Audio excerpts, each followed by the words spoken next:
Hey, good morning, ladies and gentlemen. Sorry to be tardy to the party.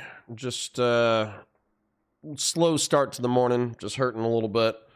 Had an interesting weekend. Had a good weekend. Honestly, not bad. I'm just tired, man. I'm just tired. There's too much stuff to do. But I do hope loyal members of the COG did take a look at the Rhino speech. I did remember to chop out the edited parts. We do have several rhinos going out. I have rhinos until Thursday. Honestly, probably going to find another rhino segment and throw it on Friday. Also, I realize that we need to balance like React Andy segments along with rhinos because rhinos are only, 10 minutes, effectively 10-minute rants. And then not only are the rhino bits only 10-minute rants, but we don't know how they're going to do algorithmically. So I need to keep the algorithm fueled with some traditional, hour-long, 90-minute long reacts. So today, not only am I not vibing, I'm not really vibing on the rhino, but I'm tired, so I kind of just want to do the react. Fashion 40 says, good morning.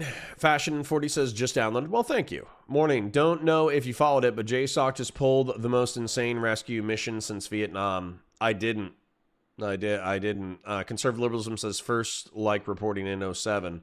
Remember, ladies and gentlemen, live chat is better than top chat. That's true. We should probably start the national anthem momentarily. To be honest, man, I thought they were dead. You know what I'm saying? I thought that dude was dead. So, what? Did JSOC fucking... Did the captured pilot end up in an Iranian gulag, and then JSOC just, like, straight up flew straight into Iran and fucked him up? That's like... I mean, if you got details... Yeah, we got both pilots out alive. Yeah, but... Okay, so hold on. Maybe I do need to explain this. Okay. So... We've destroyed 80%, 90% of Iran's anti-air capacity. But effectively what happens is we're flying conventional planes in that location. So effectively, no gulag, but they were closing in on his position. Oh, okay. That's cool. So... effectively, we have conventional air assets flying over Iran, and Iran has the 10% remaining of anti-air capacity is good shit. It's Russian and Chinese, which means it's not as good as ours, but it might not be able to hit an F-35, or it might be able to scratch an F-35, or it might not be able to hit an F-22, or an F-117, or a B-2, or a B-21, but Russian and Chinese shit can sure as hell down our conventional stuff.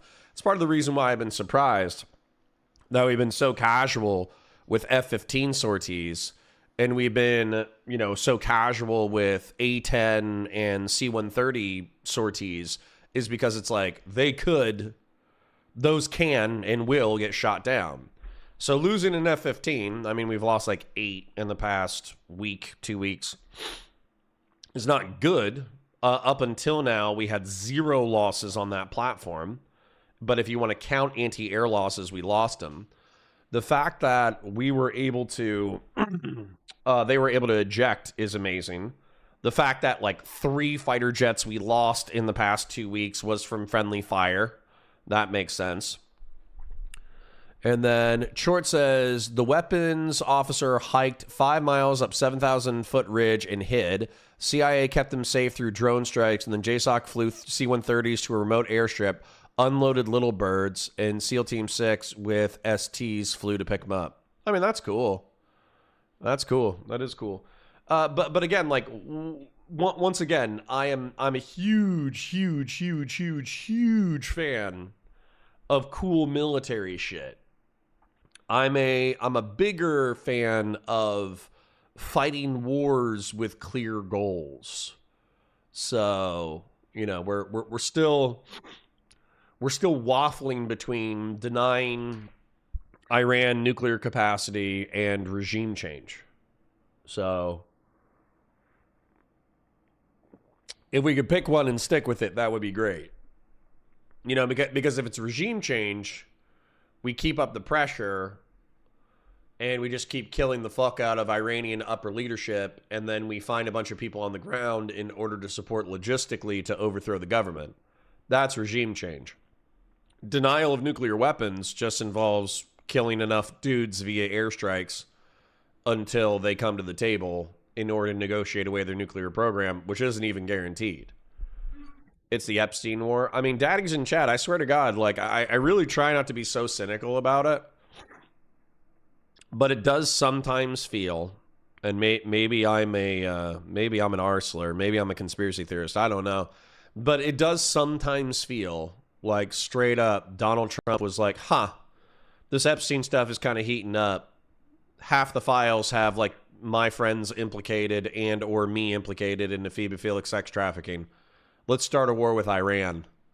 You know, I'm really trying not to give into my conspiracy brain, but it does feel that way sometimes. Congrats to Sitch for getting engaged. Let's go. Let's go. Sitch is antisocial as fuck, so let's go. Let's go. Next time is having, next step is having kids so the Jewish race doesn't die out. So, you know, God bless Sitch, one step at a time. One antisocial step at a time. Crusader Danny says, there's a good video from a pilot explaining what mostly happened on YouTube. The name of the channel is Max Afterburner. That's cool. That's cool. Well, the other thing is, what was I thinking? Somebody was saying Chris Cappy had a good video on it. Fashion 40, thanks for kicking us off with a membership. I appreciate you. Girl Shala, looks like your membership went in for renewal. I've got a feeling Trump doesn't give a smack about regime change and we'll just give up the strait. Well, I mean, we can't give up the strait. The southern side of the strait is our Gulf states, and like 80%, not 80%, but like 20% of the world's oil flows through the Strait of Hormuz. That's nothing to shake a stick at. Like, can humanity survive with a closed Strait of Hormuz? It can. Is it going to be painful? Or are we going to have $5 a gallon of gasoline at the pump? Absolutely. And I don't even know how Californians are doing. In Florida, we typically have cheaper gas than a lot of other places. I think it's because we're closer to the Gulf of America. You know, the Gulf of Mexico. And basically, even when I went to the pump this past week, I was like, ooh, $5 a gallon. That's a little tough. $5 a gallon is a little tough. I bet there's some truckers out there who are like, well, my prices are going up. You know? Transportation costs are going up for sure. Vazraka with a gifted thank you, King and Queen. Or Queen, I guess. I don't know your gender. Daddy says the unhinged Easter post by Trump. Wow, not on my bingo card. Well, fuck that guy. I seriously, I can't wait for him to die. And if there is a hell, I hope he goes to it. God, what a dick. Is that diesel? I think it's all petroleum products. And no, that was unleaded gasoline. He called it the Gulf of America. Dead. I know. Yeah, it's about 5 in Tennessee. Yeah, that's tough. That's tough. Interior states aren't necessarily known for cheap gas because it takes extra logistics to get you into the states. But they are known typically for reduced gas prices because of cost of living. They literally scale the prices lower. So if you're at $4, $5 in Tennessee, yeah, that's tough. Sorry, what's going on? Patriarch renewed their membership. Vazraka did a gifted. Fashion 40 renewed their membership. Soon come when I can oil. Ah, thank you. Don't worry about it. I appreciate you. And then I don't want to overshare details. But Fashion 40 shared this detail earlier in chat, was that they did get a job, and it's a good job. So it pays well. It's good for the family. It's good for their future. So I hope that you enjoy it sufficiently to work it long enough that you make good money for you and the family. That'll be cool. Slaw Possum says, by me, it's 4/4 419 for unleaded. Maybe this week it went to the past 5 upstate. Well, I mean, I might have. I wasn't paying attention, so I think I picked premium. But even if premium is at like 499, then that means that unleaded, like 97 or whatever, is going to be mid 40s, low 40s. So yeah. Grassroots with 20 says, I was in an open chat with North and Not So Erudite yesterday, and I think I got half an hour in until my first threat on my life, and I humbly invite anyone who wants to murk me to do their best, lol. Based. Yeah, it's tough out there, man. It's tough out there. Feels like everybody's like, we're all, maybe I'm speaking for myself. I'll speak for myself real quick. I'm tired. I'm exhausted. I'm exhausted of the political drama. I'm exhausted of the craziness that's out there.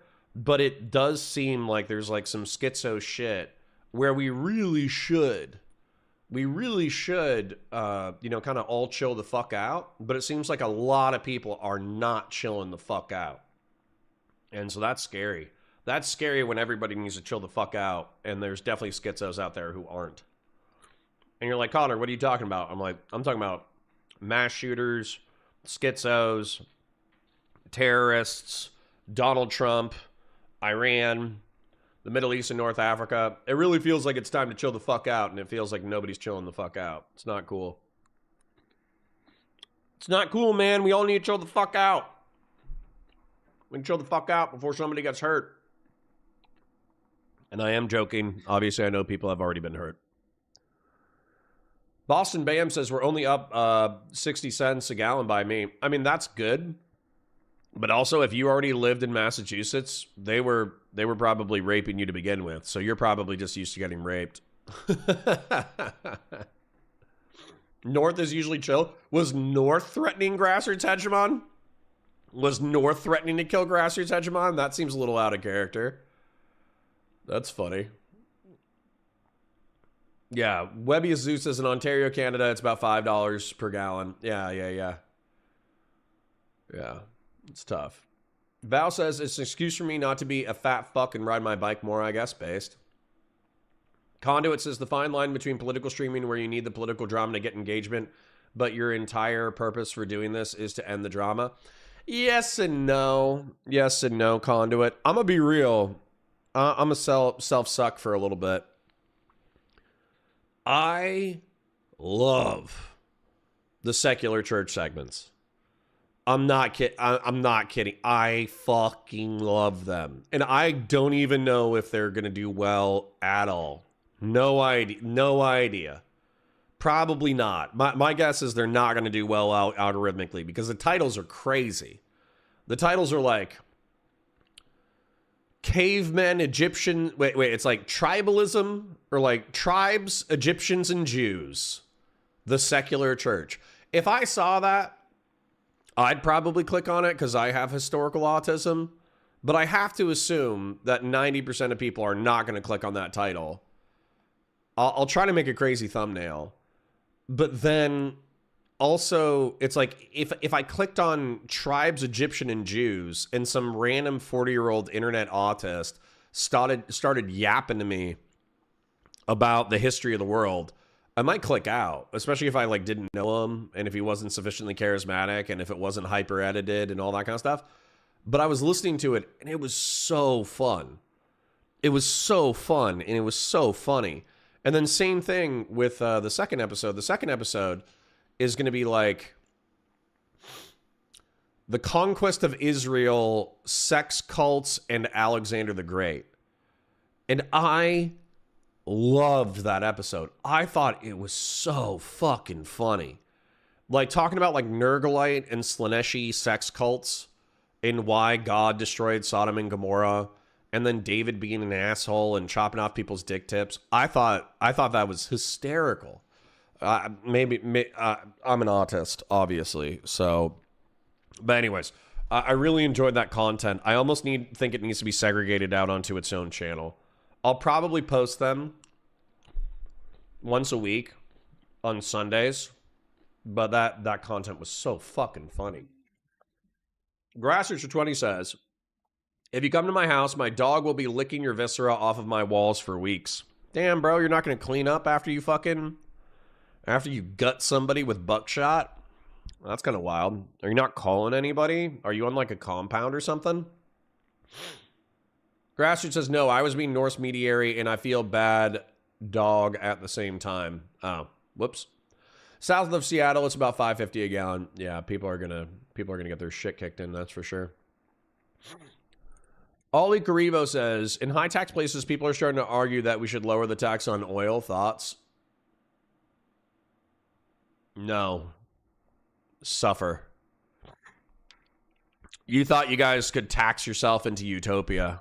Now that you're realizing that you can't achieve utopia and that your taxes are so high that it's fucking you over. Suffer. Just don't reduce the taxes. Just suffer. Suffer in your dystopia. Oscar Nasty says, oh shit, Connor's covering the biggest table turnout in history. Well, I don't know, man. I saw Destiny post 2 videos. I saw Destiny post 2 videos from the UCLA event. I wanted to check out the Charlie Kirk one because there's this kid and he's just like any conservative family member I know under the age of 40. And basically he's like, oh, you wouldn't disavow.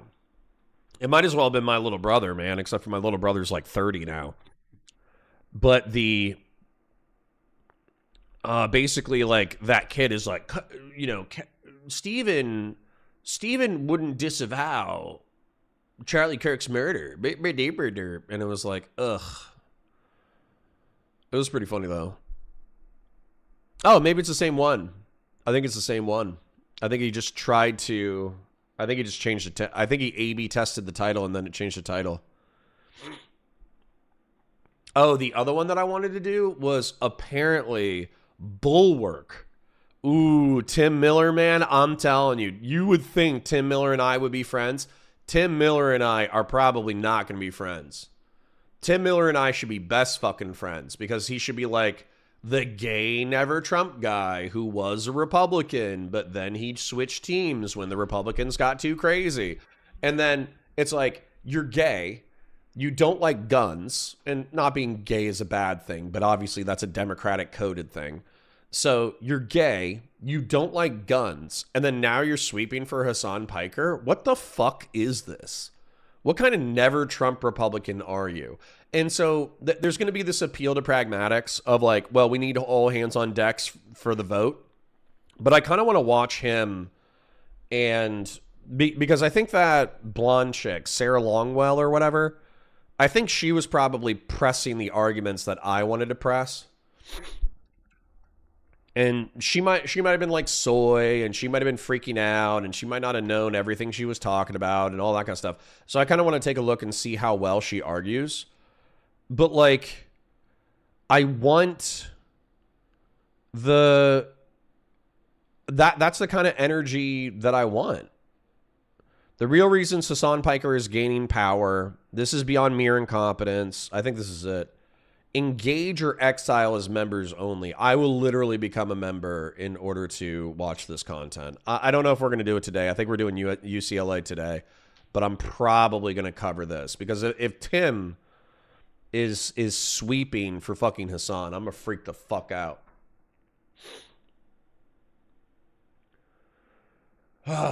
Old School says, I've been obsessed with researching Bronze Age collapse, which led to an earlier and shorter Dark Age. How's that for autism? I mean, that's cool. I like that. I think that's cool. I'm not even mad. I'm not even mad. I'm impressed. The taxes pay for my roads. It's a utopia. It's just an expensive utopia, I guess. I want to cover the Israel crash out from yesterday. What's that one? Tell me more. On Destiny? I see a Taiwanese reunification with Hassan Piker for 30 minutes. I see This Is Effing Insane. Destiny covering Donald Trump doing some crazy speech. I don't see the Israel crash out. Although I do think that I passively clicked on it. I was working last night, so I didn't take a look at it. But didn't some guy come on to stream to press Destiny about the death penalty for terrorists in Israel, which they're saying is going to be used carte blanche in order to just execute any Palestinian? And then somebody was like pressing Destiny on Israel, and then Dan Saltman came in and started like fighting him about Israel. That was kind of wild.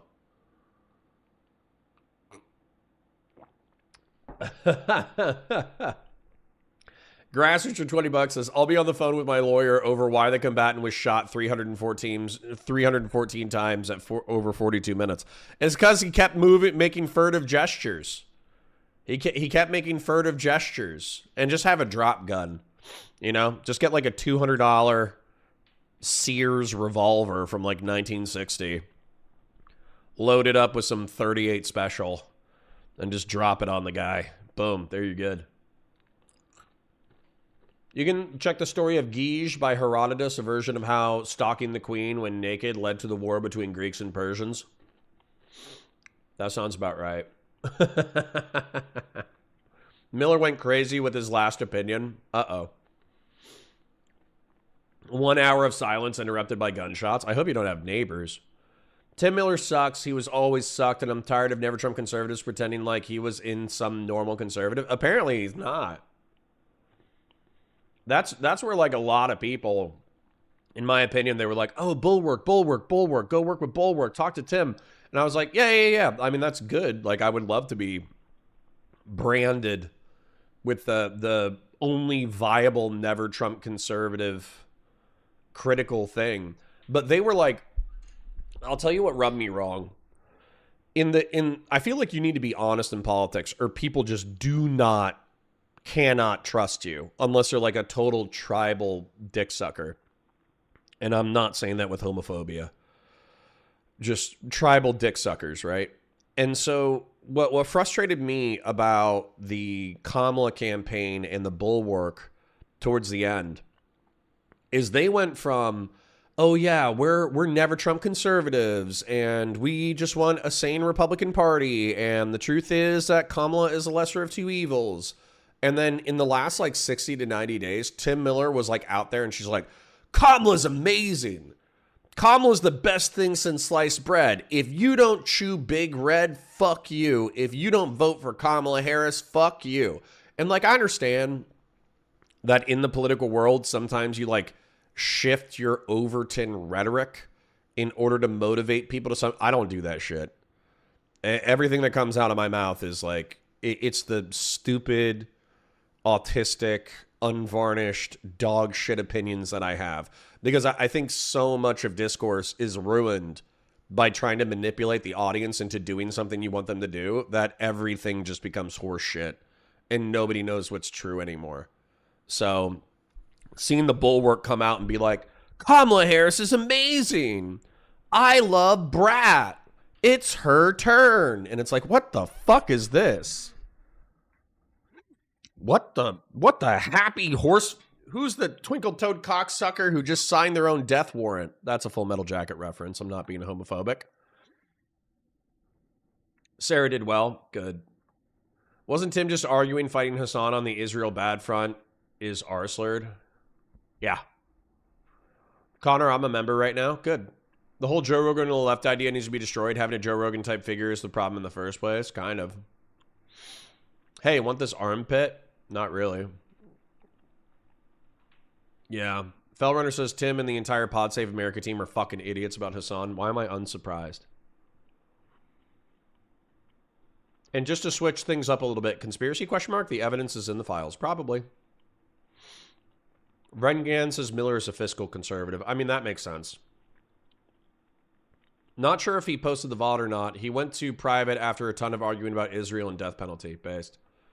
Connor, Destiny hates Israel even more now, but his community is going crazy in the subreddit, and he's banned about 200 people. It was due to the new rule by Israel. Got you.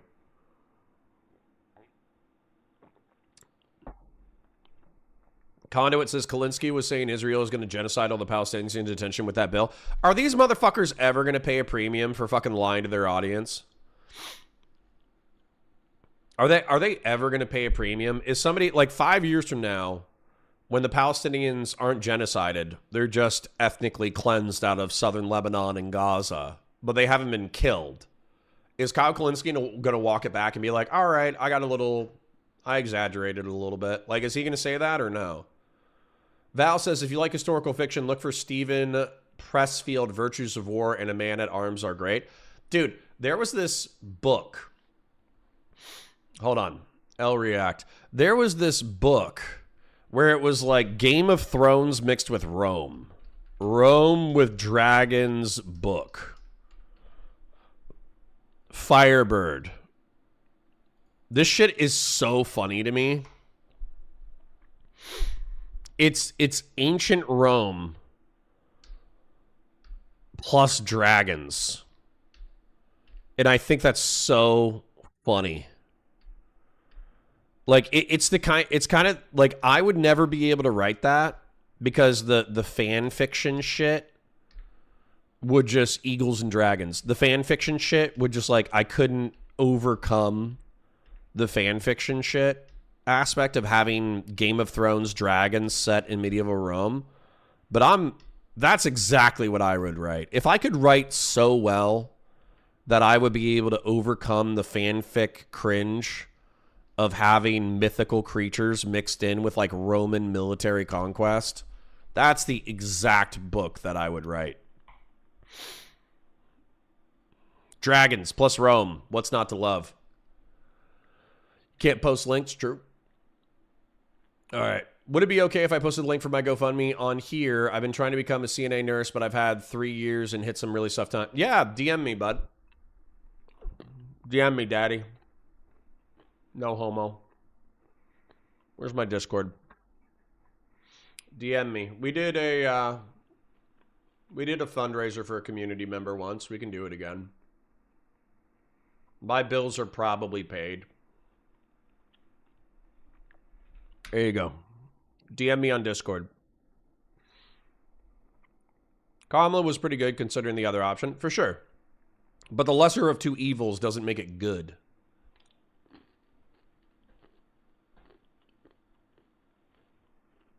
Sorry, you won't find the VODs on YouTube. They get deleted after stream. They're on Spotify a day later. Got you. That death penalty laws are certain shitty, and so is all discourse around it. Cool. Ollie Carivo says, I mean, it's always the goal of the discourse. It's a mix of rhetoric and didactic. You select information to share that you articulate with it most favorable way towards your intent. I don't. I autistically just tell you what I think is real.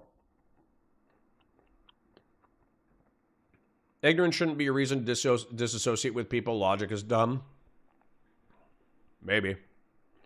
Was that Emeril? Maybe. It's by that Dresden Files guy? Cool. Emeril was a dragon of Rome? Maybe.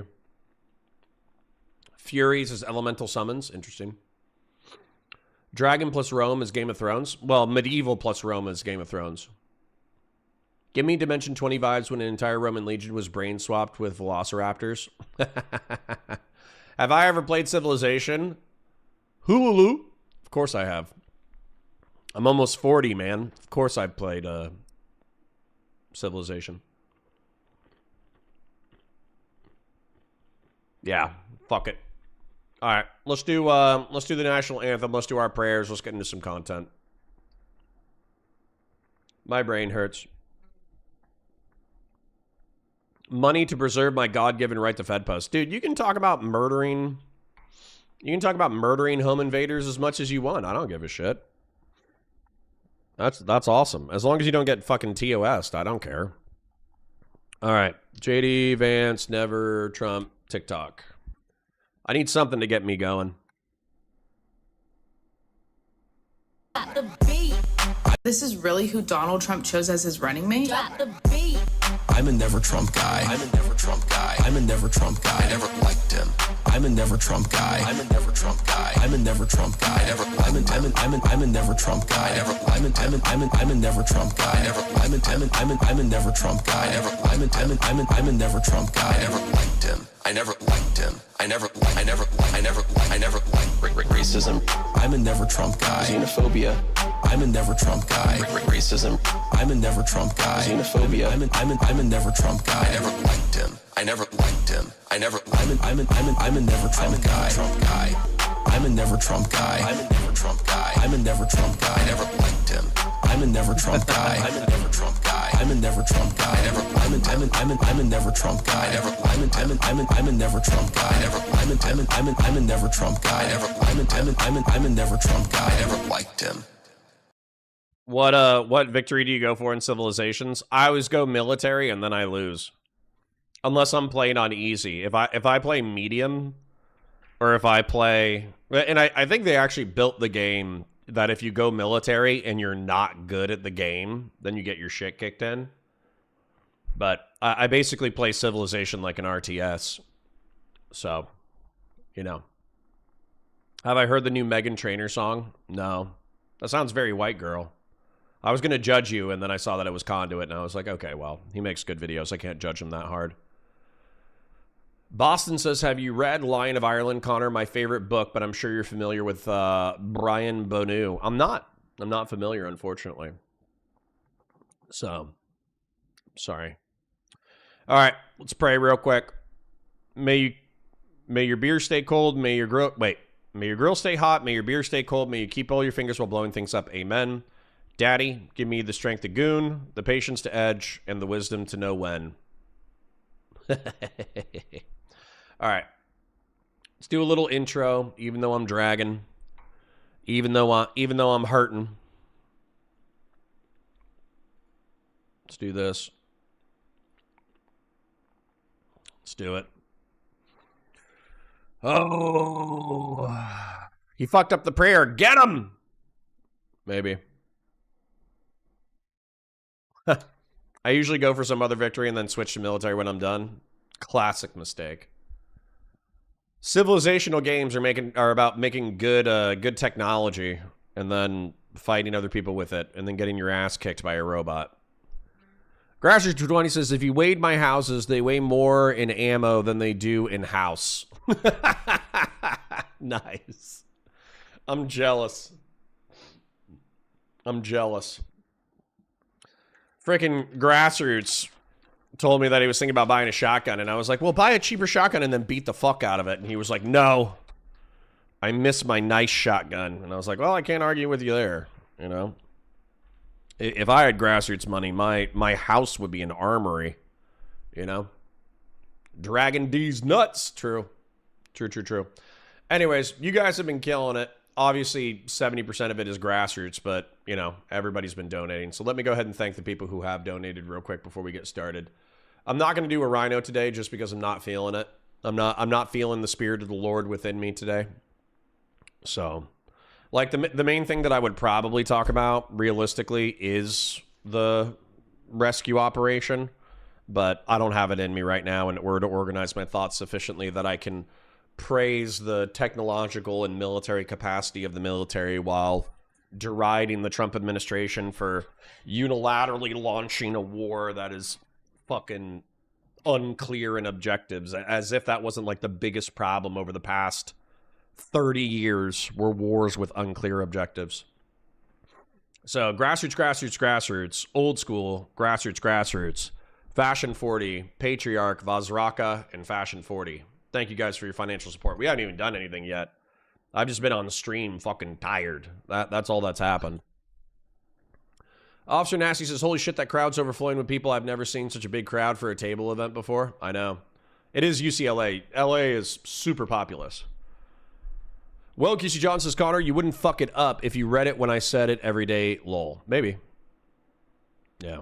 You won't be able to put it down. Braveheart of Ireland, trust me. Cool. If you play correctly, you conquer everyone during the age of antiquity before they can even research a robot. True. I tuned in for like 15 minutes last week and do be oiled enough for one of those F-15s we're looking for. True. Horses United says USA flag. Lol. True. Unclear is the understatement of the millennium. Yeah. If I had grassroots money, said man, rivaling the IRS in terms of having grassroots money. I mean, there you go. There you go. That's still less than 10% of grassroots' money, but yeah. I don't think Connor knew I was being sarcastic. I mean, that's just the history of chat, you know. Chat says something sarcastic, and then I just read it autistically. That's just the way of the cog. That's just the way of the cog. All right, let's do a little intro.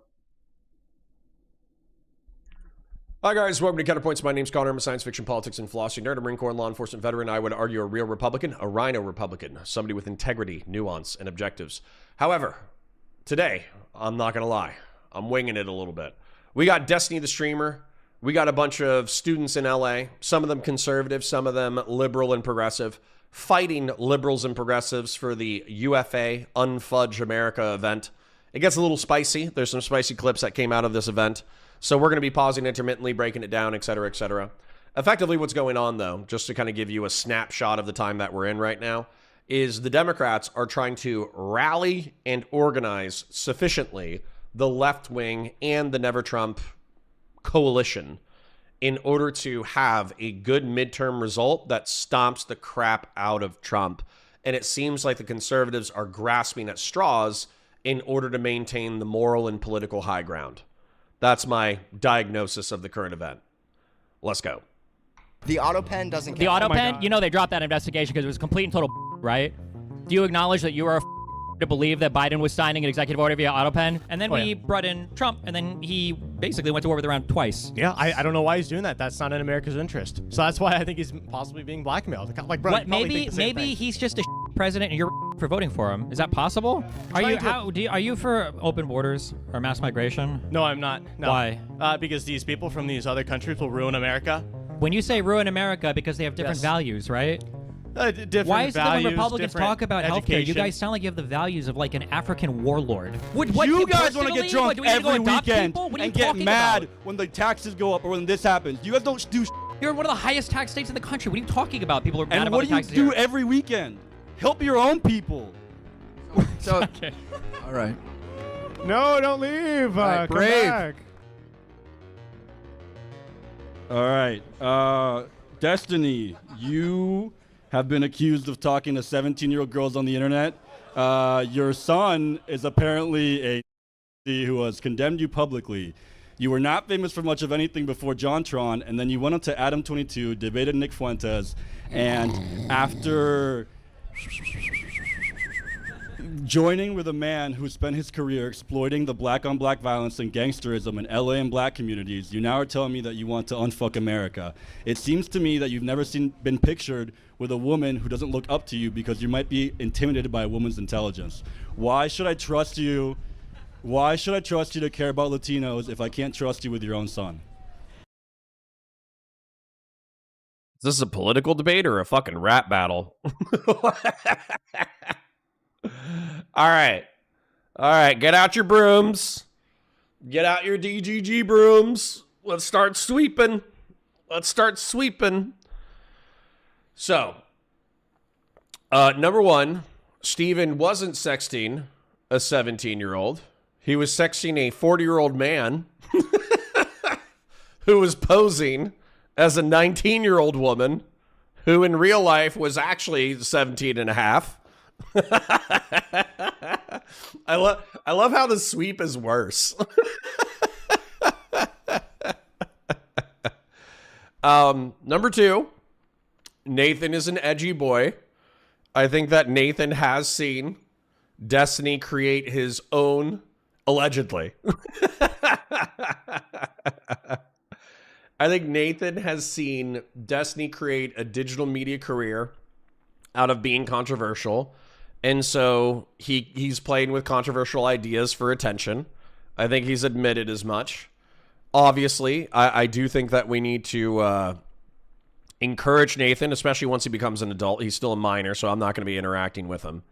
But especially when he becomes an adult, we need to gently encourage him to make better decisions, right?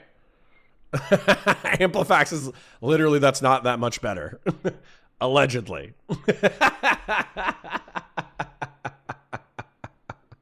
Silver says if you address every slop tart in the VOD, you're not going to be done until Friday. You think we watch the entire content around here, Silver? You think we watch the entire content around here? Are you new? And then what I'll say is that Stephen, allegedly, according to him, according to sources in the field, has not done anything stupid since February. And I'm gonna applaud Stephen for not doing anything stupid since February. Wait. Not February of this year. I don't think. I think it was February of last year. So that's almost a full year. That's almost a year of not being stupid. So good for Stephen. We have fun. Okay, so a lot of things going on here. So the difference between my court case and Trump, who was convicted or held liable for whatever, is that I'm winning my court case. Okay, you're always welcome to read through my documents. I do not talk to 17-year-olds, except for when I was 17 and I dated one in high school. But you're welcome to dig through that on your own. Number two, I'm not going to sit here and answer for or defend or attack my 14-year-old son's tweets online. If you want, you're welcome to go and debate him or argue with anything. But yeah, I mean, like he's on his own little political journey. We chat. I don't know if you imagine that a parent can make his child copy his political views and take these online and do these one for one verbatim. Generally, this is not how it works. If he's 18 and he's still a Nazi, you can come and talk to me. I don't think he's a neo-Nazi right now. I think he's just very edgy on the internet. And then what was your last thing? What does this have to do with Latinos? Why should Latinos trust you to care about us and not just do this for the internet so you can talk to girls? Why? I just don't really should I trust you? Why should I trust you over any other white person that has come into my neighborhoods? He has Latino friends. I'm right here. Why? Why should we trust you guys? Born in Mexico, you know? Americans want to know why it was so easy for the Democratic Party to open up migrant shelters in New York and they can't run a homeless shelter. Why? Why should we give you that much power? Why should we I give think you these are two very different types of problems. It seems to me that you want my problem with a lot of so-called leftists in this country is that they want me to condemn the United States. Great. The moment I condemn you, do you really hate Trump, or do you need me to hate him alongside of you so that you can convince me that you're moral and give you some kind of power over me in my life? Okay, I don't know what kind of demons you're boxing in your free time or in the shadows or whatever, but when it comes to like doing a political analysis and figuring out who's going to make your life better, who's going to do what for you, firstly, I'm never going to hear moral grandstanding from people that supported the grab him by the pussy guy. I just think that's insane to me. I supported him. Number one. I said, number why two. should I support you? Number two. Well, you have to support one side or the other. It's a two-party system, right? That's how it works in big boy world. You can shake your head all you want, but at the end of the day, you're either voting for the Democrats or the Republicans, or your vote just doesn't matter. That's just how it works in our system. If you're mad about that, go cry somewhere else about it.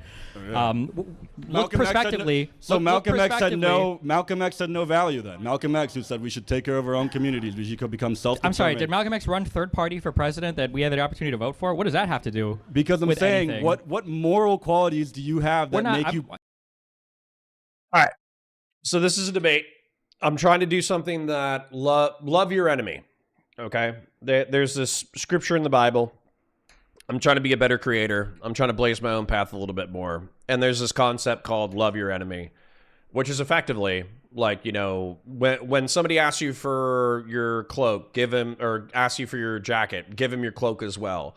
If somebody asks you to walk 1 mile with him, then walk 2 miles. If somebody, slaps you in the face, then offer him the other cheek. And it's just this Christian conception that, like, we're all flawed, we're all fucked up, we're all evil, we're all self-interested, we're all this, we're all that. And so, as a result, the best thing we can do to each other, or do for each other and with each other, is be kind. And not just be kind, but try to understand each other, right? And so, this is where I'm going to try to steel man this gentleman rather than just calling him an R slur. So, if you take a look at the political system right now, you do have a binary choice between Democrats and Republicans. And in my opinion, it's pretty clear that the Democrats are the lesser of two evils. And I think that Trump has proved that within the past year. But what this guy said that I'm sympathetic to, that I think Destiny totally missed, it's like, why should we give the federal government, the state government, the central government, why should we give them any more power to tax us, regulate us, take our taxes, and run social programs when they've proven to not be good stewards of our money? And some of the problems that they said they would fix, they've exacerbated. Would it not be better for us to not want the government to be involved in every single aspect of everyday's Americans' lives and then leave some of the wealth untaxed in the American people. That way they can use it the best way they see fit. And we should work a little bit more on community development, voluntarism, et cetera, et cetera, et cetera. Now, the problem with this mentality, in my opinion, is that if you believe in this good faith, as I do, oftentimes what happens with the upper echelons of society is that they don't engage in voluntarism. They don't go down and volunteer at the local animal shelter. They don't volunteer at the local homeless shelter. They don't hand out soup. They don't, provide housing to the homeless. What they do is they just buy another fucking jet. You know what I'm saying? They buy another. I did not vote Democrat in local elections. I did evaluate candidates and policies on a case-by-case basis. So the problem is that if you truly believe this the way that I do, that we should be more voluntary and we should engage in community improvement, then I feel like this guy and I, sincerely believing that, we're often used as a political cudgel by the ultra-rich to evade taxes. So that would be my criticism back to him without being a total douchebag about it. And so what this guy is saying is, yes, we're stuck, or at least what I think he would say. Yes, we're stuck in the two-party system. Yes, we have to evaluate the lesser of two evils. Why are the Democrats the lesser of two evils? And why should I trust you with any amount of centralized power? That's what it is. So, Felt Runner for the 5 says, this is formally request emojis on counterpoints. I get Valor Media can't. Psychic damage, psychic protection, donor class. Have we convinced you? Maybe. Maybe. Do we not have emojis activated on counterpoints? Talk to me about it after stream.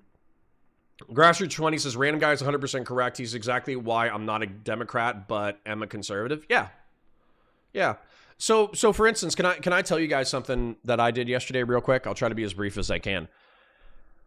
I was having a weird day, and Easter was like a family event, and we were pretty busy logistically, but I felt like I hadn't done anything good in a while.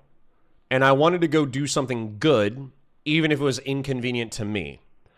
And so I was scrolling social media while I was working, and I saw that there was a dog named Jane, and she was a 1-year-old pug with a prolapsed butthole who needed surgery and support. Otherwise, she was going to get euthanized yesterday at 5 p.m.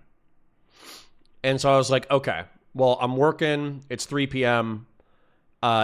I'm going to message the rescue, see if they have a stay. If I don't hear anything by 3:30, I'm going down to the shelter and I'm going to rescue her. And I don't have money for prolapsed dog butthole surgery. So I showed up and she had already been placed with a rescue. Thank God. I walked around and I just looked for a dog to pick up. I found a dog that was like perfect for my family, under 30 pounds, sweet as could be. Mustache dog, truly kind, having separation anxiety, kind of emotionally shutting down in the shelter. And I was going to pick him up. Unfortunately, he had nipped a child in the past. And so since I have kids under the age of 10, they wouldn't let me take him home. But he's okay. Like he'll be okay because he's so sweet. He's so cute. And realistically, the shelter is not at capacity right now.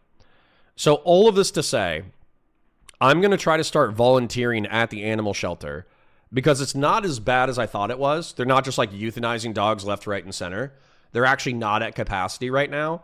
And what Orange County told me is that they have massively improved their logistical infrastructure to the point that whenever they hit overflow, they do not euthanize for space. Okay? They have enough rescue orgs in Central Florida and the surrounding areas that they coordinate with that they do not euthanize for space. They only euthanize for behavioral issues that they can't correct. Like they're trying to correct, they're trying to train them, they're trying to do this, they're trying to do that. They can't correct the bad behavior. And or they euthanize for medical issues that they can't handle. And so that was welcome news. So I didn't want to work in an environment where they're just like killing dogs left, right, and center. That would be so depressing to me that I would have 1,000 dogs living at my house. I do want to work in an environment that is dealing with a real problem, which is effectively the animal population overbreeding. And they're trying to alleviate the social and psychological suffering of living beings. And so I know that took me 5 minutes to say, but what I would say to you, my beautiful members of the COG, is that the government's not going to solve all of our problems. Okay? Your city government, your state government, your county government, your federal government, they're not going to solve all your problems. And they're not going to solve all your problems of your community.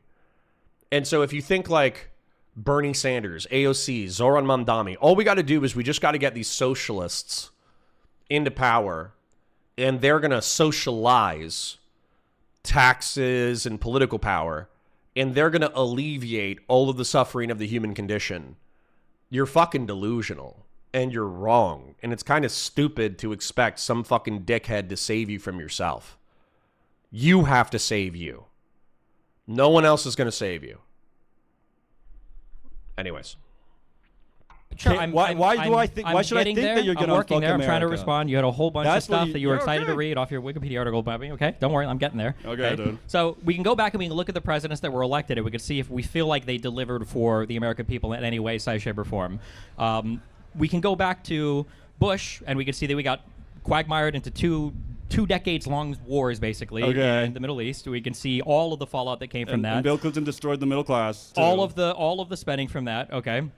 All of the downstream negative effects. And when Bush left office, he left Obama with the global financial meltdown, basically. I think Obama right? did very well, and he's not representative of the Democratic Party. I think that's great that you can say that, but he was an insanely popular politician who managed to get us the Affordable Care Act, which didn't go as far as a lot of people, me included, would have wanted it to go, but it was a step, ideally, in a good direction. Obama. Did you just say that Obama? Well, he's diverting. Don't let him. Hold on. Real quick. Wait, let me catch up to Mara, then you can. Yeah. Okay. You're not Obama.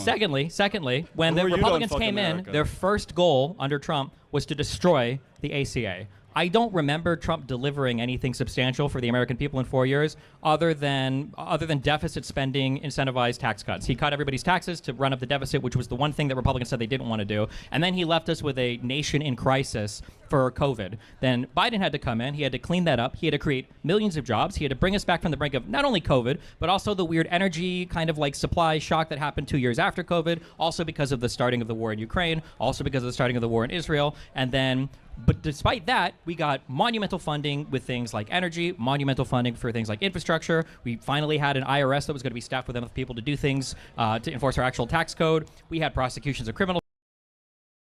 Machiko says, if you voted for Kamala, then maybe you should sit this next round out.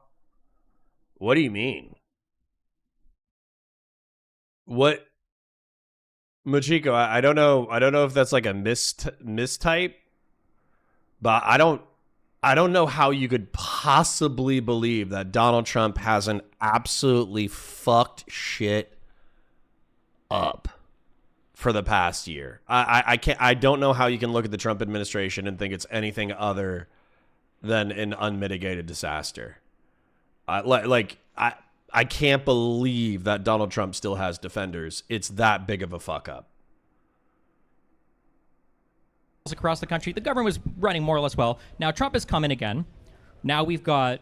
I just filled up my car for now. This is in this is in Florida even for $5.20 a gallon, which is insane to me. Okay, and we're going to war with every country on the planet. We're abducting leaders. I don't see where any of the improvements for the average American are. Like, so you ask me, like, where is the moral authority from the Democratic Party? I guess to run the country. Party. I said from you.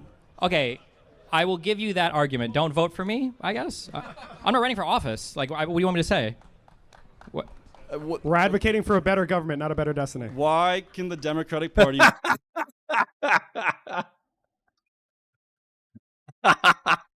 Dude, whoever this fucking Jewish Latino bro is, we're advocating for a better government, not a better destiny. I'm advocating for a better destiny as well. I'm more optimistic about a better government than I am a better destiny. But hey, maybe Destiny will pull a fast one on us. Maybe he'll pull an old fast one on us. Do that argument. Don't vote for me, I guess. I'm not running for office. Like, what do you want me to say? What? We're advocating for a better government, not a better destiny. Why? Oh my God! If I had a soundboard, that would be going on it.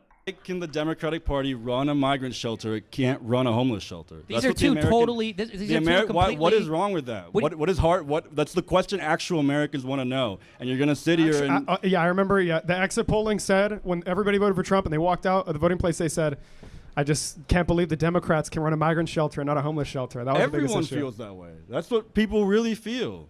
And I think it's crazy. You think that's what people are feeling right now? The two places that you're talking about that have the most homeless people and the most migrant shelters are all super blue states. So I don't even know what point you think you're proving here. Yeah, go to Skid Row. It gets worse every year. Black Americans are not happy with the situation on the border across the country because they're saying, how is it possible that we struck for years in Harlem to get hospitals built, to get homeless shelters built, and within 3 months they were able to build a shelter. I'm Venezuelan. I'm glad that Americans could help out a lot of my people, but I think Black Americans do have the right to question democratic governance and say, we've been here the whole time and you guys can't help them? What's that about? Well, homelessness has actually gone down the last 2 years in No one California. believes that. Even I think in Los Angeles, it's gone down double digits. So there's been progress, but it's a difficult problem to solve. Fake news. That's fake news guy. Okay, it's not that easy to solve, but we inherit 1/5 of the nation's homeless people here because of our nice weather and our accommodating cities and social services. So it's not something you're going to solve overnight. But at least our party is trying to do something. So how long do we have to wait?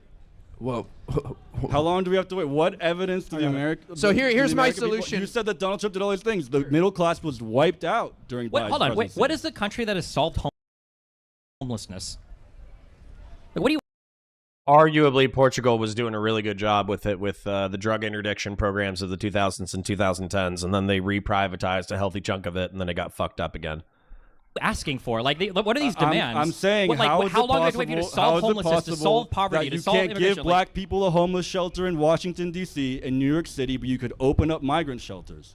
We've been waiting for hundreds of years. They have a law in New York that anybody who asks for shelter can get it. And so these migrants wanted shelter and they got it. And anybody could have asked for it. So what am I supposed to tell the black homeless women at night that ask me for money in New York that I help, that the rich in New York don't care about, that no one else will care about in this country?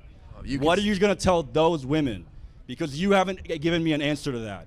And I'm going to leave here right now first time you asked the because I question. don't want to waste more time. Yeah, you wasted time talking about Destiny's Family, and now you're going to take this position. Because the reason I said that is because you want to hate Donald Trump because you aren't a symbol of anything. Because you want to say, look at him, how bad is he? Look at everyone here. You know how many ICE protests I've been to? You know how many people in the city get drunk every single weekend? They can't educate Hispanic kids. They're not running the country. They're not the president of the United States. I don't care. Okay. I'm gonna solve the homeless issue real quick. Okay. Give me a second. I'm gonna solve homelessness. Okay. I don't care. So there's something called a barracks, which some of you who have gone to college and were wealthy enough to stay in the dorms. Matter of fact, dormitory. Let's take a look at a dorm, okay? So a dormitory is a small college communal housing, perfect, metal. Metal's hard to break, okay? And you could have 2 people, or you could have, I think 2 people to a room would be reasonable because there's going to be some homeless people that are really tough. And you start adding in 3 or 4 people, that's going to get real rough. There's going to be people who get murdered, okay? But then the dorm would effectively be barracks. So the dorm would effectively be, or the barracks would effectively be, a homeless shelter that you could congregate people within their area that were homeless. They would have a place to sleep, but then, and you could also have like a cafeteria, all that kind of stuff for like homeless people. But then what you would do is you would set up fencing outside of it, and effectively, like, in order to get the barracks room, in order to get a place to sleep, in order to get guaranteed food, in order to do this, in order to do that, et cetera, et cetera, et cetera, you either have to be sober or you have to be getting sober. And I think that's like a fair deal. I genuinely do think it's like a fair deal. We could have a barracks or a dormitory that once you enter it, it's like, shit, I'm tired of being homeless. I'm tired of doing drugs. I'm tired of being high all the time. I'm tired of not knowing where my next meal is coming from. I'm tired of this. I'm tired of that, right? Okay, fuck it. We got food, we got shelter, we got nurses, we got 2 hots and a cot, and it's on a voluntary basis. But in order to gain access to this element, number 1, you can't be committing violent crimes. Number 2, you can't be committing crimes in general. Number 3, you need to be either sober or getting sober with our assistance. And then you effectively have an off-ramp for the homeless population of the major metropolitan areas in order to get out of the system, in order to get out of the position that they're in. That's what I would do. And then I wouldn't have wood floors. They would be concrete buildings. Straight concrete. Floor to ceiling concrete. Metal furniture that's like bolted to the fucking walls. And then have a drain in the middle of every single room. That way, if you have people with like schizophrenic disorders, you have people with mental health disorders, et cetera, it's basically universal basic jail. It's actually voluntary universal basic jail. So I saw Grassroots Hegemon super chat again, and I was like, oh yeah, it's UBJ. It's voluntary UBJ, right? And then what the metal furniture and the drain in the middle of the room needs to be able to do is you basically need to be able to take a fire hose, and then you just need to be able to fucking spray down the windows, spray down the doors, spray down the walls, spray down whatever. Take some cleaner, wipe it, and then push it all down into the center. And then boom. You know, that's exactly what I would do. Larry Hutchinson says, please understand he has nothing to do with black people, and this conversation is embarrassment that really makes me wish people would leave us the fuck out of it. Bullshit. Well, I mean, Larry Hutchinson, he's trying to use black folk as an example for like the downtrodden black community needs additional assistance. Meanwhile, the Democrats are claiming that they're capable of solving complex problems, but when they try to solve complex problems, oftentimes they exacerbate it. And so, for instance, like California housing finance misappropriation, because they are in California, they are in LA. So, recent allegations of California housing finance misappropriation involve fraudulent uses of public funds, particularly within state-funded homeless housing projects. Federal prosecutors accused developers, including CFO Cody Holmes of Shangri-La Industries, of using fake bank records to secure nearly $26 million in state grants for projects that were never completed, with funds misused for personal expenses. So, Shangri-La... There was another organization that's more popular. I forget what it is. But effectively, my mom, I hope she doesn't mind me doxing her like this. My mom was called in from a consulting agency for whoever administers California's housing fund. And that organization had been accused of financial misappropriation, where they were like buying, like everybody was making 6 figures. Everybody was driving a BMW. Everybody was driving a Porsche. Everybody and this was like a NGO, half private, half public organization. And they were responsible for dispersing tens of millions of dollars of public funds. And effectively, this consulting firm that my mom is working for, they started looking at the books, and my mom was like, you cannot allow these people to use our good reputation to say that we're looking at their books and fixing their books, because their books are so fucked up that I cannot tell what is incompetence and what is actual criminal fraud.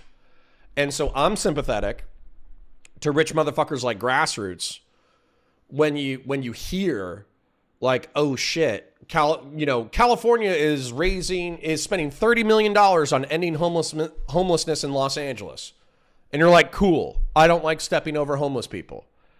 And then 5 years later, because it's pretty predictable, oh, California Housing Authority is accused of misappropriating tens of millions of dollars in funds. And you're like, well, fuck, man. I thought you were going to solve the homeless issue. Not only have you not solved the homeless issue, you've effectively stolen from the public coffers. So why am I going to give you, if I'm a socially and economically productive human being, why am I going to give you more money to misappropriate when you can't even disperse the funds properly for the money that you already have?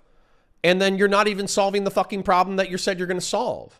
And I understand appealing to complexity. I understand appealing to administrative issues. I understand appealing to the self-interest that is inherent in the human condition. But that's where conservatarians and conservatives said, fuck it, we're all selfish. Let us keep the money, and we'll figure out how to spend it because we can spend it better than the government. So, I'm not saying it's correct. I'm just saying I understand the instinct. Grassroots to the 20 says, Portugal was a complete and utter failure and they abandoned the program. Switzerland and Norway both have better results. We also have there in the US, we call it halfway houses. Sure. I like my voluntary universal basic jail barracks idea better. And then number 2, Portugal failed after the privatization cuts because effectively they substantially reduced from like 2003 to 2010. They substantially reduced the homeless population and they substantially reduced drug consumption. But what happened was they had empty beds and empty public facilities.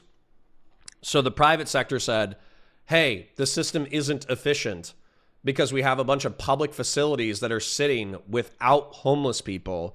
Let's go ahead and privatize it and make it more efficient. Well, when they privatized it, what they did is they just gave the money to the NGOs. And then the NGOs are, of course, motivated by a perverse incentive where the more needles they hand out, the more, Narcan, the more this, the more that they hand out, the more funding they get.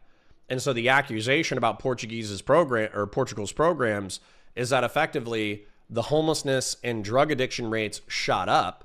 The public consumption of drugs shot up because they went from the public model to the private model. And realistically, like homelessness is not really something that responds well to market forces because it's a lot easier to walk around a homeless person than it is to spend tens of thousands of dollars in order to save him from himself.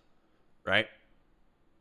It's on you as a man. We're not. You guys don't want to take care of your kids. United States. You guys don't want to take care of the kids. I'm taking care of all You guys my want to get kids. drunk every weekend and get mad when the taxes go up or when this happens. You guys don't do shit. You're one of the highest tax states in the country. What are you talking about? People are mad and about what the taxes do you do here. every weekend? Help your own people. So Okay. all right. No, don't leave. Right, Come brave. back. Brave. So people like that have no solution. They have no leaders they can propose, nothing at all. Just complain and then say you're not fixing everything. All right. It's the Jubilee, dude. Holy shit. Bro, I've been seeing a lot more places than Jubilee. It's not just Jubilee. It's Come the on. Jubilee guy. Bro, bro, I have like 100 million Okay, views it's the on my dude own that Instagram, also bro. loses and like I'm pretty sure I saw it in the video with you, right? Yeah, I debated Destiny. Actually, I was going to talk about that, Destiny. So you posted me on your Instagram when we were talking about like healthcare and stuff, or like old people, dying people, sick, poor people, the whole mix. I just kind of wanted to continue on that you said it was like, like the worst conservative take or something. So like if somebody doesn't work, they die. Like if they can't afford their own food or their own healthcare, they get cancer when they're 65 years old. If they can't afford the treatment, well, that's kind of their fault because they didn't work hard enough when they were younger. So This is a party of pro-life, by the way. Yeah. Hey, actually, here's the thing. I am against killing another human if it's unjustified. And that But applies. I'm for letting him starve. No. But that applies to poor people and old people as well. I'm not for killing old people or poor people. So I'm not. You're trying to make it look like I'm a hypocrite or something. When in reality, I'm not. You're trying to. Are you for open borders or mass migration? No, I'm not. No. Why? Because these people from these other countries will ruin America. When you say ruin America, because they have different Yes. values, right? Different Why is it that when values, Republicans different talk about healthcare, you education. guys sound like you have the values of like an African warlord? What's wrong with African like all warlords? old Is there people, something all wrong sick with people, Africans' all need to destiny? die. What? Is there something wrong with Africans' destiny? Why do you bring up African warlords? Warlord. The warlord part was Okay, that. that's because fair. we That's the don't best they typically got, by have the way. that. Why don't we have- We don't have that as much in Europe and the West. Why okay? don't we have white warlords? Well, we have one right now in office. His name is Donald Trump. You think so? He's a warlord. Yeah, the guy who just started the Interesting. largest energy racket in all of history, saying we just started a war with Iran. We're not going to do Venezuela fuck and all. Iran. Yeah, I actually do disagree with the Iran thing. I agree with the Venezuela thing, but I really want to go back to healthcare. Yeah, though. no, I'm just saying for healthcare, we live in a country where we just don't abandon people to die. I don't know. We have like some minimum standards of like taking care of people in this country. Social Security is a thing that you pay into your whole life. Well, I'm drastically aware of the fact that we already have that in America, and I'm saying that we shouldn't. Yeah, but I'm They- saying we should. I'm if- saying if I they not- don't want to live in a country where people are just dying because they can't afford healthcare or food. Well, we no, have it's enough because wealth. they didn't work hard enough for it. What do you mean That's by their work fault. hard enough? They didn't work. I mean, it's quite simple. They didn't make enough money there are all to pay sorts their of own people. healthcare. Listen, society today values like the hyper autistic, like 140 IQ Like you person. and me and stuff, yeah. Yes, that can sit inside of a Not fucking you, room all not day you. on a computer, Wow. right? This is the case, but like those jobs don't exist without people that are willing to be janitors, or people that are willing to work in construction, or people that are willing to be cooks, and or to do all these other jobs in society. Like you can't They have. can just work more hours if they get paid less. Not hourly everybody rate. can just work, People should or just work more hours. Or you know? if you're one of the people whose job is enabled by the existence of all of these other people, you could just pay a little bit more in taxes, and they could actually have like a retirement and have like a happy time that they can spend with their family. I mean, if people didn't have to pay taxes, people would be able to spend a lot more money on services, which would increase We jobs. also wouldn't have roads, bridges, police, the firefighters, hospitals, the social safety nets that are all funded by those taxes. You know that, right? Yeah, exactly. I don't want those social safety nets. I do want the You roads. don't want roads. Yeah, I mean, well, like, I what do do you pay want? for I the mean, job. it's like I you never don't want to mentioned live. that. pay the government. Why would you want to live in a country that just like subjects people to death if they didn't work hard enough? Well, it doesn't subject them to death. I'm not for killing people, but if I didn't somebody's say going you're to for die, killing. Yeah, look, I'm look, saying- here's the thing. Your friend over here, what? You're Jewish or something? I don't know. What's your name? I don't know. You look Jewish. Did you have The curly Jewish hair? guy, I'm 4% Jewish, bro. Lock Okay, in, okay. bro. See, I was somewhat right. I was 4% correct, 96% wrong. What does a Jewish Okay. person look like? I don't know, curly hair and stuff. Curly Dark hair. usually. He referred to Bro, I himself don't as know. 140 IQ, by the way. Yeah, okay. you- I don't know, bro. Bro, I don't You play look like ethno somebody guess. who rode Bro, the I don't short play bus to ethno high school. guesser all day, okay? So basically, what I'm going back to though is you said, oh, I thought you were pro-life, trying to essentially Yeah, say I'm a that'd be the hypocrite. assumption. You think I that am human against- dignity is intrinsic, so Dude, I'd assume that you'd like pass bro, that on, that let- same let value me to old finish it. people. You're trying to call me hypocritical Yes. because, like, obviously I'm pro-life. You know me, probably. I don't know who you are, but you know who I am. So that kind of says a lot, right? But basically, what I'm trying to get at is Oh, this guy's such a fucking F slur, dude. I really didn't want to disappoint Christian Vlaris by fast forwarding. I won't fast forward. I will subject myself to the psychic damage. But this guy, fuck this guy. Okay? This is everything wrong. Everything wrong with Christianity, everything wrong with conservatism, everything wrong with the right wing is best represented by this fucking piece of shit. He's a fucking Nick Fuentes LARPing fucking wannabe. He's literally imitating Donald Trump's hand gestures. He's actually imitating Nick Fuentes' hand gestures. He's advocating for sociopathic fucking policy. He doesn't care about the poor. He doesn't care about the destitute. He doesn't care about any of that shit. He cares about basically, he cares about reducing the tax burden for himself and for people like him. And by the way, I'm all for reducing the tax burden if we have a healthy society. Let me go ahead and show you Brazil, right? Brazil favelas, okay? Because this is effectively what these motherfuckers want to live in. And I'm really not trying to like knock Brazil super duper duper hard. But effectively, there is super dense urban housing in Brazil that's poor, with bad sanitation, bad water, bad, you know, all that bullshit. And so what happens is the underemployed and unemployed of these territories kind of languish in poverty and then kill each other. And that's not like, I'm not trying to knock these people. They're products of their material circumstance. But why the fuck? Because he wants to drive by that in a Land Rover and go to a private school. So Brazil, private school. So he wants this probably for only for white people. Let's be real. But effectively, he wants to drive past the favelas, drive past the underemployed and unemployed masses. He wants to drop his kids off in a fucking Land Rover at the private school. Then he wants to pick them up and he wants to drive them back to his mansion.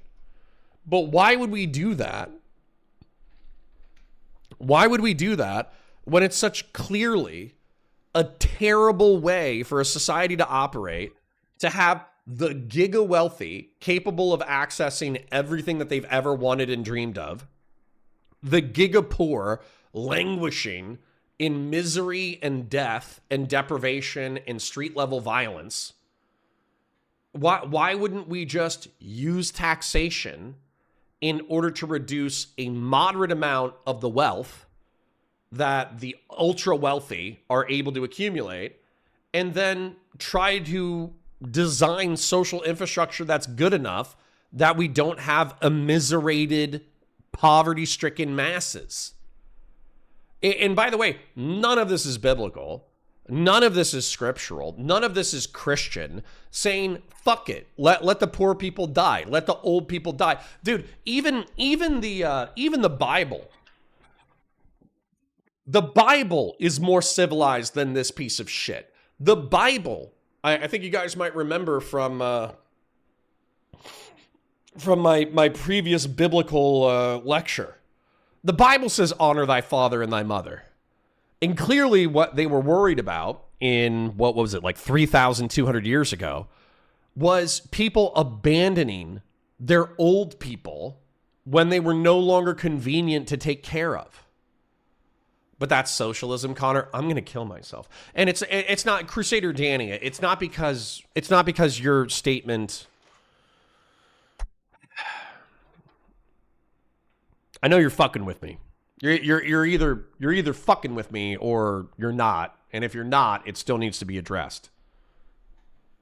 Socialism is the decommodification of basic human needs and workers owning the means of production. I'm not talking about the workers owning the means of production. So that's half of the socialist consequence knocked out. And then I'm not talking about decommodifying basic human need for every single person. Okay? I'm talking about decommodifying basic human need for for exclusively the people who need it. The people who are too stupid, too old, infirm, no social safety nets, no capacity to take care of themselves, no one around them who can take care of them. Then we should obviously take a small amount of our wealth and use it to alleviate the suffering of those who can't take care of themselves.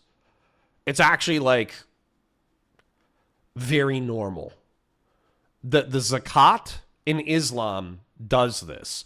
The tithe in Christianity does this. I hope there's a Jewish version. That'd actually be really funny if there wasn't a Jewish version. Jewish version of the tithe. Shit, the tithe might even just be Jewish. The Jewish version of tithing, known as ma'aser, 1/10, is a biblical commandment involving setting aside 10% of agricultural product and income for special purposes. Historically, it supported the Levites, workers in the temple, and the poor, and facilitated pilgrimage to Jerusalem. Today, it often takes the form of ma'aser kesofim, tithing money, which is 10% of personal income given to charity. Dude, even fucking, I'm going to be anti-Semitic because it's funny, even the fucking cheap-ass Jews understand taxation, understand social services, okay? So if a fucking, let's just say frugal is the nicest way to put this. If even a frugal people like the Jews can understand tithing, then why can't this sociopath fucking piece of shit understand it? So yeah. Grassroots with a 20 says, I am and always will be an addict. The Portuguese model collapsed out under its own weight. Also, don't be poor. Drop your kids off on a jet ski with 26-inch spinning rims.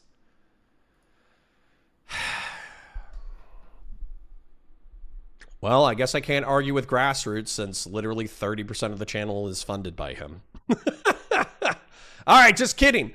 Fuck the poor. Fuck old people. Let them die. Ride a jet ski, you know? Ride a jet ski to your private school. You know what? Grassroots made a very compelling argument. Okay? That's it, Connor. You crossed the line with that joke. You're out of the tent. Nice.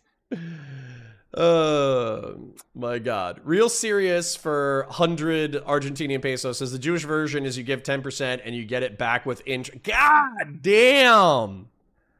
Yo.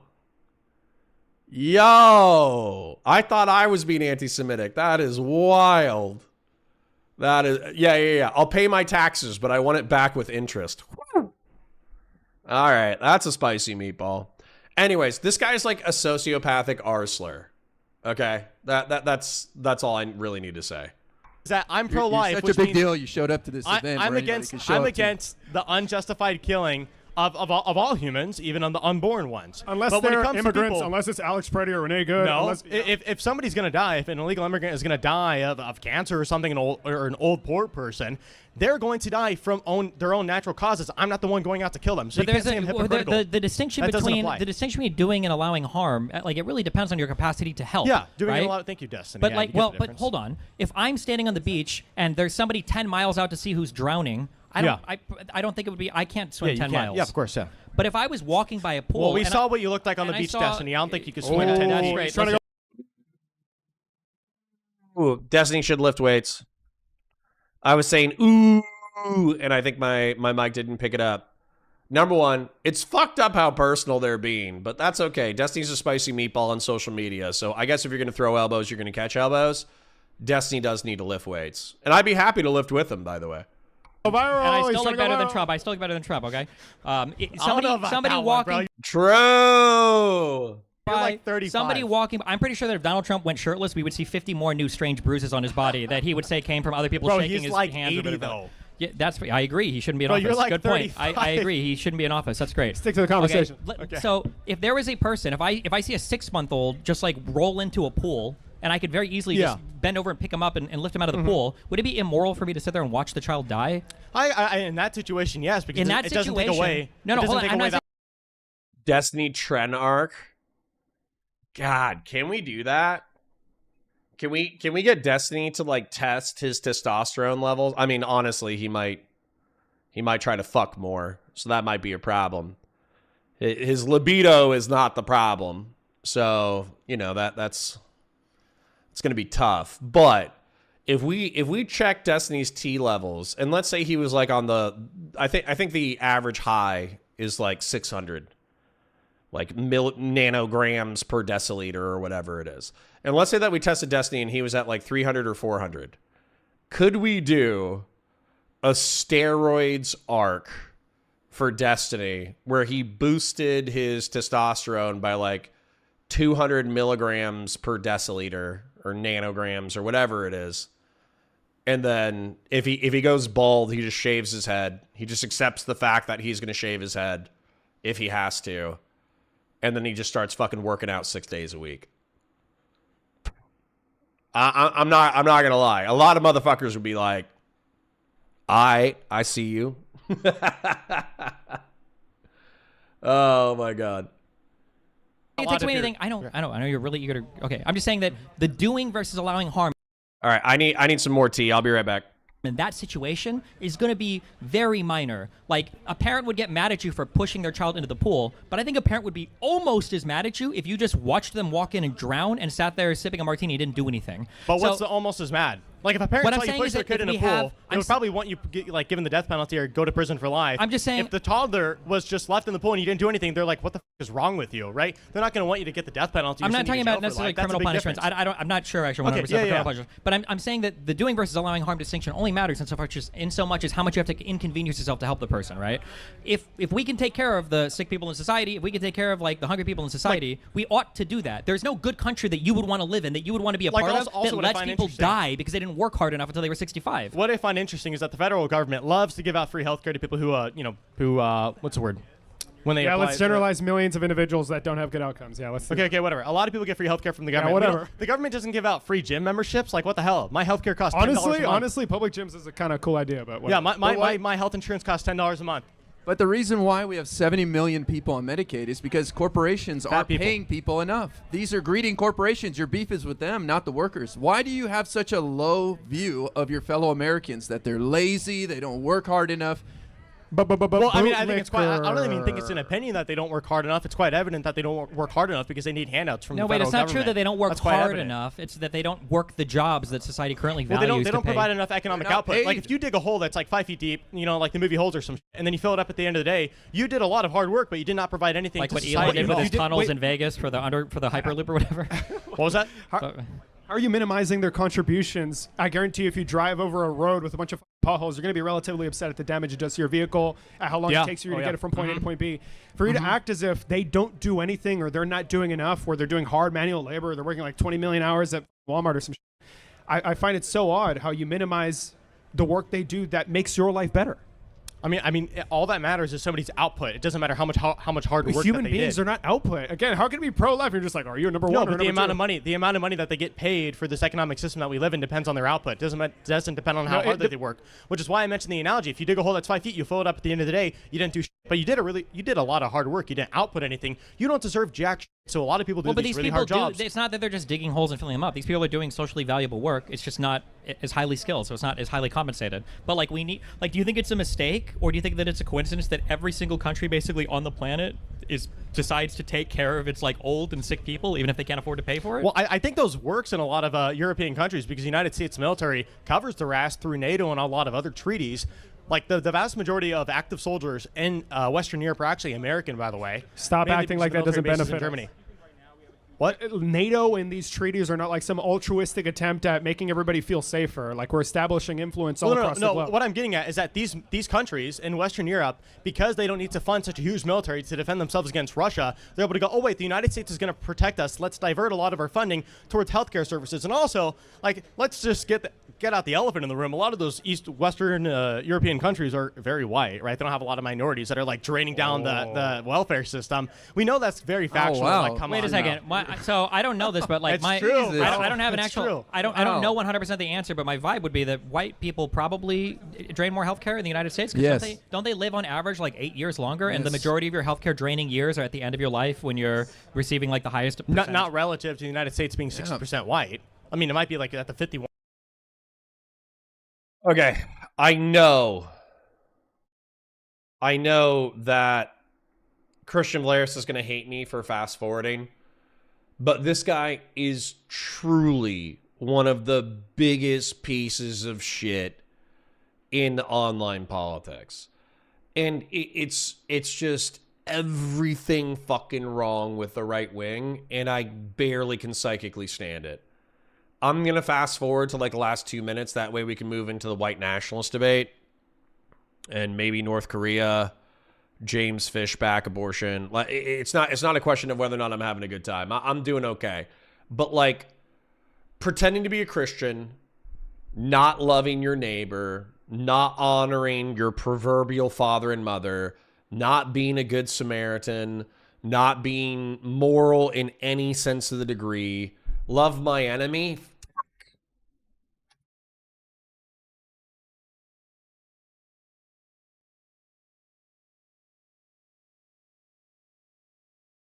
Nah.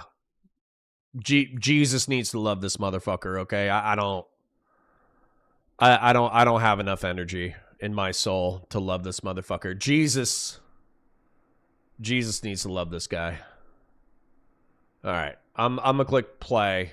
I'm gonna go finish up my tea. Them free things as well. So But when they have healthcare now, and then you're like, we should get rid of that system. What are you doing? Yes, well, I'm not taking anything away from them. We but are more stopping them white from getting people more would things. be punished by these policies you're proposing. I'm not focused on that. If somebody's not working, I don't care if they're white, black, Hispanic, or Asian. I think people should not be given free handouts. Yeah, because while moral value is intrinsic, because I'm very pro-life. If you're not working, then you're no longer a human being. You don't deserve rights. Like, how does that make any sense? No, they deserve rights. They deserve to starve. No, they don't. They don't deserve to starve. That's what you're saying. What do you mean? They should starve and not be helped by a government with a $30 trillion economic free output food, I'll tell you and that. multi-trillion-dollar revenue. They don't deserve free food. I'll tell you that. Why, They don't deserve to starve, but they also 70 don't deserve free food. 70%. They can go get their own food if they like, but if I'm not going to give it to them, nobody else is going to give it to them. 70 I am only reading this because it's oil. I'm going to disavow this comment before I say it, and I'm going to disavow this comment after I say it. Grassroots for $50 says, my cancer-ridden dog has more testosterone than Destiny's collective bloodline. I disavow. You're being mean. You're being rude. You know you're being mean. You know you're being rude. You are doing that just because you think it's fucking funny. I disavow. Fuck you. All right. 80% of people on SNAP benefits are elderly, disabled, or children. Okay. Should we take away their food? What does disabled constitute as?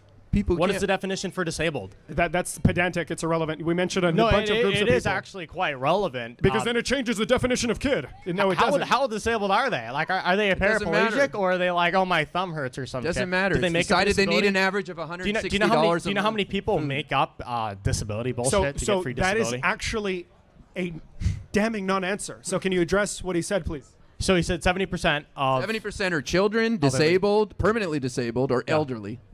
Okay. And I'm Fuck saying them. Define 70%. No, but those old people Are should you? have I'm worked just, enough to this have is the a random account to question pay for because their I own know food. we got to move on. Are you Christian? Yes, I am. How the?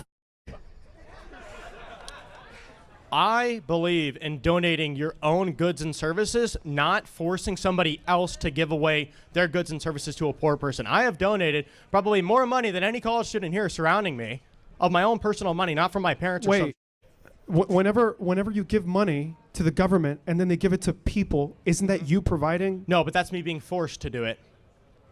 And you guys are pretending to be so morally righteous by doing this, but you're actually wanting other people to pay for poor people's Well, No, you live no, within I'm in the- favor. you If live- somebody wants to voluntarily say, hey, I actually have a surplus of money right now, I'm going to give a few grand to this charity, that's great. I think people should do that. I don't think they should be forced to do that. Aren't you compelled to do that? Have you been to church before? I have, yeah. What do they do twice a mass if you're Catholic? I'm not Catholic. Oh, big L. But do they collect donations at your church? They don't pass anything around. Oh, okay. Yeah, At every church- Which is bullshit. You know that motherfucker's lying. You know that dude's lying, which, by the way, is against the Ten Commandments. So let's take a look. I was thinking about...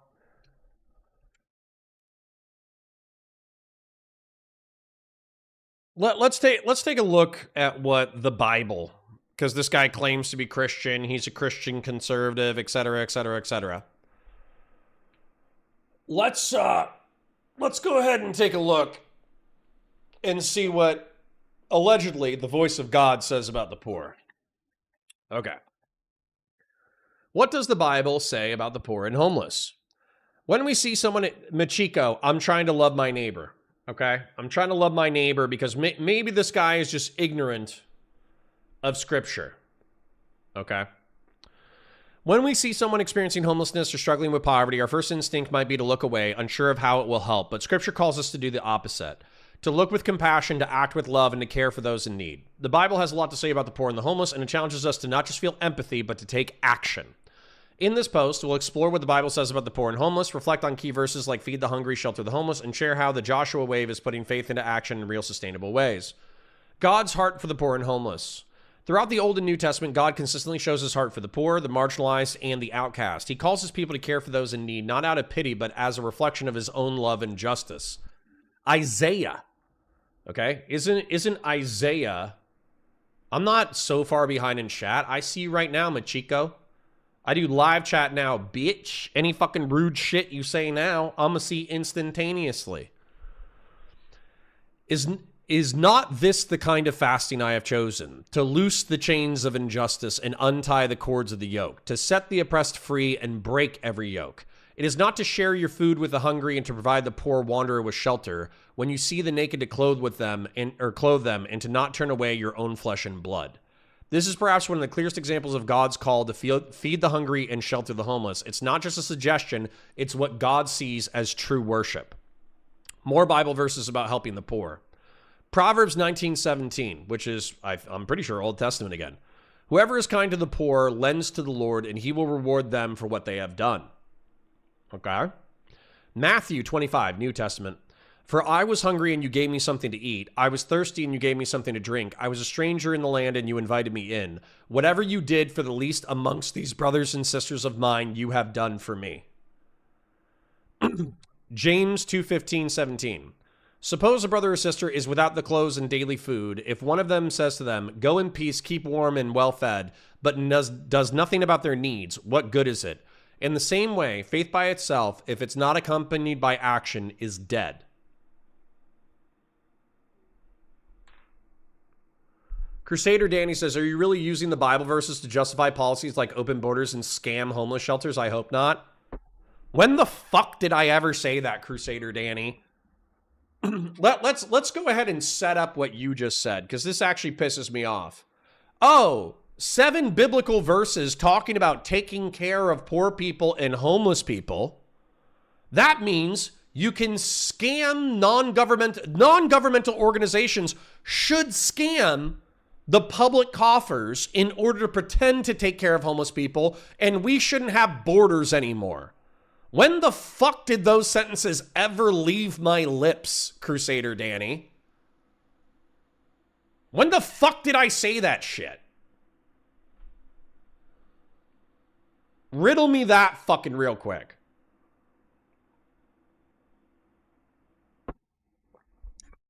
Holy shit. Justin Garcia says, why are we talking about the Bible at all if this dude even cares? I think he claims to be a Christian conservative. If you claim to be a Christian conservative, you should probably care about what's in the Bible, right? He'll just use it to justify whatever his position is. You can't use this in order to justify whatever you want. The text is quite clear. Crusader Danny says, wasn't Destiny and this tard talking about California shelters? Maybe I skipped something. Okay, and? So is the system... Okay, so let's say the system is fucked up, right? Let's say that there are NGOs who are scamming the public coffers. Wouldn't it make more sense to arrest and prosecute the people who are scamming the public coffers than it is to end homeless outreach entirely?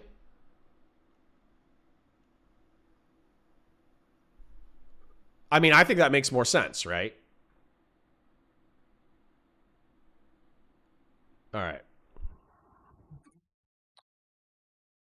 All right, this is a Christian organization, charitable organization. So let's just read something else, I suppose. This poor man called and the Lord heard him. He saved him out of all his troubles. My whole being will exclaim, who is like you, Lord? You rescue the poor from those too strong for them, the poor and needy from those who rob them. Psalm 82:3, defend the weak and the fatherless, uphold the cause of the poor and the oppressed. With my mouth I will greatly extol the Lord. In the great throng of worshipers I will praise him, for he stands on the right hand of the needy to save their lives. And you're like, oh, sorry, Danny, if I went a little hard. But you're like, oh, Connor, why do we need to appeal to the Bible in order to argue our points? Shouldn't we be secular fucking anti-theist fedora-wearing douchebags? No.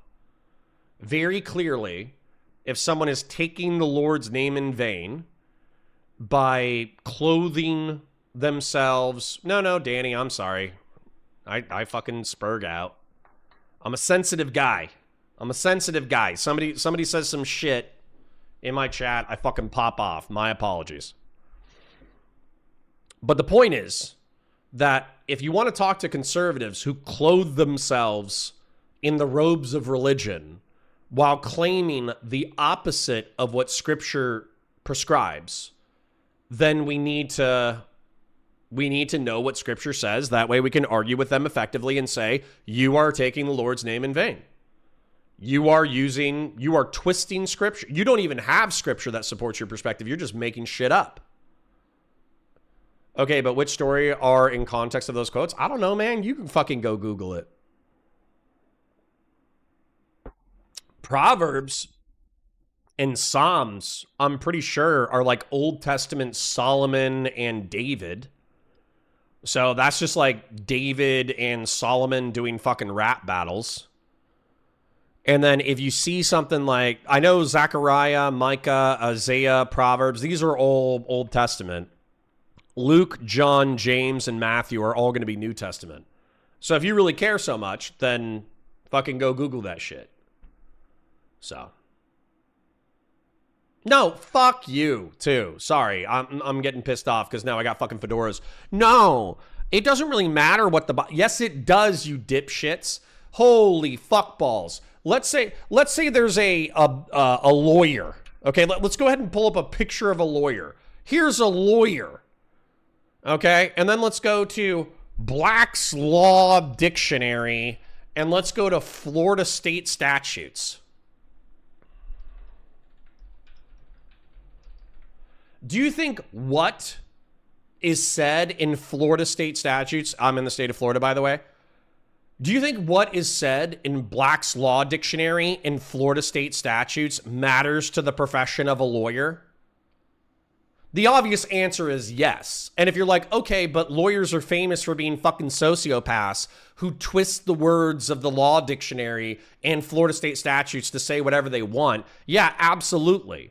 But when you try to hold them to account, you appeal to statutes and you appeal to the definitions. Obviously. So saying, oh, well, people just twist books into their own definitions and all that kind of bullshit. Yeah, that's why you fucking, I'm going to be rude because you guys are pissing me off. That's why you fucking rape them, rhetorically, of course, with the words of their own fucking texts. Very obvious. Very obvious. Don't know why we're pretending otherwise. You know what you know why this pisses me off so bad? The reason why this pisses me off so bad is because you guys want to be fucking lazy.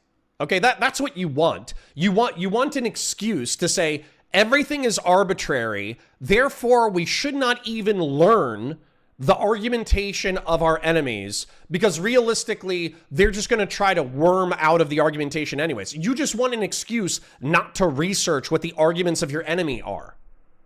But I will remind you of what's the Sun Tzu quote? Sun Tzu quote, know thy enemy. Sun Tzu's famous quote regarding knowing your enemy from the art of war is, if you know the enemy and yourself, you need not fear the result of 100 battles. And this quote is bigger, by the way. If you know your enemy and yourself, you need not fear the result of 100 battles. If you know yourself but not the enemy, for every victory gained, you will also suffer a defeat. If you know neither the enemy nor yourself, you will succumb in every battle. So y'all motherfuckers saying like, oh, well, I'm lazy, so I kind of want to know myself, and I don't need to know my enemy. It's fucking laziness, and it does not belong here, okay? If you want to be fucking lazy, if you want to get jerked off that if you want to get jerked off that everything you believe about the world is totally correct, and if you want to get jerked off that you don't need to know your enemy, if you want to get fucking jerked off and told that you're, special, and that you're like perfectly morally lucky and every single presupposition you have about the world is absolutely correct, you're in the wrong chat. Go to a fucking liberal, go to any fucking liberal chat, and they'll fucking jerk you off. Okay? That's not this. This is not the liberals are right about everything jerk off community. Okay? Go on about getting jerked off. I hate you guys. I hate you. Church, I donate online. Wait, well, hold on. Wait, what kind of church is this? Calvary Chapel, Chino Hills. Jack is this Hibbs. like an online church? Hibbs, right? Do you know Jack Hibbs? He has like 500,000 followers on Instagram. He's a big political speaker. No, I don't. You don't? Is this an online church? No. Okay. It's for all the Catholic churches I've been to, they generally tithing is like seen as like a thing you're supposed to do, and they pass around the thing. And that's actually not biblical, right? You should be giving in secret. You shouldn't be like, oh, I'm gonna put money in the box in front of everybody to make themselves. Well, there's a look good. difference between giving money as part of tithing versus making a big show out of it, right? Like you're still doing it in front of people. Yeah, right? but you should still do it secretly if you're. But who says that? That's not true. What? It's in the Bible, yeah. It's literally not in the Bible. It's in the Bible that you should donate to the church secretly. Have you even read the Bible? Wait, hold on. When Jesus is literally doing the thing of the woman who donates quietly versus the guy that makes a big show out of it, how does he know that the woman donated quietly? It's because she still walks up to tithe. It's public. It's not like you have the secret mail thing that you send the donation off to.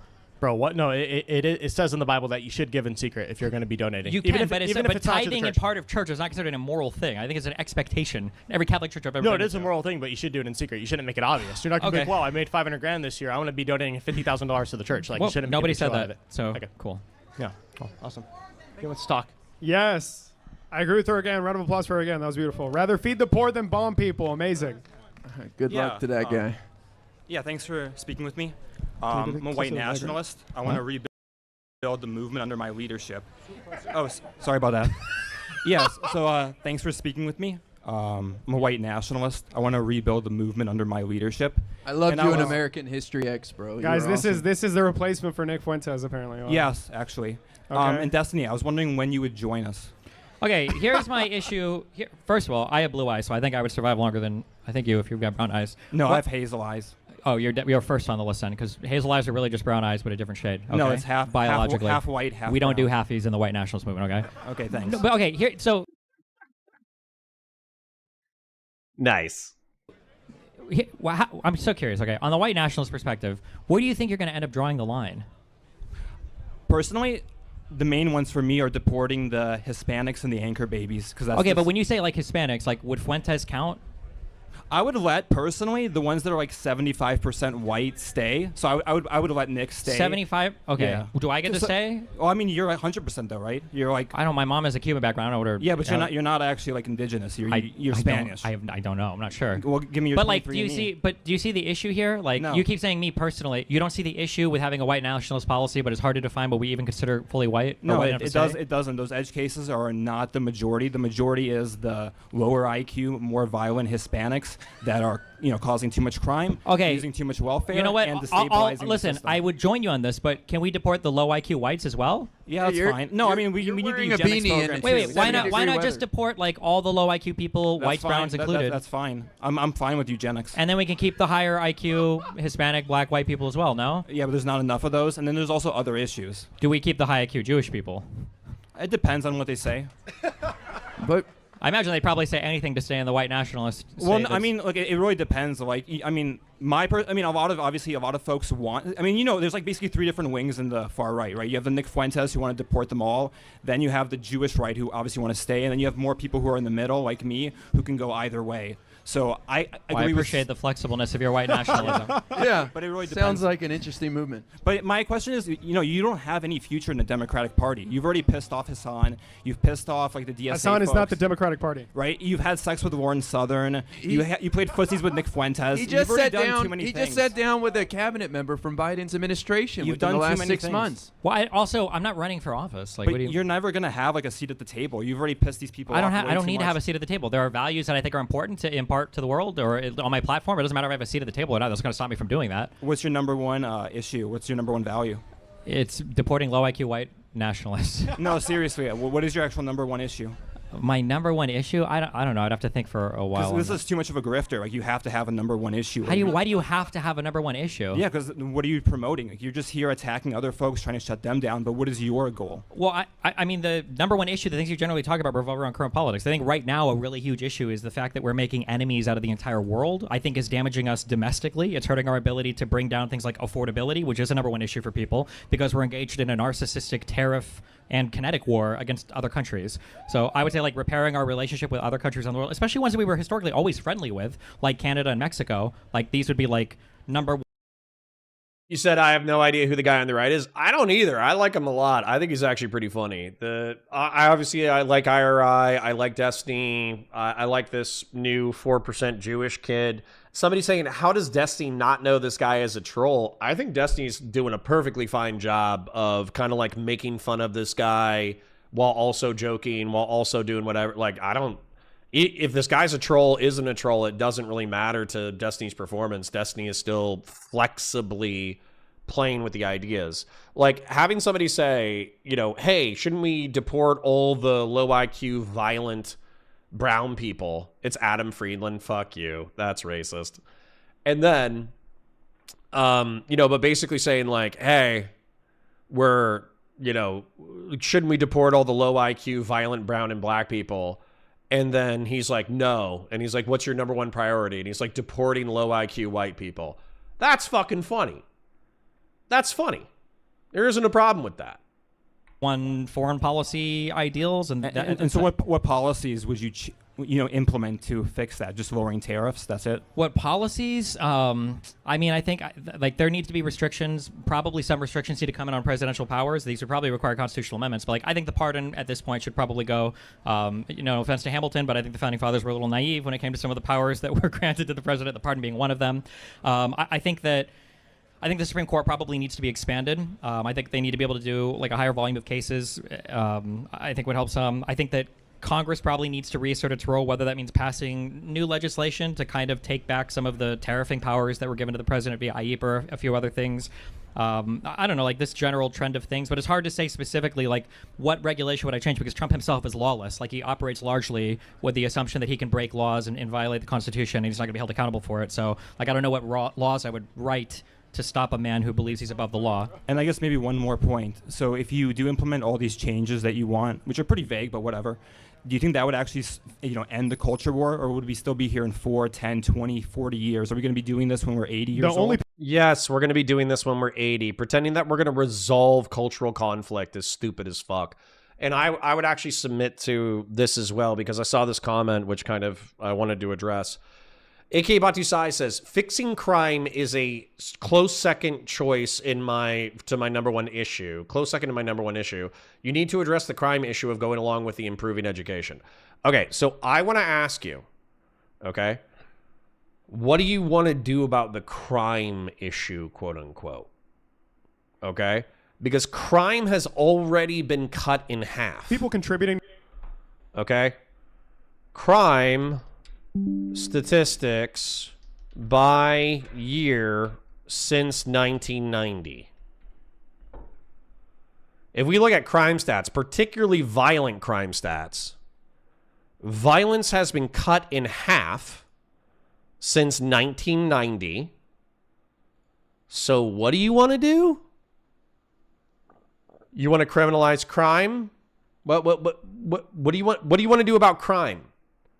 We already cut crime in half.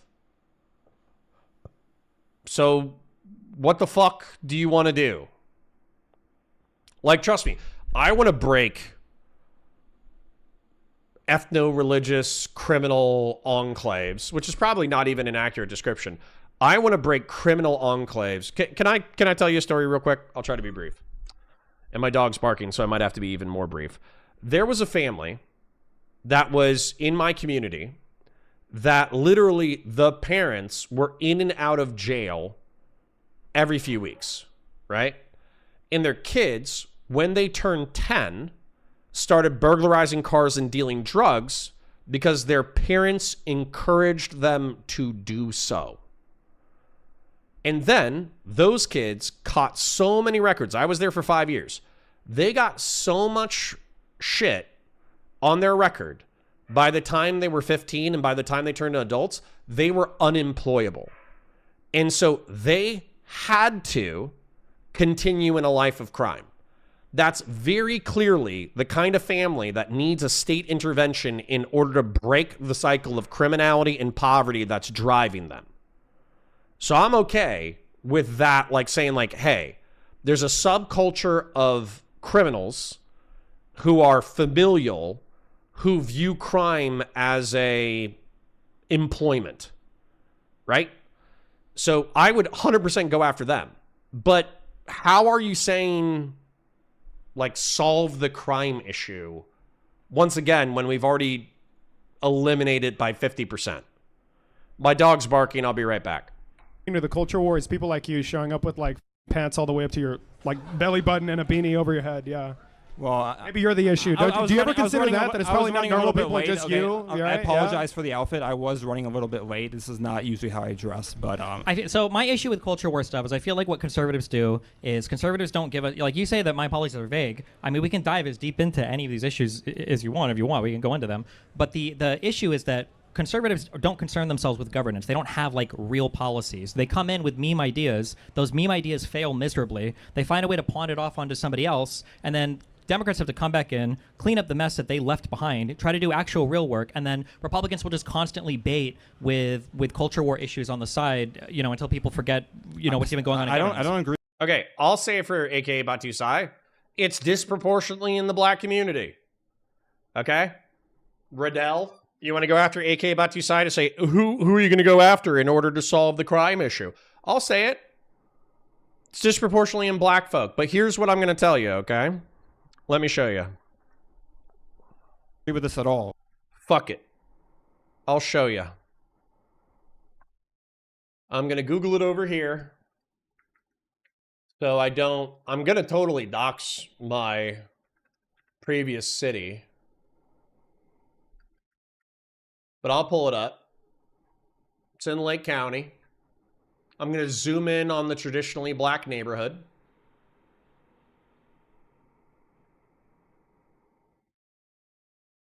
Let's pull it up over here. I'm going to show you. Okay, so here's 441. That's Grandview. That leads into the black neighborhood. This apartment complex is where I had a shitload of burglaries. Okay? Shitload of burglaries. Oh my God. I had so many fucking burglaries. That's a housing complex. That's not what I was looking for. Where's the apartments?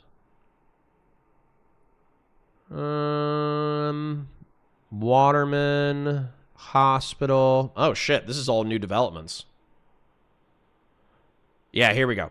Here's the apartments where I had a shitload of burglaries. Okay, I had so many fucking burglaries in this shit because this was right next to the black neighborhood. So the black neighborhood, kids, teenagers would jump over into the apartment complex and they would effectively walk down this parking area and they would try every single door handle. That way they could burglarize the cars. So not only did I have to patrol the fuck out of this area, but I had to patrol the fuck out of this neighborhood because it got burglarized all the time. But let's take a look right here, okay? So I used to, when I was on patrol in the Northeast, which was the historically black community. Where's Donnelly? There's Donnelly. So basically I would hit Pine and then I would hit this little roundabout. Then I would come back out onto Jackson. Then I would head down Tremaine. Then I would go back down Grant. Then I would go back down Lincoln. And then you know what I would do? I would go in the opposite direction. I would literally head up a side street, go back up to Grant, go back down, hit this little cul-de-sac, back into Jackson. Then I would get back to Tremaine, and then I would hit Pine. And then when I hit Pine, I would, go back down into this little cul-de-sac and back out onto Jackson. I literally did this shit because this neighborhood was so filled with drug dealing, homicides, shootings, stabbings, etc., that I basically hit the same 4 to 5 streets over and over and over and over again until 2 a.m., effectively trying to prevent people from either burglarizing each other's houses or killing each other. Okay? Now, that being said, there's approximately 3,000 people who are black who live in this city. And a majority of them are concentrated on these streets. Okay? But I'll tell you that the number one issues that we had, this is literally the fire department and the police department. The number one issue that we had was right here off of, was it off of Grandview or was it off of Hackett? I think it was off of Grandview. This is a shopette, and I am so sad to say that the owners of this shopette, yeah, it's this shopette. God damn it, this makes me so fucking sad. God damn it, this makes me sad. The owners of this shopette got murdered. They were like a Vietnamese couple. They worked here for years. They were there for like the entire 5 years. I used to go into the shopette because basically people treated this like a bar. They would go here and they would buy beers and they would hang out in the parking lot and drink. Sometimes it would cause a fight. Sometimes it wouldn't. I typically left people alone, but sometimes cops would enforce open container laws. I went into the shopette dozens of times. And unfortunately, literally 6 months after I left the job, somebody came in here from the community, shot the husband and the wife to death as they were closing the store and robbed it. It fucking sucks, man. It sucks. Then, got into foot chases right here. Got into plenty of foot chases here. Off of Grant, there was a house right here that was dealing drugs. They had aluminum foil put on every single window right here. And they got robbed where like 3 or 4 people in the middle of the day came and robbed them in the middle of the day. And then even though they had 3 or 4 people come in and break into their house, They didn't want to press charges. They didn't want to talk to us. They didn't want to do anything because they were dealing weed and coke out of this house. Then for Grant, Grant's okay. I think it was Jackson that was the fucking problem. Jackson was such a fucking tough street, man. So there was something called the Hole. And I think this is the Hole. So in the Hole are 4 houses that are built on a 1/4 acre lot. And so as a result, or 1/8 acre lot, 1/4 acre lot, I don't fucking know, right? But in the Hole, there are basically junkies, okay? So these people don't deal. These people don't get into fights. They don't shoot or stab each other. But they get so high and so drunk that they fight each other. And then it's scary when you go in the Hole because effectively, while you're dealing with like a junkie domestic violence over here, there's like 8 other junkies living in these houses that are looking at your back. And you don't want these people to fucking bushwhack you. The chances of them bushwhacking you is incredibly low. It'll still happen though, so you need to be careful. People would drug deal here. People would drug deal here. This is like a, I don't know if this was like a daycare or a church, but there was definitely a daycare or a church here. This area right here, one of these is a church. I forget which one this is, but I think I told you guys that I talked to a white guy who was on the wrong side of town at 11 p.m. So I was talking to a white guy, and I probably bumped into him 500 block of Jackson. So he was, it might have been Pine. So he was walking right here. And I'm like, why the fuck is there a white dude walking around in the middle of the black neighborhood at 11 p.m. and I stepped out with him? That guy, I talked to him at 11 p.m. The next day, his body was found in the corner of a church over here. He might have made it 2 blocks. And he didn't get killed while I was there because there weren't any gunshots while I was on patrol. I was in this area the entire night. But later on, probably 3 a.m., 4 a.m., I was probably working on paperwork, and the dude got gunned down, and his corpse was found in the corner of one of these buildings. And 500 block of Jackson. Shitbirds. No, I didn't kill him. 500 block of Jackson. You know how I told you that I was at a basketball court, and then I got into a foot chase with somebody? And then I chased them down like a series of buildings or whatever. The basketball court, it looks like it's been turned into a development. Oh no, here's Collie Lot. This is where it was. So here's the basketball court where this motherfucker was playing basketball. And so he walks out. I'm on Pine. He runs around this area. He runs into the wooded area. Oh, it was Lily. Was it Lily? No, it was Collie. It was Collie. He crosses into this woods. I chase him down the woods down to 500 block of Jackson. I chase him all the way through all this shit, dude. I literally chased him. I don't know if you guys can see it properly. Literally foot chase with like 7 other patrol cars. He goes into Demarius Rogers' house, which is right here, and fucking tackles him and slams him into a coffee table, smashes the coffee table. Right? So anyways, the point is that like out of the shitbirds that we dealt with consistently, it was maybe 100 people. Okay? So use Street View. Let's see if we can do Street View. Can I do Street View? Yeah, I can do Street View. Demarius Rogers' house. Let's find it. That's not it. 500 block of Jackson. I think it's further back here. Oh, wait. Oh, hold on. This is, these guys are not very nice either. Let me get down here. Let me see if I can find him. No, that's not it. I got into a fight with a pit bull right here.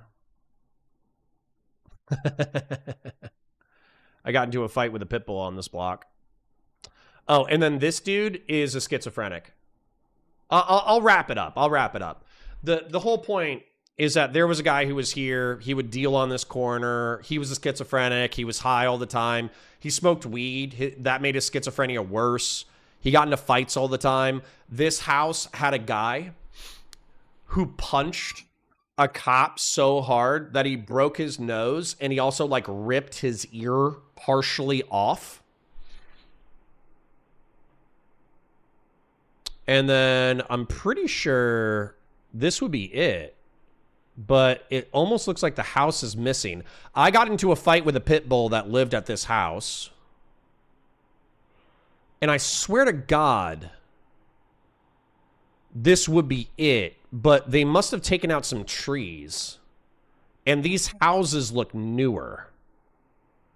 So they might have literally taken out the house.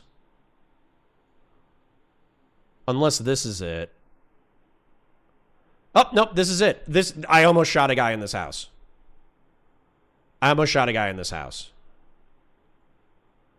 So it's not this one. It's this one. This is it. So I'm like 95% sure that my field training officer, we chased the guy. I forget his name, but I can see his face. We chased the guy through the woods back here. He ran into the back door. My FTO, who I wasn't with at the time because I was out of field training, so at that point he was pretty much my partner. He was coming in from this direction, chased him through the back side of the house, and then double leg takedown the guy and smashed him into a fucking coffee table. And so while he was doing that, I ran to the front with my gun still out, came to the front, and then Demarius Rogers, a guy who threatened to kill me and kill my entire family, goes, "You got your man. You got your man. Put your gun away. Put your gun away. You got your man." So, anyways, the point is that, like, this neighborhood, I know that I just told you, like, oh, we had a homicide and we got the Chapette murders and I almost killed a couple of guys and I wrestled people and I did this and I did that and all that kind of shit, right? I know that I just did all that. I'm telling you, out of a population of 3,000 people, 100 of them were shitbirds and maybe 10 of them were violent criminals. Shout out to Demarius. No, fuck Demarius. Demarius fucking, he waterboarded his girlfriend. Dude, Demarius fucking grabbed his girlfriend by the hair. They were in some kind of domestic. And she was showering. He walked in, grabbed her by the hair, and smashed her head into the tile so much that there were chunks of scalp and hair that were bloody on the tile. Fuck Demarius. I hope that motherfucker's dead. I hope he's in prison or he's dead. So, all right. Anyways, I'm sorry for freaking the fuck out. The main point that I'm trying to make, though, is that this was a tough neighborhood. And yet, it was a very small population that made the neighborhood tough. So, sorry, this actually gets back to AK Batusai. I remember what the fuck I was yapping about now. Sorry for the ADD fucking move. Nah. You can shout him out. I don't know. Maybe he's gotten better. Maybe he's gotten shit together. Maybe he's married. Maybe I don't fucking know. But the point is, it only takes a very small percentage of the community to fuck up a community. Okay? It only takes 10 people to fuck up a community. It only takes 100 people to fuck up a community. So when AK Batusai says, "Hey, I want to do something about the crime problem," well, my solution to the crime problem would be lock up those 10 people.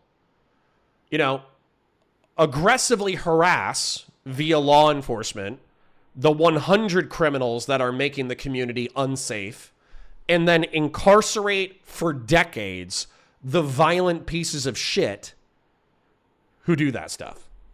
Sir, you have been one shot by a comment for like 40 minutes. My apologies. Back to the content. We'll fix it in post. Don't worry about it. Quick chill. Like the stream, share it with your friends, engage with chat, super chats if you got them, memberships if you got them. Shout out to the people who have donated. Grassroots oiled up a storm today. Grassroots, real serious. Grassroots, Larry Hutchinson, Fashion 40, I think.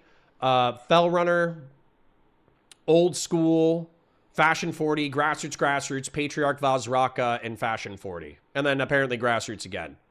So, Grassroots 20 says, I've weight pull trained enough American Bull Terriers. A 55-pound female bulldog can happily pull 8,000 pounds. We used to put old pieces of train tracks and weight the car on train tracks, and Daisy would drag 8K easily. Oh, yeah. Yeah, pit bulls and American Bulldogs are crazy. So, anyways, yes, I'm okay with a little bit of eugenics, but I think it needs to be voluntary. Back to the content. Like, yeah, the Republican Party is controlled by the donors, the establishment. They're a bunch of cowards. But obviously, we, the base, we want the mass deportations. Even Nick, you know, he's a coward. You say you want the mass deportations, but you're not getting them. Yeah, Trump cucked. No, but he was always going to be. No, cucked. he wasn't. He was always going to fail at that. Listen, I'm telling you, I'll bet my whole life on every future administration. Yes. There was no world where he was going to deport 13 million people. Yeah. That's ignoring anybody else that came in under asylum. Yeah, he doesn't believe in deportations. No. It's not that. It's that he was never going to be able to do that. If you voted for him to do that, you were misled, or you were just ignorant of the circumstances. Yeah, he could. It is impossible. Yes, he could. He forwarded them $90 billion, and they haven't been able to do it. He literally blinked on the whole battle for Minneapolis. Memes aside, did I know the Vietnamese people well? No. But they were polite enough. They were nice enough, you know?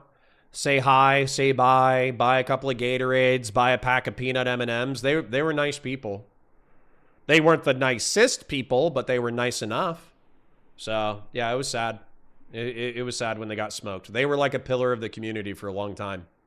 He blanked because it was an impossible and untenable battle. I know that this sucks. Listen, in the real world, if you want to be a leader, it can't just be you with a stick smacking everybody, telling them what to do. Yeah, it is. It literally isn't. That's not how the real world works. That's what Obama did with DACA. That's not how the real world works. You should appreciate that position as a white nationalist. Look at every strong fascist empire that ever existed. What did they say? We're built around war, a strong identity, a military. These losers lost in a single generation. They lost immediately to the most diverse, gayest countries on the planet. They're losing to trans. All right, I'm good. I'm good on white nationalist guy. I also don't care about North Korea as a topic. Let's do James Fishback and abortion. Destiny, how are you doing? Hey, I feel like I've recognized you. What's up? Is that an Uncensored America Yes, jacket? sir. Myron Gaines, too. Well, we love Myron Gaines. We love Destiny. Do we love Myron Gaines? Yeah. No, it doesn't sound like it. Well, my question's actually not about Myron. It's about James Fishback. Destiny. What happened to the debate? Fuck James Fishback, too. Did he cuck out the debate? What happened? He dodged, apparently. Oh, really? Do you think he's a serious candidate, or is he just trying to be a meme candidate?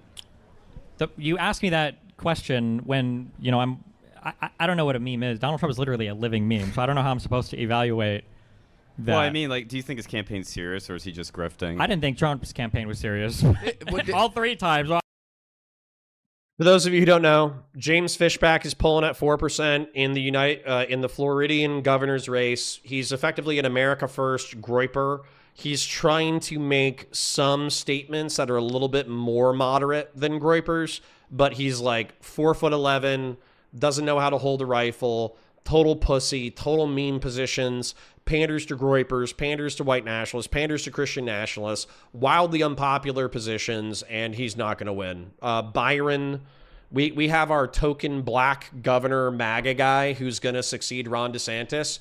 The Byron Daniels, our Republican black token MAGA guy, is going to he's going to fucking win. So, Cotter, have you seen the video of James Fishback saying a black dude should be lynched? No, but that's totally unsurprising. He absolutely panders to the internet audience. Cotter, you need to play Metal Gear Solid 2. It was the inception of a meme. Based. But I mean, I don't know. No, I mean, like, it seems like he's running a little bit as a meme, but it might just be when you're polling, like, because he's relatively unknown, you say anything to make a splash and get attention. But that seems to be, like, I think I just asked somebody, I haven't even looked, but doesn't he poll at, like, 5%? Like, it seems like he has to say something to get attention, so, yeah. Well, do you think then, I mean, because obviously I think open debate's great, we should debate anybody, and you do too, of course.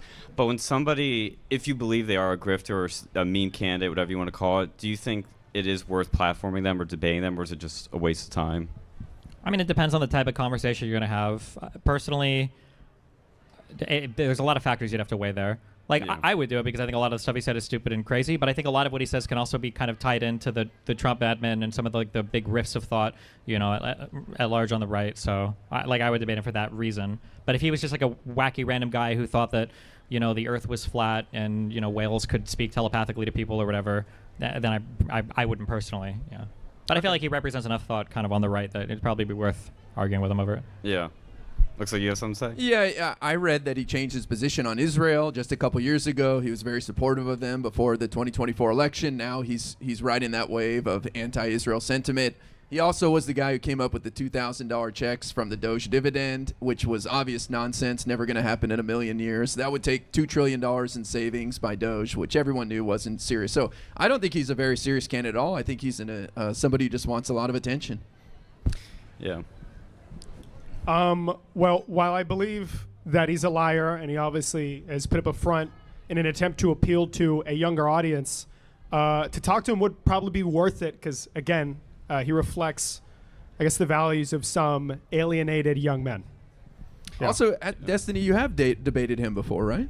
Yeah, but I don't think he was running for governor then. It was on Jubilee. Right. Yeah. Do you think, last question is, do you think there are any meme candidates on the left or anybody that's obviously a grifter, other than Hassan Piker, that you think is like a total grifter? What's the question? I said, do you think that there's anybody on the left that's like Fishback that's trying to run a campaign that's totally grifting, is not a serious candidate? I know a lot of you guys think Hassan's kind of like that, where he's just grifting. Well, to be clear, Hassan's not running for office. Yeah, right yeah. now. But I mean, like in the influencer and political sphere. I don't know about particular individuals, but there's always going to be a role for somebody to run as a losing candidate and be able to raise money and live the high life and get attention. That's what George Santos did. He accidentally won when he did that, but there's always going to be people out there that are coming in 7th place that are getting attention to raise their social media followers or money. So yeah, of course there's going to be people on the left. I can't think of anybody right now, but of course. Cool. Thank you, guys. Yeah, thank you so much, man. Hey guys, how's it going? What's up, Hello, dude? sir. Thank you for doing this event. For sure. Sorry, Dustin, I have to break your no abortion rule. Oh, God. You'll be okay. Do you generally agree with the precautionary principle? I don't know what this means, but my guess is going to be if you're likely to cause great harm on some side and it's like a 50-50 thing, you probably gravitate towards the thing less likely to cause harm. Yeah, but just simply better safe than sorry. It's a general principle. Would you agree that, so you use the consciousness stance on abortion. Would you agree that if we do not know when consciousness begins in a fetus, that we should generally not do abortions then? I would agree in a vacuum, but the issue is you're counterbalancing this with another right, which is for a woman's body to not be forced to incubate something for 9 months, right? So it's not, unfortunately, there are some things where like it's better safe than sorry. Like, would I push a button knowing there's a 1% chance to kill somebody in the next room to get like $10? Like, well, even if it's just a 1% chance, it's probably not worth pushing the button. But if you're counterbalancing this against somebody else's like pretty fundamental important rights, I don't know if you can just appeal to like, well, better safe than sorry, because you could arguably make that same argument on the other side, right? Well, if it's one cell, like better safe than sorry, 1,000 cells probably isn't living, and why risk an entire woman's, autonomy for 9 months to preserve this? So I would agree that when it's at one cell, when it's a zygote, that is clearly not conscious at that point. And I would also agree that like if the I'm going to skip, not because there's nothing wrong with this guy. Abortion is an interesting topic, but my frustration with this topic is effectively like, you just have to draw a line where you think consciousness starts.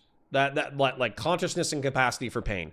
And I understand that there's like a greater moral weight to potential existence that a religious person is going to value. But I think that if you're not causing pain to a conscious organism, then that's an okay line to do, I suppose. And I think that's something that we could compromise on. We just have to find out what that line is. And then the reason why I'm going to skip this guy is because of his hat. Okay? I know that's very rude of me, to judge somebody based off of his hat, but he's actually wearing a newsy 1920s flat cap. And I think that you gotta rock the shit out of that, obviously. But if you wear that hat, I probably don't care about your political opinion. I'm not gonna lie, unless you like really rock the fuck out of it, and I'm like, damn, that dude really rocks the fuck out of it. Then you know, unless you're that, I don't really care about your opinion about anything, really. Jen Winkler says 21 winks. I'm pretty close. Riddell says no, this guy has content. All right, we'll watch this Peaky Blinders ass motherfucker. Round of applause for him, guys. I'm not a Trump supporter, but I'm 45. Ever since I could vote, it's always been Democratic. But at this point in time, I don't have a party. I don't necessarily agree with what the Republicans are doing fully, but I can find many examples that I'm completely fine with, if not happy about. And that is going to scare many Democrats away to even possibly say words like that. But then I look at the Democratic Party, and the word I say is disillusioned. The direction, what's important, you know, the loudest voices. I always have this conversation with my buddy here, known him since high school. He's a strong Democrat. I just can't associate myself with the way the party is going. And I can't go to the Republican Party either. And I can't go to an independent party because they have an agenda as well. And I can't go to the Green because they have an agenda. And I'm somebody who went to Humboldt State, who was very green, very liberal. But what's an Tree example? hugger in the sense that I used to embrace that term. But what's an example of being disillusioned with the party? See, I was asked that question earlier, and that is a very long conversation. If I can think of something off the top of my head, it probably won't even be the strongest point, because I'm not here with the ammo ready to go. Well, but listen, I think the Democratic Party is standing for making life more affordable. Sorry. I think the Democratic Party is standing for making life more affordable. I don't think they're doing anything extreme or anything crazy. If you listen to Fox News, you'll think that we're run by AOC or something. But see, here's the problem. Fast and Bulbous says, get to the point, you old fuck. Are you talking about him or are you talking about me? Now I know there's a 90% chance you're talking about him, but you know, if the shoe fits, wear it, you know? And I run into this with my buddy all the time. Right now, I can't listen to just CNN. I can't listen to MS Now, which they're no longer MSNBC. I can't listen to Fox News. I will tell you that for the first time in my life, I'm actually starting to watch a little bit of Fox News, which tells you where I've come from. Because I was at a point in the past where Fox News changed that channel. I can't even possibly listen or even give them a chance. But what's interesting is I'll talk to him about the No Kings Now protest that just happened. Patriarch, both. Fast and Bulbous, both. And he'll be praising it. He'll say all these wonderful things. And I'll say, well, wait a minute. What about the violence that happened? And he'll immediately say, I haven't seen any of that. And I will say, what channel are you looking at?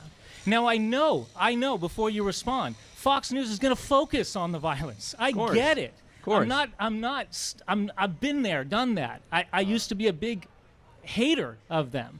And the only reason I tune them in now is because I feel like I'm getting a little bit more of the actual story. Biased, but then CNN is biased. It's all about ratings. So it's whatever that's gonna get that higher viewership, as opposed to actually giving me information. And before you chime in, sorry, you asked me to go to the mic. Before you chime in, it's like the days of Walter Cronkite, and that's before my time. But the idea of somebody like him, and probably a lot of people behind me have no idea who he is, and again, he's before my time, but he actually presented you the news. And I know there was a Supreme Court case, can't cite it to you for right now, that indicated that the news stations actually don't have to tell us the news, which is ridiculous. But the point is now it doesn't matter if it's CNN, if it doesn't matter if it's MS Now, it doesn't matter if it's Fox News. It's about how can I get ratings, how can I feed the red blood, or how can I feed the blue blood? So 45-year-old discovers bias in news. Amazing. My problem, and I don't even know if this is a question, but I'm glad to give you some, some filling time, is how can somebody like me who's completely disillusioned from the party that I've always been with, I don't even know where to go at this point. And I'll just throw this last part in. It's okay to be content or acceptable of something that Trump does. He is not the devil. And when somebody tells me he's the devil, you lose me, because you're not actually really thinking critically. You're on the surface. So, and then when somebody tells me Kamala Harris is the devil, same thing. You're on the surface. So what do you have advice? Here's my question. Your advice, sir. Sorry for taking up all your time. You're good, bro. What is your advice for somebody like me that is so disillusioned with all of it? And when I hear the priorities of the left or the right, it's, at the end of the day, it doesn't really matter. I mean, it does, but it doesn't, if that makes sense. I hear you, man. Wait, can I answer a little bit? I got so triggered I had to come up here, okay? All right. Not really, though, but I'm glad to bring it. Yeah. So I just want to explain a quick thing, and then I just have a question, okay? Sure. So my naive understanding of propaganda 10 years ago was the idea is, internationally, especially concerning Russia, the idea is you make the other side look bad and you make yourself look good. You make the other side look not credible and you make yourself look credible. And I thought that this is kind of how the world worked when it came to propagandizing people. And I had an Eastern European friend, and they explained to me, because sometimes I remember there was one thing that happened where there was like a reporter standing somewhere and a grenade went off, and it was like very clearly like not real. Like it was obviously staged, and in the West, in America, we're kind of like laughing at it, and it's like, I can't believe these like stupid Russians can believe this dumb stuff. But what the explanation that I got was that, especially in that world, like foreign propaganda is not meant to make your side look credible and the other side look uncredible. It's supposed to make everybody look equally silly, because the idea being that if you know they lie, and we're honest that we lie, we're honest liars, you know that we're lying, at the very least you're probably going to trust your liars, because you know that the other side is probably lying for their benefit, and ideally your side is lying for your benefit. And that was a really interesting concept, because then because it reframes how sometimes I see how foreign people view their own government's propaganda. Because I'm thinking before, wow, you guys are dumb. But what they're thinking is, well, no, we know our government lies, but we're smart enough to know that about your government, but you're an idiot and you don't understand that about your government. That would be like the perspective. So with that explanation in mind, you were asking about CNN, and you were saying, well, everybody's got a spin, everybody kind of like lies, everybody kind of does stuff. I submit to you, my argument is that that mentality is what the Conservative Party has tried to trap Americans in for the past 3 decades. Like, left-leaning media doesn't get things perfect all the time, but if you were to compare the scale of lies, it's not even, we're like orders of magnitude away. So the question that I would have for you, I would look at one of the lies that I would say on the right-leaning side, and there are a multitude of them, but one of the larger ones I would say was, in 2020, Donald Trump was invested in getting everybody to believe that if the votes turned out to favor Biden, that they would be fake. And he started a year in advance on that lie. And all of the people at Fox News, all of them knew it. They were communicating back and forth with them. They were helping to optimize and spread those lies on TV, and they did it because they knew they were losing audience to Newsmax and OAN. This isn't a conspiracy. Well, in the strictest sense, it is a conspiracy, but it's not like a wacky conspiracy theory. We know all of this because of all the discovery that came out when Dominion sued Fox News. So I guess my question is, that was a major news network with some of the largest anchors on the planet, on the largest cable news network in the United States, that was working directly with the president in order to sell a lie to the American people to win an election that they all knew was false. What can we think of? Is there anything, like on the CNN, Washington Post, New York Times side, the MS Now side, that's even remotely comparable to, I guess, to that level of lie? Absolutely. I mean, it's. I'll go with, and you said it first this morning. I think you called him. I forgot what you said about Biden, but it was right on. It actually got me listening. He's geriatric. He wasn't able to be a cheerleader That's what for I'm talking the about. team. So Yeah. the geriatric candidate. There are people within CNN. There are people within his circle. There are people who went on CNN who acted like nothing was wrong. That everybody, that what you're seeing is not true. Those were all lies. So when you're saying, before you chime in, but when you're saying, and I completely agree with you, there are people on Fox News who are literally knowingly telling a lie to progress an agenda. But when you sit there and say that they're the ones who are only doing it, or I think maybe you said started it, but even if they started it, somebody else is finishing it. So not it started it. So like in terms of the geriatric thing, right? So the question is not is Biden slow, is Biden old? The question is like is he senile or incapable of doing the job? And I know think this the is like answer was clear on that. I understand that that's the saying that everybody says, and I know I'm literally a man on an island out here. I don't even know if Guy will side me with here. There was no evidence that Biden was truly incapable of performing or doing the job. If Now, you're talking Dude, stop the cat. Stop the cat, man. Stop the cat. Stop the cat. I don't know if this is bias. I don't know what the fuck this is. Maybe it's tribalism, maybe it's something. But dude, I am so tired of people pissing on my leg and telling me it's raining, dude. I was making jokes that Biden was the lesser of two evils in 2020. Oh, this hurts. And I was like, this motherfucker is so old that they are going to need to duct tape his corpse to a dolly, and they're going to have to roll it out for speeches, and they're going to have to put peanut butter in the back of his fucking mouth like Ed the... Do you guys know this? That they used to put... There was like a show with a talking horse. Show with talking horse peanut butter. Okay? Mr. Ed. There was an old movie, TV show, whatever, called Mr. Ed, and apparently it was a lie that they put peanut butter in the back of his fucking mouth. But at the same time, like, dude, I was joking about this shit in 2020. So you can't tell me in 2024, oh yeah, he's good to go. That's fucking crazy. That's, dude, stop the cap. Stop the fucking cap. All right? Destiny is correct. Biden was old, but he's the most accomplished and consequential person in modern history. The debate was a disaster, though. I would definitely grant. Stop the cap. Okay. Stop the cap. You're okay. The cop came out. What the fuck? What's your problem, Horses United? What's your fucking problem? We're not talking about law enforcement, except for me fucking going after people in the Northeast. I was talking about how crime isn't that fucking big of a deal. What the fuck does being a cop... Oh, it's hard to police? Oh, okay. All right, my bad. I was about to freak out. You know me. You know me. I'm sensitive. I'll fucking pop off on a single comment.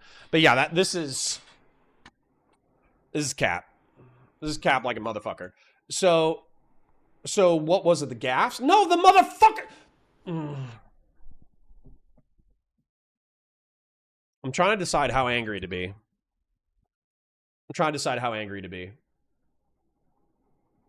Okay. I'm going to try not to get angry.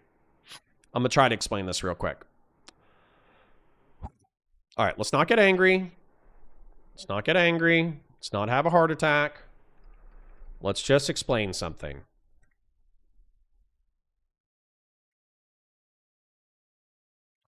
So a cabinet, and this was my mom's argument.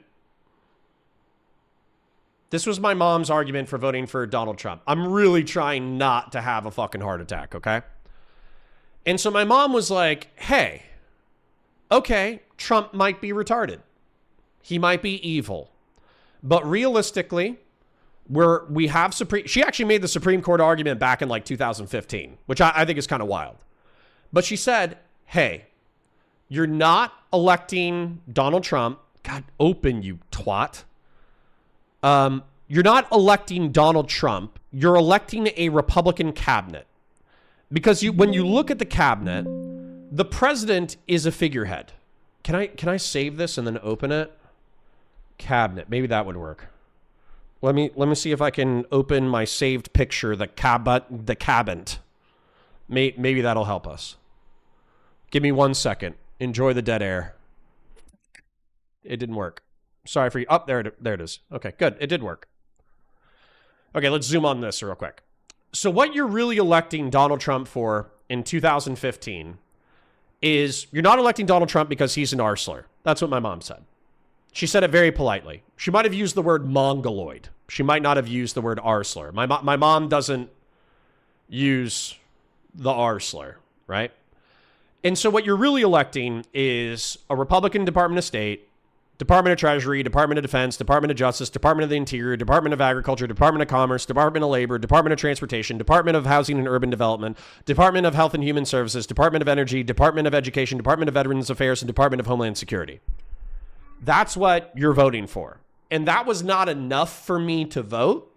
But when you guys say, oh, well, Joe Biden was the most effective first-term president in recent American history, what you're really saying to me is, okay, he elected a competent cabinet, and you elected a cabinet that was willing to whip the legislature into a position that passed decent legislation from a moderate perspective. That's what you're really saying to me. Okay? So the president could be a horse with peanut butter in its mouth. It could be a horse with peanut butter in its mouth and a pen that is capable of writing, auto pen with its hoof. And so saying that, hey, we elected a horse with peanut butter in the back of its mouth that is capable of signing legislation and executive orders with its hoof, I'm not that impressed.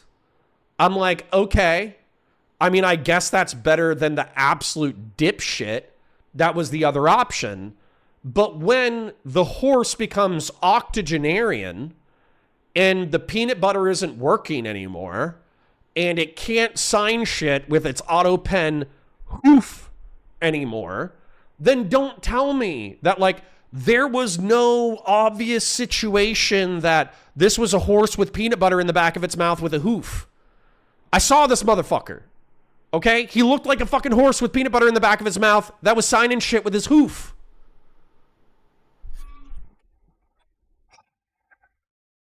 This is fucking cap, man. This is cap, and anybody who's not like a dyed-in-the-wool Democrat feels the way that I do. If you're like, Connor, you're wrong, blah-bitty, blah-bitty, blah-bitty, blah-bitty, blah. Like, so for instance, like, dang Jesus. I like to watch you as an other side POV, but yeah, I don't know. He was old, but no evidence of being senile. Literally, I don't want to get yelled at. I've never been yelled at here, but all I see is an old guy. It's okay. I'm not going to yell. I'm not going to yell. I'm not going to yell. Correct. So you guys are like, but Trump is worse. But Trump is worse. But Trump is worse. Correct. Correct. So hold on. Hold on. I don't even need to draw it. On one hand, you got Donald Trump, the biggest piece of shit in American politics in 150 years. Okay?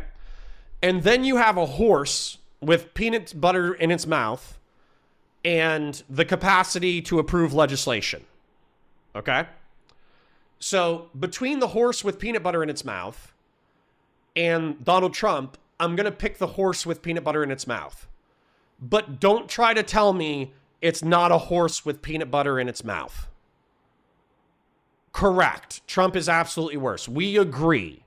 But you guys, I'm having an emotional moment right now because you guys are trying to tell me that it's not a horse with peanut butter in its mouth, and I'm getting pissed at you because it feels like you're trying to lie. Okay? It feels like you're trying to lie, and you're trying to tell me that it's not a horse with peanut butter in the back of its mouth. It's a horse with a peanut butter in the back of its mouth. But obviously Trump is worse. Okay? Okay. Let's just, I'm not going to read.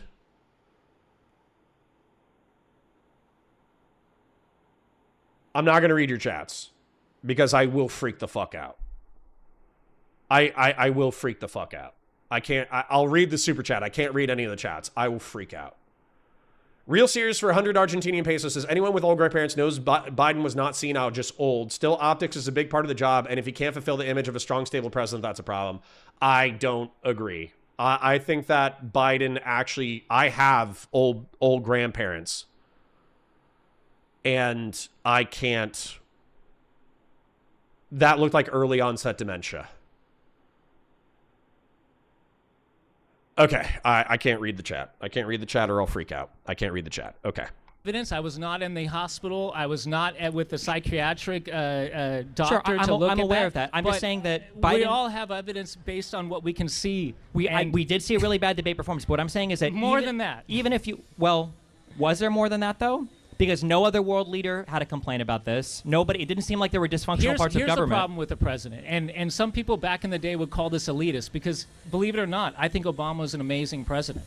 So people called him an elitist, and I used to tell people, what is wrong with the president being an elitist? The president of the United States should be the best friggin' person we possibly have. So what does that equal? He is somebody who's the smartest, or at least pretty damn close. Somebody who speaks multiple languages. Just to be clear, I'm not going to argue that Biden was perfect, and definitely Biden was. He was slow enough. But he's the president of the United States. I agree and with you. I'm not saying that Trump is. I agree with you, and I agree. Either, I even but go I as far. don't get the choice. I understand. Of more people. I even would go as far as to agree that Biden, the appearance of Biden being senile or slow, was enough to maybe have him not as the president, right? I can even go as far as to agree with you for that. But look at the difference between after he had that debate performance, so much of the Democratic Party came together to kind of say, like, in a really historic manner, even though you got more votes than any president in U.S. history, even though you beat the same guy that's about to run again, you have to step back because it's too much.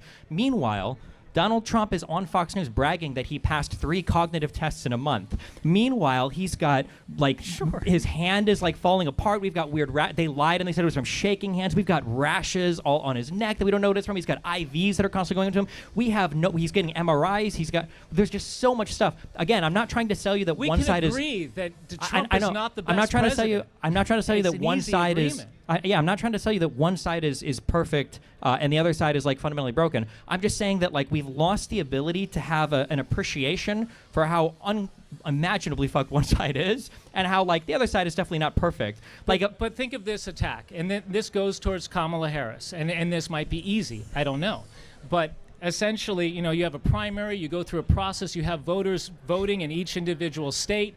Whether it's Ohio, they have a caucus, I think it's called. They do this crazy thing from archaic times, which I still don't understand how they can still do that. But the point is that you go through a whole process, and then Biden bows out. And they made a decision at that point in time. Are we going to have a Democratic convention where it's going to get crazy? We're going to get people actually voting and people really engaged in the process? Or are we just going to scoot the vice president candidate to that position that nobody voted for? And you'll say, I know your rebuttal will likely be, well, she's on the VP candidate, so they're technically sort of voting for her. No, they're not. Sure. They're voting for her as maybe being a secondary person with the hope that never she'll have to be used. But because here- when was the last time the vice president was used? But nobody- An assassination. Probably Kennedy was the last time. Nobody threw their hat in the ring to run against her. Everybody was happy, and everybody was fine with it. Because of the party line. No. Because I'm talking average voter. Do you have respect for Bernie and AOC? I have a feeling you appreciate Bernie. I appreciate Bernie. Okay, I used to appreciate AOC, not where she's gone. But my point, Bernie was one of the first people after that debate to support Biden, full stop. Say, he's our candidate, he's our guy, we're all behind him. He's a little biased, though, because then he had a heart attack and everybody wanted him out. So he's probably just kind of, I shouldn't have been kicked out. He's basically being consistent. I think one thing to keep in mind, regardless of what happened related to Kamala and Biden, like, there are times when there are difficult decisions, and I think if we're truly being honest, like, if they would have had a primary, I probably would have been okay with it. If they would have appointed basically Kamala to run, I was okay with that. I think that no matter what, I think it was going to be a difficult choice because we're like in unprecedented times. You have a president who people now have deemed unfit for office, and you've got.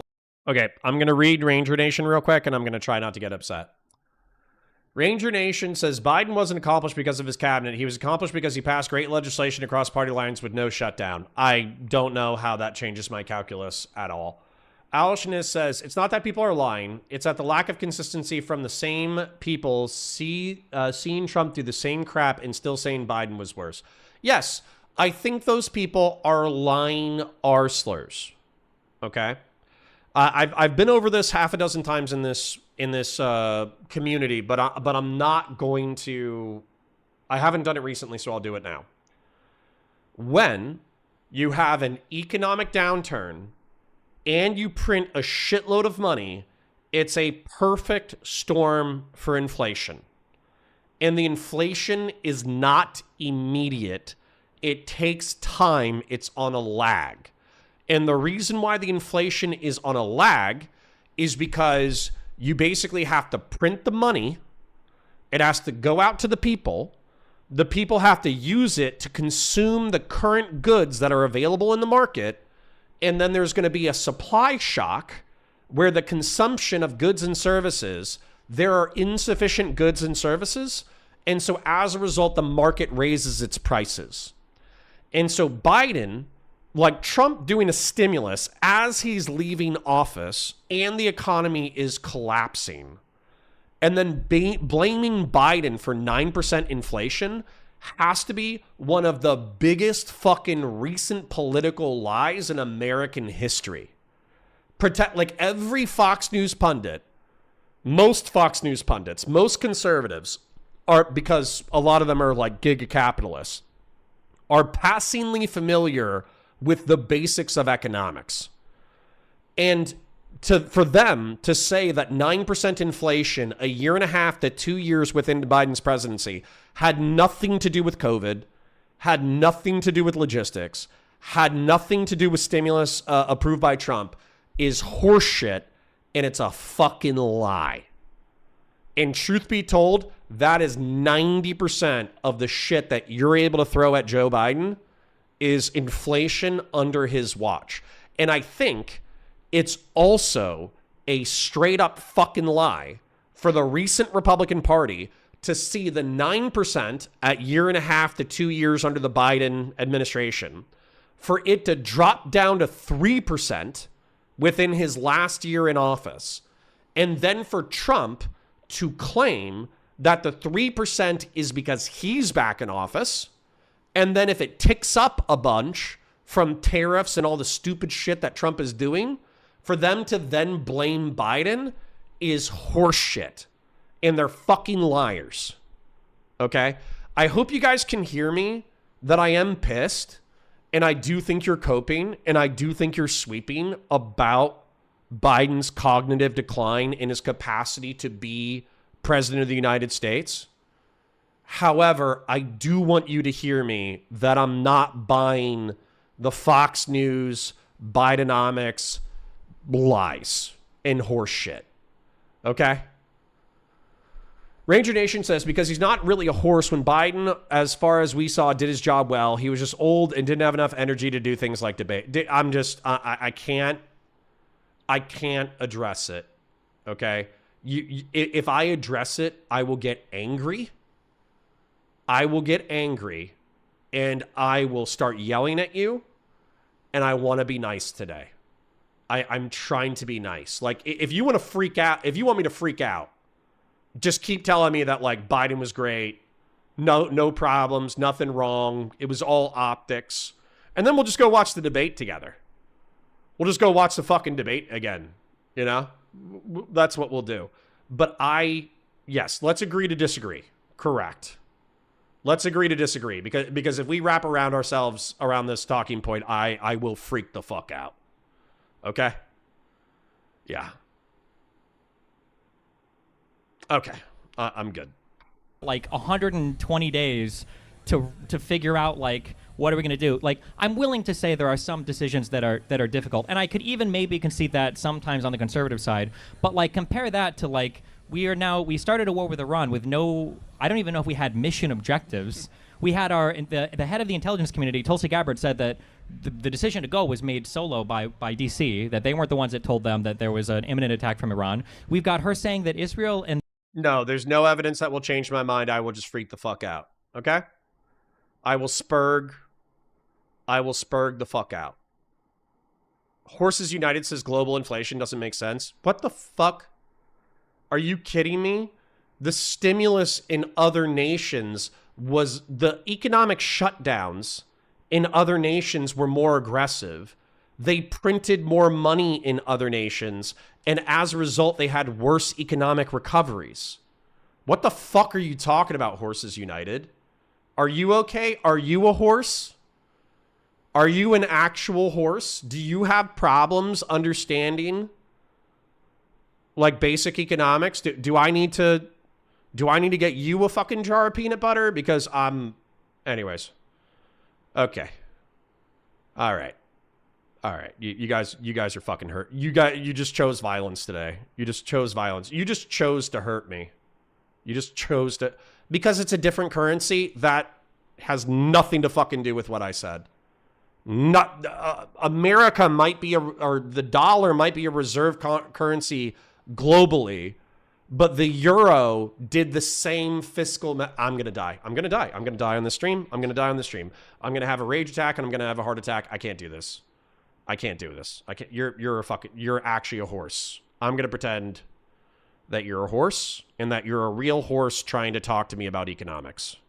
And the United States apparently have different objectives in this mission. We have Pam Bondi is gone now. We had the. Is she gone? Yes, I believe there were news reports like 2 hours ago. We have Kristi Noem, who's gone because ICE is going to states to execute people. I'm just saying that, like, regardless of like the criticisms between Kamala and Biden and whether they could have approached it differently, it was legitimately, that was a tough call. There was a really tough, since Biden won the primary in 2020, it's a very, very, very difficult decision. On the Republican side, these are unforced errors after unforced errors of like abysmal, horrible, like just completely impeachable behavior, like on a moral level. See, you lost me right there. So impeachable behavior. The President of the United States has a right to do a lot of this. And if you're talking about impeachable behavior with regard, I mean, you said a lot. So do you think he should be able to pursue political? He's firing Pam Bondi because she wasn't able to. That's awful. That's disgusting. Okay, but not necessarily impeachable. Why not? That's what impeachment is for. Is to remove a president who's abusing his. Something held a bit stronger. I mean, for we're talking about his high Department crimes of Justice? and misdemeanors is the statement. I don't know of a high crime or misdemeanor to talk shit. Excuse me for my language. To talk smack about your political opponent. Wait, he's not talking. Correct. Dude, unfortunately, Peaky Blinders dude is fucking cooking right here. Directing the DOJ to prosecute your enemies, as far as I know, is a norm and not a law. So, unfortunately, polite fedora guy who's worried about saying the word shit.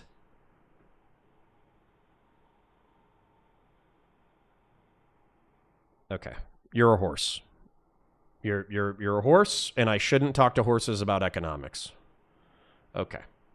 Though he told his attorney general to go fabricate indictments against those people to arrest them. But it's not a high crime and misdemeanor. So when you see, this is where you lose somebody like me. And I've seen you before. I've seen you on TikTok. I don't mean any disrespect at all. I'm letting you know where you lose somebody like me who is disillusioned with the party is when you start saying those big words like impeachment. I'm sitting there saying, where's the high crime or misdemeanor? The high crime is. You're retarded. Grimesley, you are also. We're going to start referring to people who can't track conversations as horses. We are going to call them horses, okay? Because clearly, like, they didn't do anything wrong. Horses are a noble animal, okay? I love horses. Let's Google a horse. Maybe this will. Horse eating hay. An apple. A horse eating an apple. Maybe this will help some of you. Okay, maybe this will remind you of a good time earlier today for you. Okay, so this is a horse eating an apple. I hope this soothes your little horse brain. Okay. Grimesley says, lol, what the fuck, seriously? You think Trump is more mentally sound than Biden? You're delusional. You're a horse. Okay? You're a horse.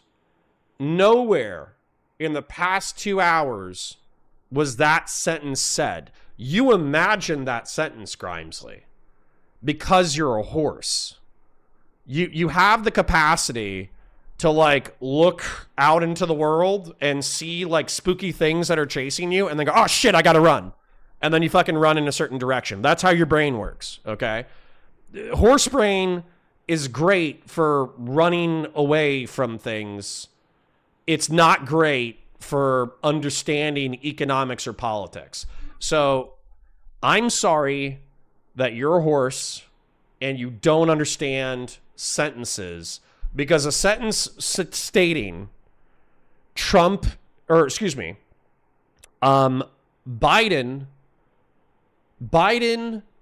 had obvious cognitive decline, and people pretending that he didn't have cognitive decline are fucking coping, and it's pissing me off that you're coping in my chat, okay? That's one sentence. And it has nothing to do with Donald Trump. Okay? Now you can say, because this is a different sentence, I want you to take that idea. Joe Biden was experiencing cognitive decline, and it was not good. Okay? Cognitive decline is bad. Okay? That's one concept. Then here's another concept. We're in a binary system, and so we have to choose between a guy who has cognitive decline and a malicious, malevolent dipshit who's also experiencing cognitive decline, who is borderline evil because he does evil shit. Therefore, in an evaluative choice between the person experiencing cognitive decline and the evil person experiencing cognitive decline, we should choose the person who's not evil, who's experiencing cognitive decline. But then you come back and nobody has said this. Okay? No one has said this. Oh, you prefer the evil guy who has cognitive decline? No one said that. No one, you made that up because it's an easier argument to deal with than, oh yeah, my guy was experiencing cognitive decline and that was bad. Okay. It was obvious because of the Sleepy Joe meme. No, you're... Okay, let's go watch any Joe Biden speech. Let's go watch any Joe Biden speech. Oh, Lonerbox is back. Hi, Lonerbox. Joe Biden speech without... Let's do without teleprompter. Let's see any speech without a teleprompter.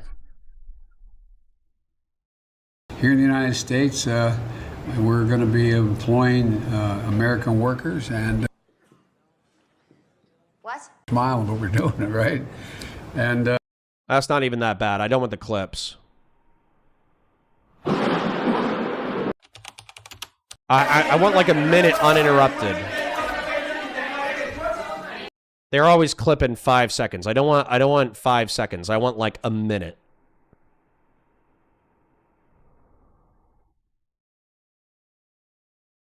Imagine what we can do next. 4 more years. Pause. 4 more years. Pause. 4 more years. 4 more years. Imagine what we can do next. Okay. These are very clearly edited aggressively. So I'm not gonna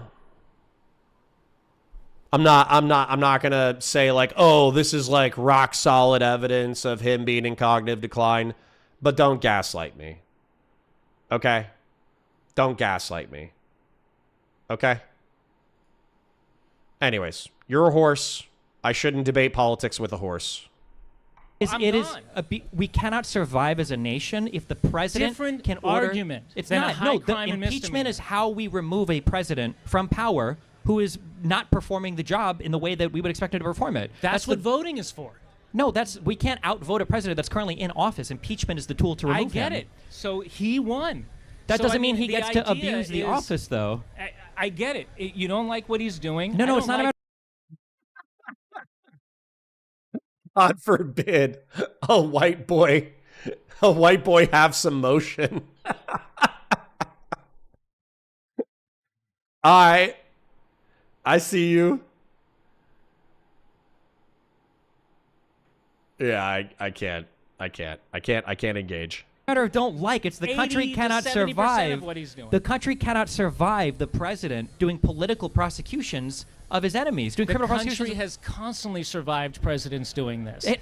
Name one time in our lifetimes where this has happened. Let's go back to Nixon. I mean, that guy tried to rig an election. And he actually resigned, and tried. the entire country recognized And that then as his wrong. He was being VP criminally pardoned investigated. him. All is good. What? And then his VP pardoned him. All is good. He was pardoned with the understanding that he was going to be criminally charged with his behavior. The whole country knew it was bad. Most of the country doesn't view what Trump has done with the Department of Justice as being a bad thing. And it's but an he example resigned. of where the country has come. He was impeached. It's an example of where the country has come, because at that point in time, if you did something stupid, if you had a scandal, you resigned in disgrace, but you still resigned. Whereas now, nobody's doing that anymore, except for maybe Al Franken. I mean, he was the last person I remember doing that. He shouldn't have done it. Here, He should not have done you it, asked, especially in the culture we're in. You said, what's my advice? I'll tell you, the cavalry is coming. And I was making the point earlier that we did not have a cheerleader for our party. We had a geriatric candidate, then we had this mess with Kamala Harris. But the times are changing, and people don't know what the Democrats can do when they have an energetic leader who is going after Trump. And we're about to take over the House of Representatives. And I would ask you to just wait and see what the Democrats do, because they're going to show you exactly what's going on here, and they're going to prove to you that this guy is bad news. And I understand your point. You said, I'd rather listen to Fox because at least they're honest with their lies. I added to the equation. Well, I understand your point, and I respect it. I get it. But I'm just telling you that the idea that Biden wasn't capable, as Destiny said, those are Fox News lies. There's no evidence to support that Biden wasn't able to do his job. In fact, our country did very well under Biden in his last year. We had 2.8% GDP. Compare that to 2.2% now. We created 181,000 jobs last year. 1.5 million under Biden in his last year. And you say he wasn't competent and able to do his job? I say that he put the right people in the right positions, not necessarily. But that's the biggest part of the president. But the problem is when the president is non-existent. I'm glad he put the right people in the right positions, but the president needs to be, as I said, call me an elitist as you want. I need the best potential American. And I'm not, again, saying that's Trump, but I'm saying that's not Biden. I'm saying that's not Kamala Harris. It's not AOC. It's somebody who might bring us all together, who have differences. And everybody that I see, whether it's the Republican or the Democratic side, they don't have it. Oh, come on. And what's angering me the most is that I've been such a devout Democrat for so long. And the priorities of the Democratic Party pushes me more to the right, even though I disagree with so much they have to say. And I'm just telling you, as somebody who has been there for so long, remember this, because the priorities that have been pushed, it's not the right way. Doesn't mean that we shouldn't embrace and accept people. Yeah. That is a longer Wait, what are the priorities that you feel like the Democratic Party is pushing on that are going the wrong way? Hassan Piker. I mean, I'll start, I guess not the easy, but the first thing that comes to mind is immigration. Okay. So we have a country of immigrants. That is wonderful. We have give us your tired, give us your poor, in a time period where we had this massive frontier that we needed to fill it. We don't have that country anymore. So anytime that anyone goes back to those old slogans, that was beautiful at the time. Times change, and we have to be reflective on what we have in front of us. And so when you say let's have open borders, which I know is an exaggeration, but when you say let's let all these people in, it's a beautiful thing. But if you actually look at the numbers, we will never be able to save the world. There is way too many people that need to be saved for us to save the world. So what we should actually be doing is trying to save our country, and in the process, maybe trying to save some people during that time. But the way the Democrats seem to be taking that direction is we need to just save the world and not think about it, not actually think about statistics and the way things actually work. That's my problem with the immigration policy. I'll tell you, that was one of my big frustration. One of my big frustrations with the Defending Liberalism in the 21st Century conference is 80% of it was overseas. I shit you not. Literally everybody under the age of 40 left the conference and had conversations in the lobby because realistically most people were over the age of 40.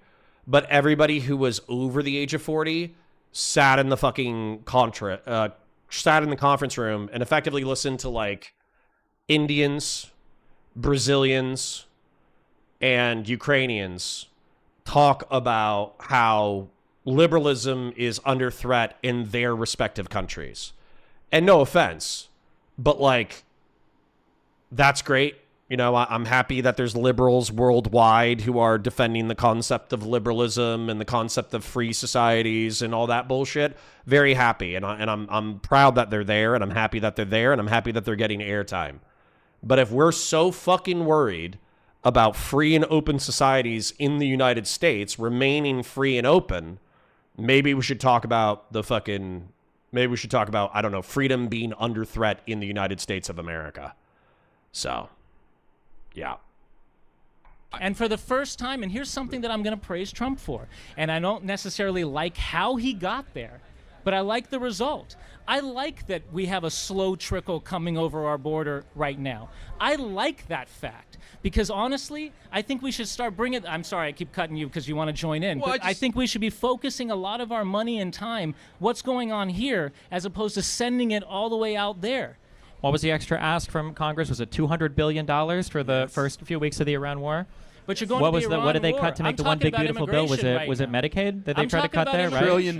What was the how from was it Medicaid. $90 billion for ICE? Yeah. Right, it was $90 billion, right? Lot of money. Okay, How so much what money is did Doge ICE? find? ICE enforces our borders. No, they don't. First of all, ICE is don't? for interior enforcement. They don't enforce the So borders. tell Number me, one. tell Number me two. what they actually do because I'm just Well, apparently they run around to the states and they kill U.S. citizens, I guess, and then they get kicked out of the states and they get shielded by the federal government. Who put themselves into the Yeah, by the way, killed two people killed two people that you guys almost completely forgot about within a matter of weeks.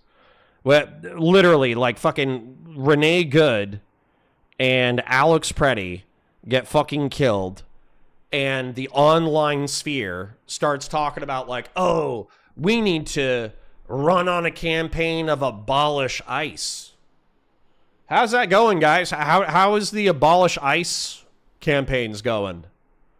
They going good? You feel like you got a lot of momentum? Did you start up your local abolish ICE chapters and did you get hundreds of thousands or millions of dollars for the midterm? How's that going? Or did we all forget about it after a fucking month? Sorry, like once again, stop the cap. line of fire. I'm not saying that they should Alex have been Preddy killed, in any but other I'm saying if circumstance they would be stayed at worshipped home as a and let conservative ICE hero, actually do their would job, be worshipped as a they'd be conservative alive, hero who going stood. to work and caring for their children right now. So, okay, I'm getting Fox News talking points on rapid fire right now. No, I don't. Well, no. I So here's the frustrating part. This This is the frustrating part. Okay. Okay. It's Do you wanna, no, just no. The frustrating part. The frustrating thing is that you're wrong on so many unimaginably fundamental levels. Even if you cared about immigration, I know. How can you be wrong about saying I like net zero immigration in the United States? Is it not true? Was that not the major thrust of his point? The thrust of his point. He was like, I don't like how he got there. I don't like Alex Preddy and Renee Good getting murdered. I don't like whatever, but I do like border security, and I do like that we have net zero immigration. How can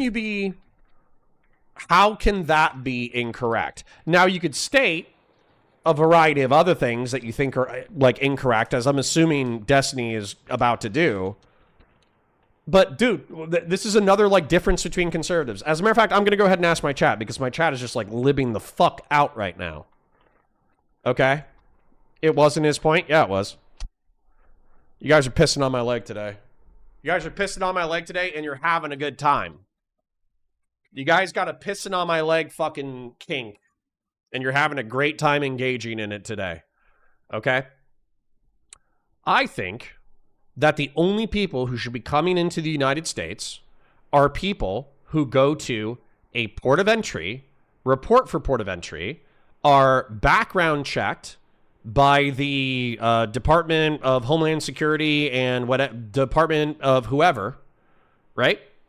Dude, you guys are libbing. You guys are fucking libbing right now. Well, okay, Ranger Nation says, because net zero immigration is R-slurred. Okay, so that was going to be my question. So, how much immigration, like, do you guys want? Do you want 1%? Do you want 3%? How much percent of our population do you want to increase every single year? So bear in mind, if it's 1% per year, then we are going to increase our population by 100% in 100 years. And chances are it's going to grow even faster because the 1% is exponential. Once you add 1%, that's then part of the percent. So do you guys want 1%, 2%, 3%? Because what was it, like 5 million allegedly in Biden's term? Like 5 million immigrants came over? You could say they're livid. All right, that was cute. All right, Patriarch, you won me back. You won me back. As much as necessary to make up for the open jobs Americans don't want to do. Okay, that's not a answer. I would love to be able to be like Valor Media Network. We go to talk to agencies that need those immigrants and ask them how many they need. Valor Media Network. Well, I mean, I agree. It should be based off of American need. American need. Rob says you're better than picking maximalist positions and pretending that's the belief of your opposition. Yeah. But the argument is that the past 5 years under the Biden administration, or 4 years, was maximalist because we took in like 3 to 5 million people within a few years, and effectively they all got a court date. So, integration percent. I mean, blight warden, I like that. Integration is what matters. But I'm assuming inferentially, if you're saying integration is what matters, if we started taking hundreds of thousands or millions of people and we found that there were integration problems, let's say that we were having high criminality, high rapes, high murders, jihadist terrorism, et cetera, then we would actually reduce the amount of immigration that we're taking on because we would need to slow down in order to make sure that integration is happening at a high success rate.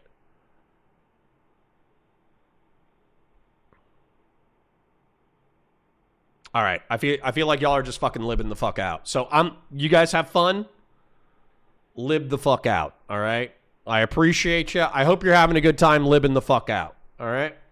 I'm talking about immigration right now. I'm talking about immigration right now. America has the best immigrants in the world. Not even due to any whatever. It's just because, one, there's oceans between us from other continents, and our immigration process is relatively strict. Even under Biden, getting into the United States has always been decently challenging. This idea that we have immigration to save the world, this idea that we have immigration to save the world, how do you feel about the fact that Trump lied about 30 million illegals coming in here under Biden?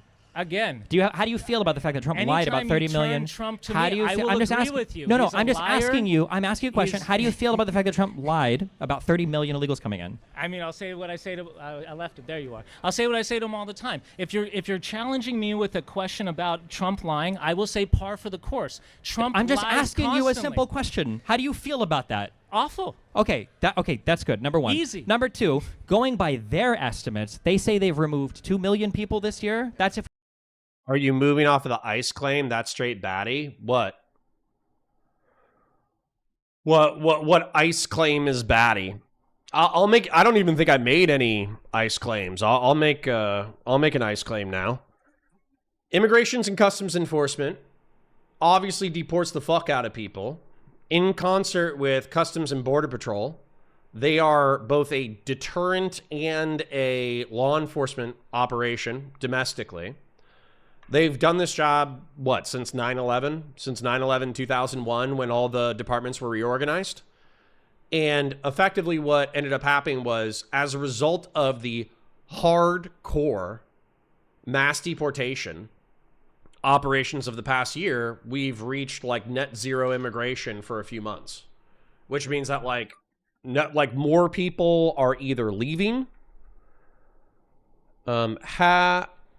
How many months have we had net zero immigration?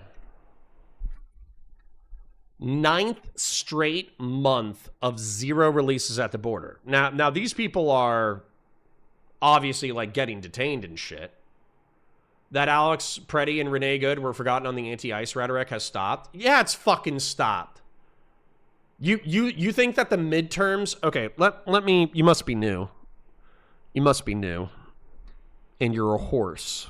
So let me try not to yell real quick. Stepped on Unity says that Alex Preddy and Renee Good were forgotten and the anti-ICE rhetoric has stopped. Sorry, are you guys running on abolish ICE? Is that polling well right now with the Democratic Party? Do you think that's going to be a cornerstone of the... Do you think Gavin Newsom is going to be running on abolish ICE? Because I watched IRI. I watched Josiah. I watched Soy Pill. I watched Destiny. What is the current shutdown over? What is the current shutdown about? As of early 2026, a partial U.S. governmental shutdown is centered on disputes regarding Department of Homeland Security funding and immigrant enforcement reforms. While other agencies were funded through September, disagreements over CBP, ICE reforms, and border security funding led to shutdown for DHS, impacting over 260,000 workers. Yeah, do you think anybody gives a fuck about this? The only thing that I've seen people complain about is this partially affected TSA, and people were fucking furious about this fucking... Dude... Do you know how many more people give a fuck about flying than they give a fuck about Renee Good and Alex Preddy? Do you know how many people you probably alienated in the past month and a half by fucking pissing people off at the airport? What the fuck? What was this like a big... Do we have like big rallies? That we love being late for international flights as a part of the government shutdown? Once again, I think this is lip cope. Fucking lip cope. The U.S. countries continues bombing Iran, causing a huge humanitarian crisis. Are they morally obliged to receive Iranian refugees provided they pass a background check ensuring they're not enemies? No. I think we should be giving the Iranian Starlink terminals and AK-47s. Why are they coming here as refugees? Give them a Starlink terminal and a fucking AK and fucking 200 rounds of ammo and turn them around. Okay. Anyways. If you believe their estimates, I'm pushing for him to reach Obama's numbers. That's fine. Do you I'm believe hoping that he gets? I'm not I'm asking about hoping Obama. he can be as good as Obama on immigration. Do you believe? I'm really pushing for our Donald Trump president says on that 0 new people have come in illegally over the past year. Do you think that number is accurate? I think it's not. If you said 0, no. That's why I said that's what he says. Trump well, says 0. Again, par for the course. Liar. So he lied. Is it substantially reduced? Obviously. So why are you happy now with his immigration policy when you just admitted that you can't trust any of the numbers? How do you even know how many people are coming in? I can't trust any of the numbers. Okay. I admitted that he's a liar. So he lies about the numbers on the border. 30 million people probably didn't come in. We know 0 didn't come in illegal over the past year and a half. That's that would insane, be quite right? impossible. And he says he's deported 2 million a year. So you can't trust any of the numbers. How do you even know anything about the border being improved? Like I said, because Fox News has told you to think. Officer Nasty says, yeah, that went great for them, Connor. 45,000 dead. It's because they didn't have Starlink terminals and AK-47s. They didn't have enough Starlink terminals and AK-47s. Okay. I'm just fucking... You know what?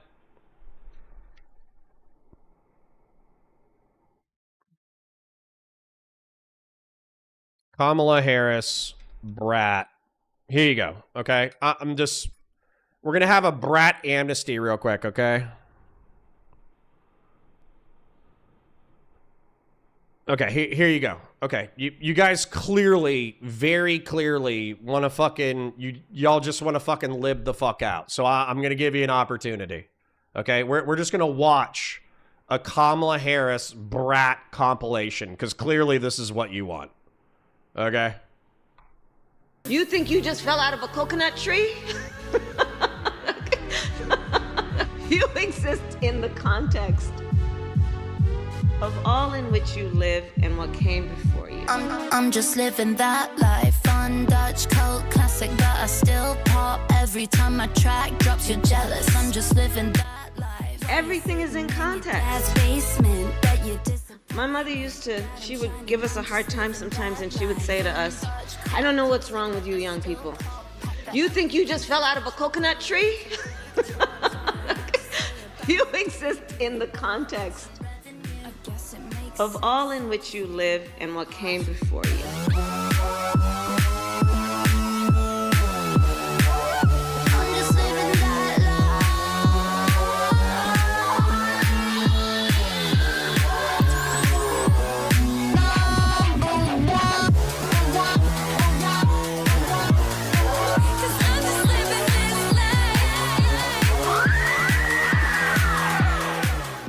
I love Venn diagrams.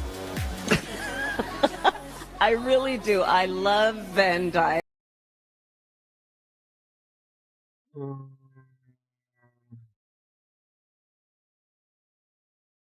On where's Kamala Harris dancing to Chapel Roan? Kamala Harris Chapel Roan music video. Here we go. There you go.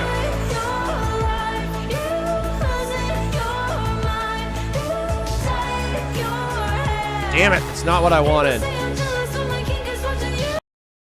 I didn't want Kink is Karma. Oh, here we go. Here we go. I know where it is. I know where it is. Don't worry. I'll fix it in post.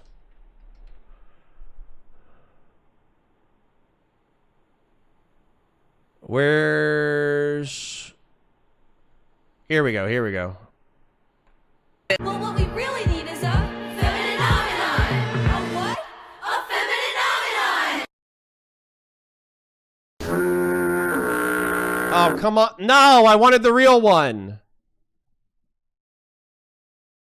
All right, I'm going to play this, and then I'm just going to play Feminomenon, okay?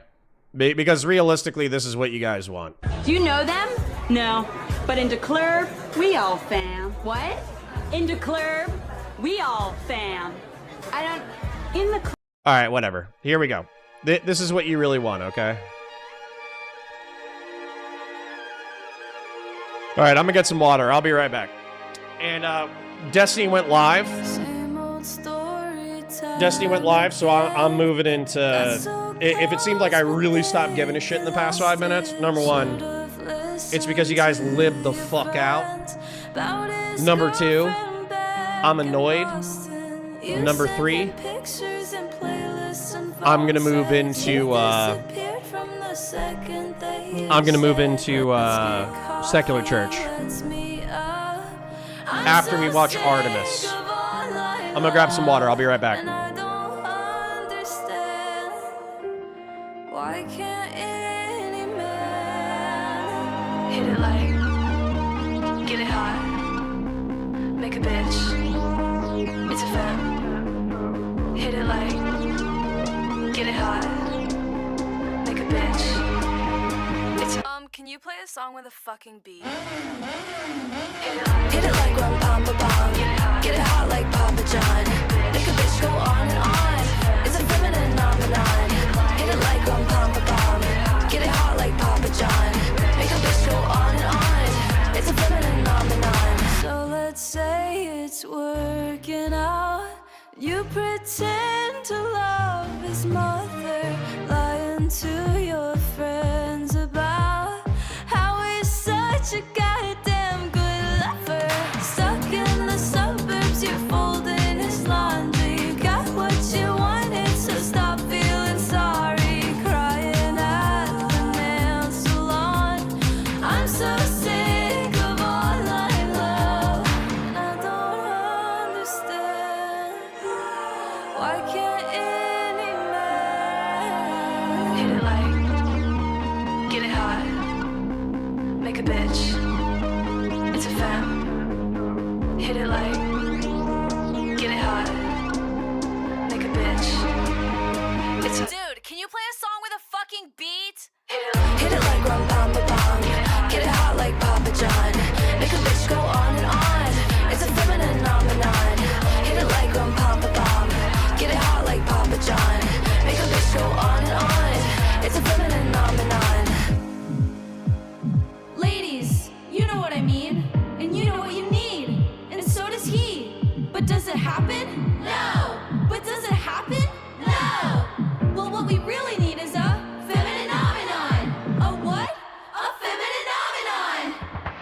Hit it like rum pam pa pam, get it hot like Papa John, make a bitch go on and on, it's a feminine nomenon. Hit it like rum pam pa pam, get it hot like Papa John, make a bitch go on and on. Did you hear me? Play the fucking beat! Hit it like rum pam pa pam, get it hot like Papa John, make a bitch go on and on, it's a feminine nomenon.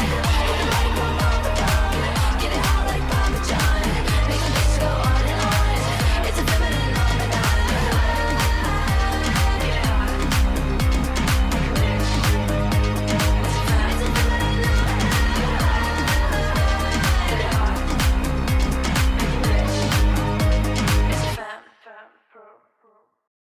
All right.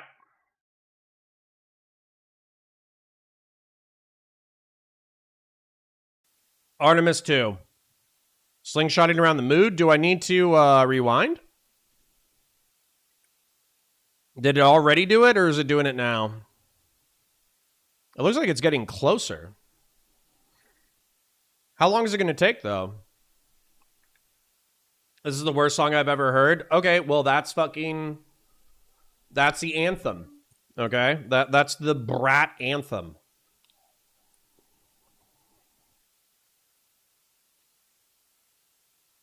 Real serious as Connor gets all high and mighty about us living out, and his music taste is gayer than Liberace.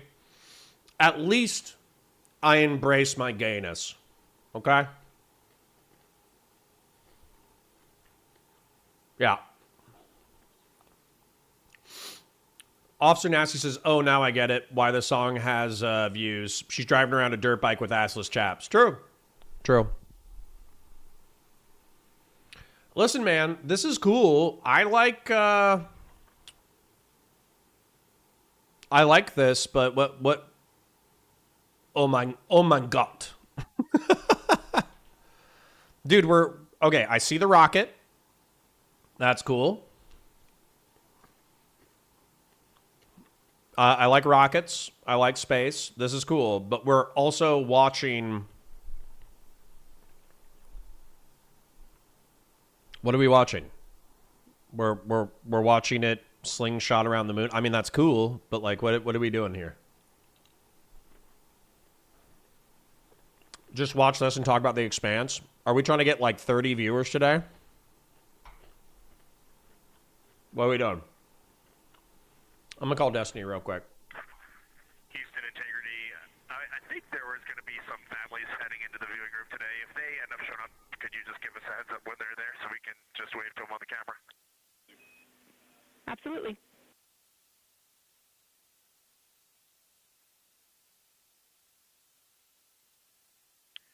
And if they don't come, you could just lie to us and tell us that they're there. That'd be great. Thanks.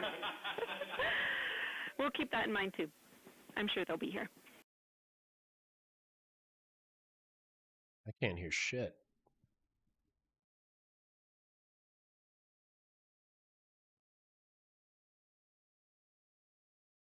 Why can't I hear anything?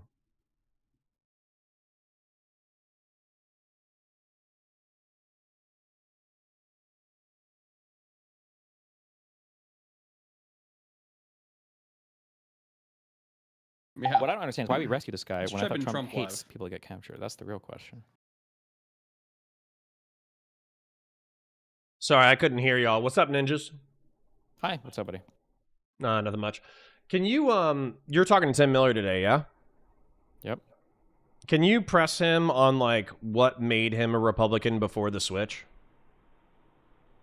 Probably not. But if I get to it, I will. Okay. I'll keep that. I'll put that at the end of my notes to ask him, okay? Okay, well, can I only need a minute. Can I just tell you where my vibe's at for that? Sure.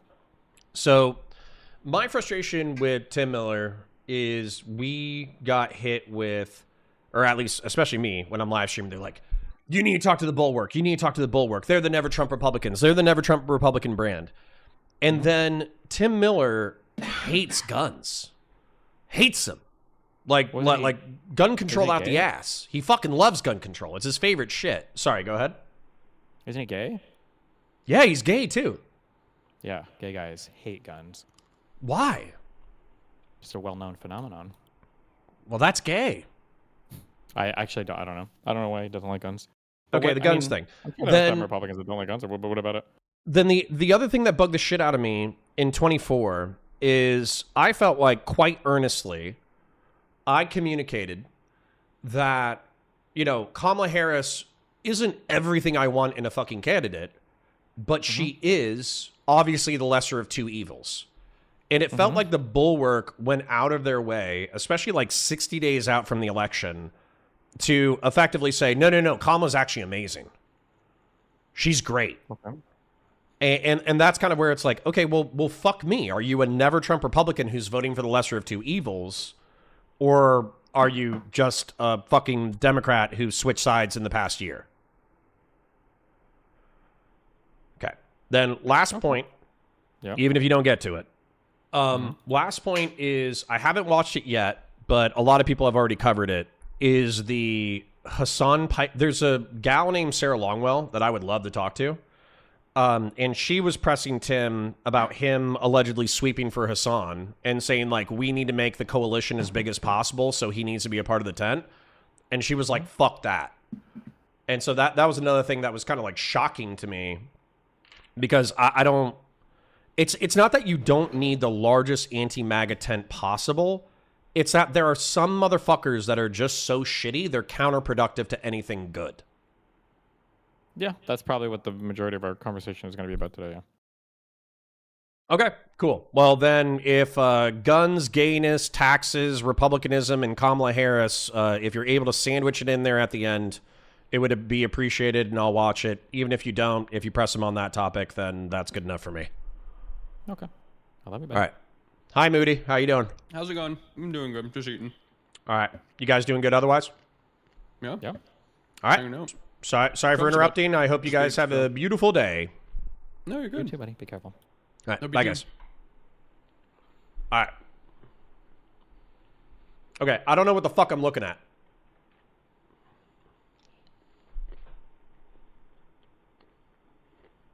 So fuck this.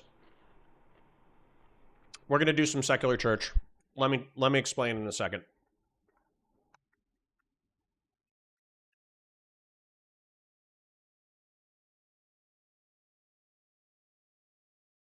You guys broke me today.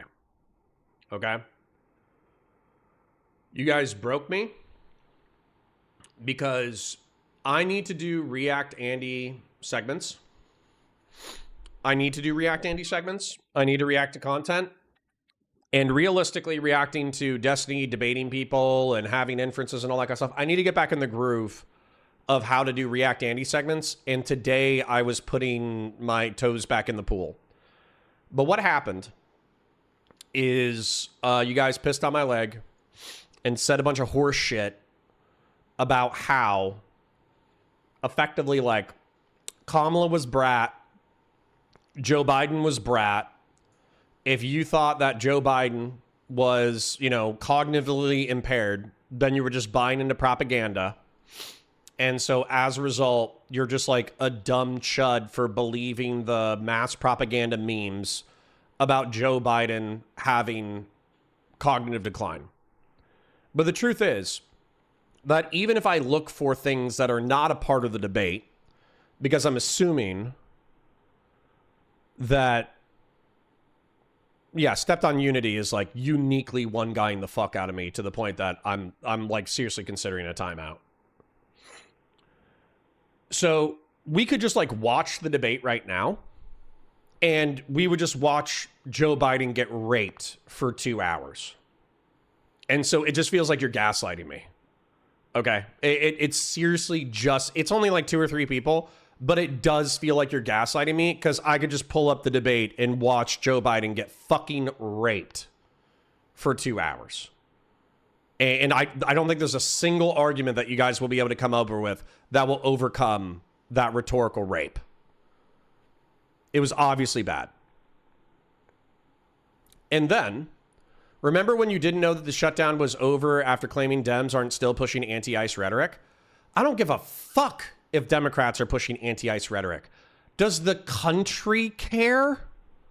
Does the nation care? Is this shutdown popular? Do you have mass movement? Do you see hundreds of thousands or millions of people rallying around the concept of abolish ICE? This is, dude, I'm really like Stepped on Unity. I don't really want to mute you because you're not really being like rude, but you're kind of one guying the fuck out of me because, like, yeah, the fucking Biden got raped in front of us. Obviously, he got fucking raped. That was a point that everybody agrees with. He was obviously bad in that debate. Do you think like his brain just shut off for 2 hours exclusively? Do you think that like he had a cold which is why he performed so poorly? Or is he like that 24/7 probably for years?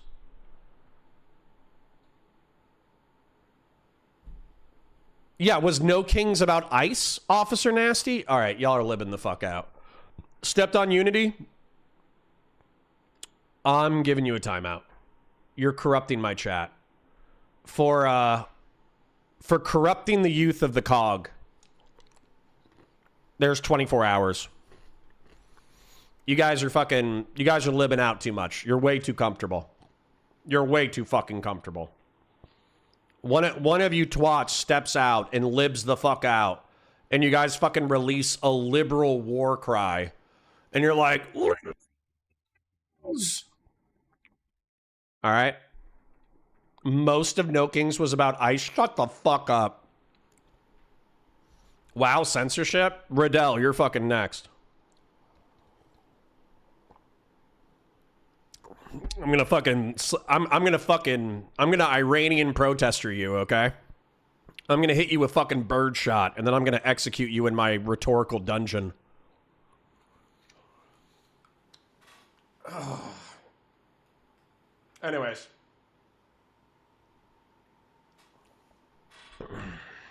Yeah, the Socrates of our time.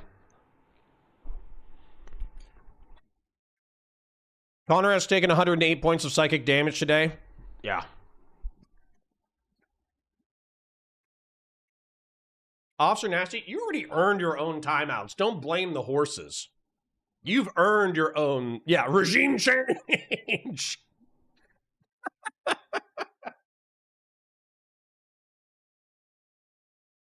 You guys are trying to you guys are trying to regime change the cog. Trying to regime change the cog, and I'm having none of it. I'm having fucking none of it. All right. What did I do? I don't know.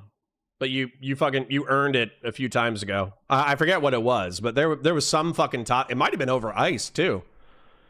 It might have been during the shootings when fucking DGG was going fucking hard and I went hard back. That might have been the time that I gave you a 24-hour.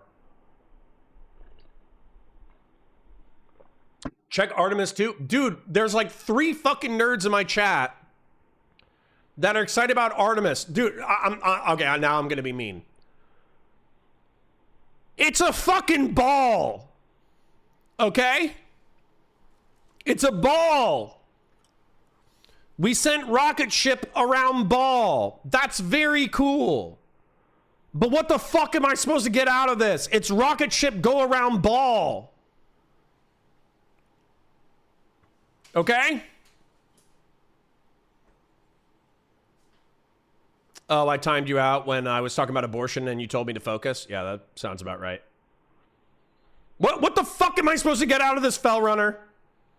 Rocket ship, ball. Ball approach at... Just checking if things... No, the ball bigger. Ball a little bit bigger. That's all that's happened. Ball is 10% bigger than we checked 2 minutes ago.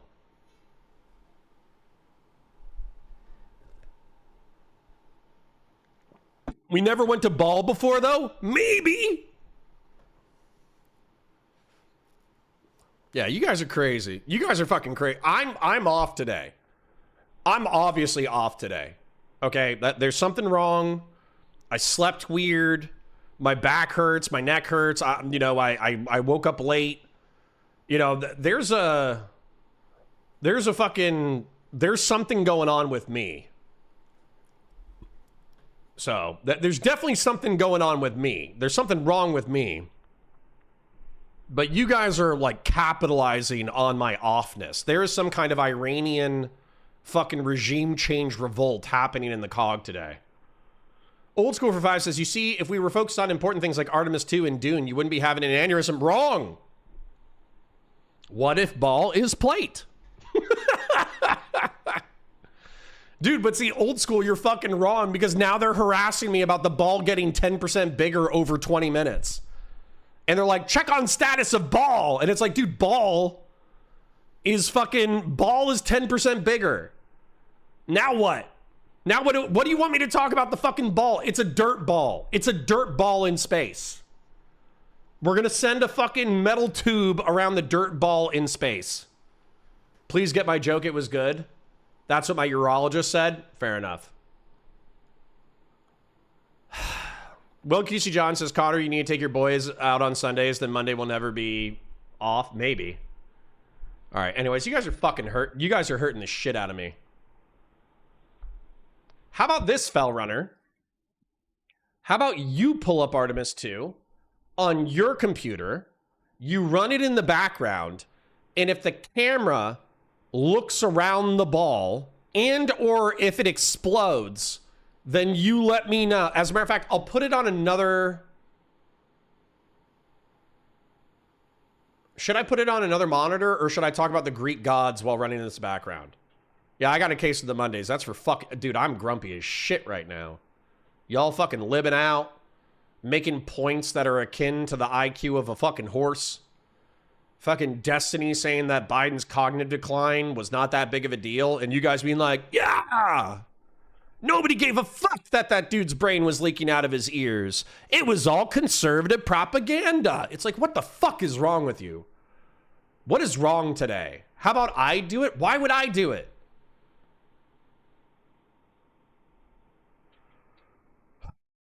Try to appreciate the massive collective work and the collaboration behind it? No! All right. I'll put it in the streamer. Yeah, I'll put it in the corner. Okay. I'll put it in the corner. I'll pull up the gods. Greek and Roman gods diagram. God damn it. Greek and Roman gods diagram. Yeah, that's what you said. You love that shit. You fucking loved it.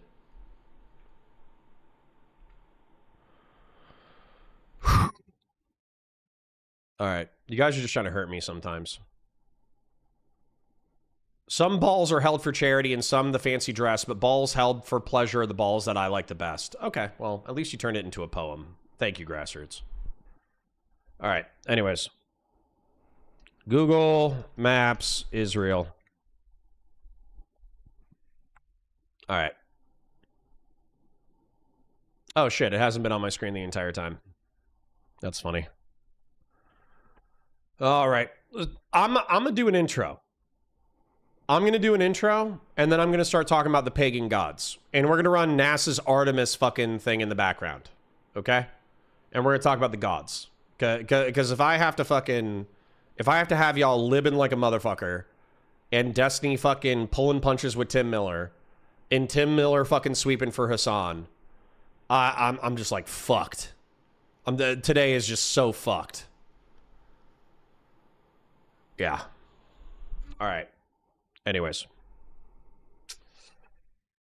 Hi, guys. Welcome to Counterpoints. My name's Connor. Well, hold on. Let me do that again. Hi, guys. My name's Connor, and today we're going to be doing another iteration of Secular Church. It's where I'm going to attempt to explain history, religion, psychology, and a host of other topics through an evolutionary psychological lens. It's pretty fun. My chat is going to absolutely screw with me a lot during this segment because we have the Artemis 2 rocket, I suppose, going around the moon right now. And not just that, they have been slapping my face with liberal talking points. So I'm actually probably going to lose my brain today. So look, there's a giant ball in the sky. We're sending a piece of metal around the moon, and that's very cool. It's a giant dirt ball in the sky. So thank God. But what I wanted to talk to you guys about today is we actually caught up on a healthy chunk of stuff recently. So we caught up on, how do I phrase this? We did pre-tribal humanity. We did the emanation of the Semitic tribe known as the Jews. We talked about their movement into Egypt via the myth or story of Joseph. We talked about Moses and his power within Joseph and Moses' power within the Egyptian court.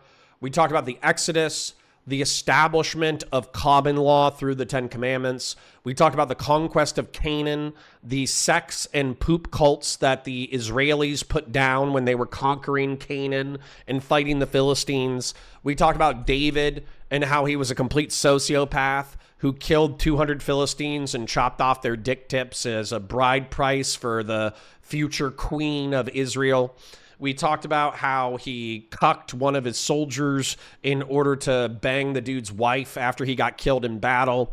We talked about how they were conquered by the Babylonians and then the Persians, and then how Esther, by being hot, she saved the Israeli people. We talked about Samson and Delilah, how effectively the moral of the story from Samson is no BPD e-girls.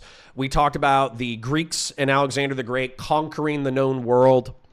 And then last week, we kind of got into the beginning of the transition from Greek power and Macedonian power into Roman power in the early establishment of the Romans in the Italian peninsula, and also the conquest of Syracuse, I think it was Syracuse, in which the Greek inventor Archimedes used various anti-siege weapons to kill hundreds or thousands of Romans, and then ultimately he was killed in the battle. Even the Romans ideally wanted to capture him because he was such a wealth of ancient knowledge. And so we kind of wrapped up with the death of Archimedes and the transition into Roman Empire. But I think that's something that we need to talk about before we move into any of this, is we've talked a lot about like evolutionary psychology and the emanation of the monotheist perspective in the Jewish tribe. But something that a lot of people kind of dismiss is the pagan gods. And the reason why they resist the pagan gods or see the pagan gods as silly is because they're incapable of imagining a world in which like you defer to natural powers that are more powerful than your own. And so I kind of want to like reset your brains a little bit. So when you're in the ancient world, you don't have the internet, you don't have Google, you don't have newspapers, you don't even have literacy. There's a strong chance you're going to die in childbirth. If you survive childbirth, there's a strong chance that your wife is going to die in childbirth. There's a strong chance that your children are going to die. There's a strong chance that you're going to catch random diseases and die, or you're going to catch random diseases and they're going to injure you due to poor sanitation. And there's also a chance of marauding tribes of barbarians running around slaughtering everybody. You know, it just kind of happens. It's just kind of the nature of the old world. And so as a result of that mentality, you're effectively in a landscape filled with so many things that are way more powerful than you. Humanity feels like it's currently mastering the globe. We have nuclear weapons, we have stealth technology, we have rocket ships, we have space exploration, we have so much shit. But the reason why I want you to empathize with an ancient human being is I want you guys to empathize with the fact that they didn't control anything, okay? They didn't control anything. And so as a result, they paid deference to the powers in their universe that were more powerful than them. And so when we look at the Greek and Roman god chart that I have brought up, the Greeks had their own pantheon, and then the Romans effectively stole their pantheon. So let's go through a few of these. So Hera is the same as Juno in Rome. And June, was oftentimes I actually Googled this the other day, was the marriage season. June was like the month to get married because it was the move from spring to summer. Okay? The move from spring to summer was in June, right? So that was the chief goddess, and she was the goddess of marriage, okay? Aphrodite and or Venus was the goddess of beauty. Artemis was Diana in Rome, and that's the goddess of hunting. And so the NASA naming their rocket ship after Artemis II. So what they're effectively saying with the naming of the god is that Artemis is a huntress. She's out in the world. She's out in the void of space hunting. And that's kind of beautiful. Actually, I think that's really cool that we're talking about the ancient gods, and literally we're sending out a vessel named after one of the ancient gods in reference to hunting, and she is currently hunting the moon. Matter of fact, I'm going to Google like Luna real quick. Luna goddess.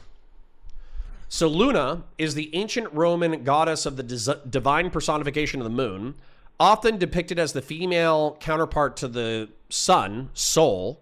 She is commonly portrayed driving a two-yoked chariot, Biga, across the night sky, symbolizing the lunar cycle and the passage of time. Luna represents intuition, fertility, and mystical emotional balance, right?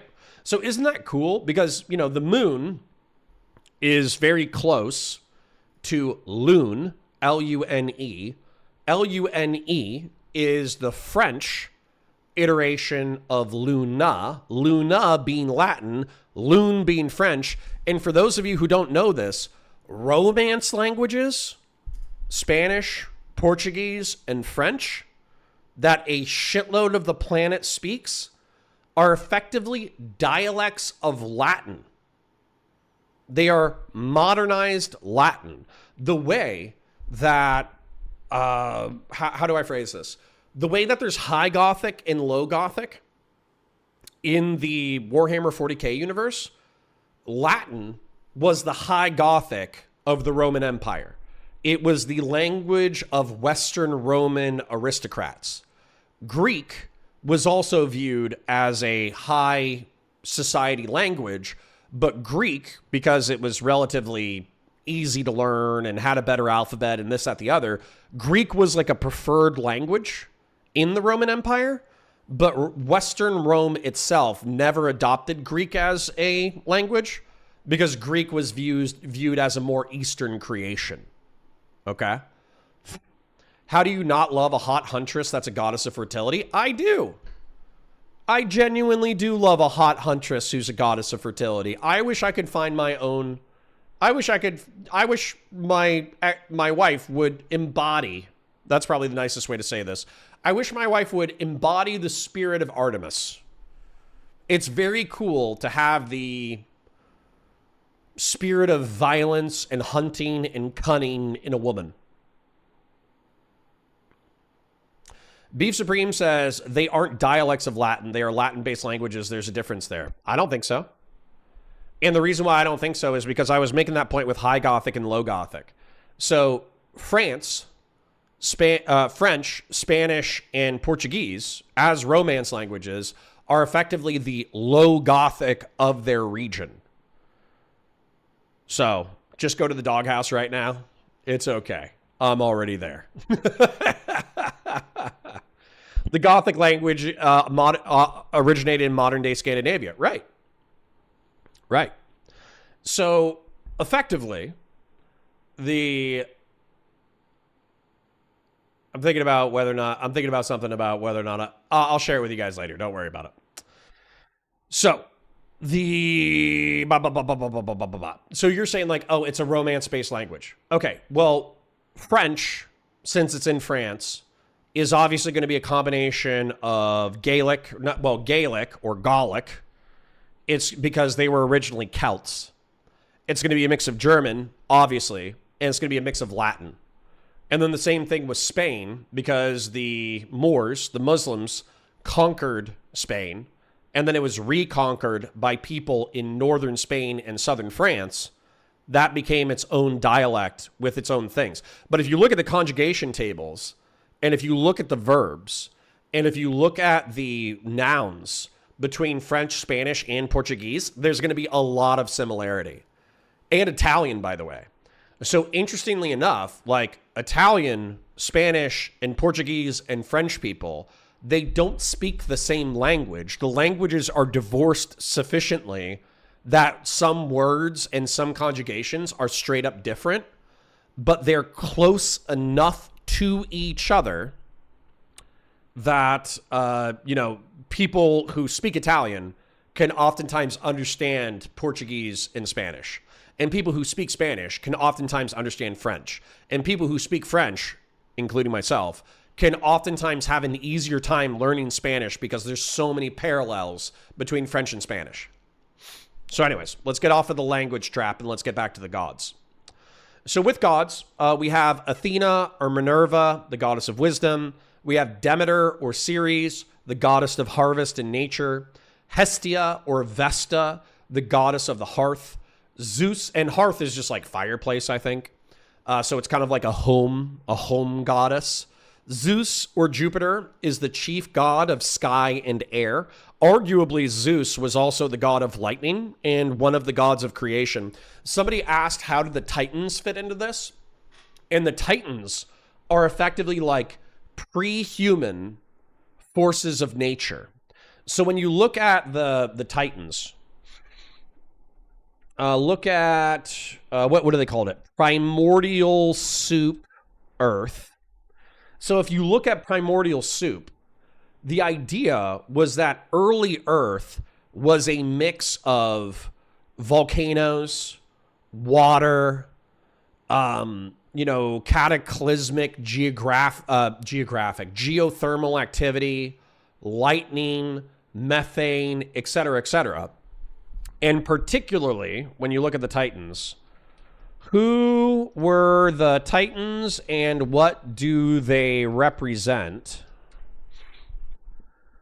So the Titans, were like the pre-god gods. And I'm going to see if there's any articulation of what they represent. But the Titans are pre-god gods and they're forces of nature. And so effectively, the Titans, especially if you look at their Titans in Hercules Disney movie. Now, I know I'm using Disney, but very clearly, like, Disney used they used true Titans in order to depict them, and they did depict them interestingly. So with the Titans, Lithos was the god of earth and earthquakes. Hydros, which is probably not a real name, but it was the god of ice and water. Pyros, the god of fire. And Stratos, the god of wind. So they differ from mythological titans acting as elemental forces that almost destroy the gods before Hercules defeats them. So this could be like a little bit of like a modern interpretation. But the truth is that the titans are oftentimes viewed as like ravenous, pre-ordered, chaotic gods.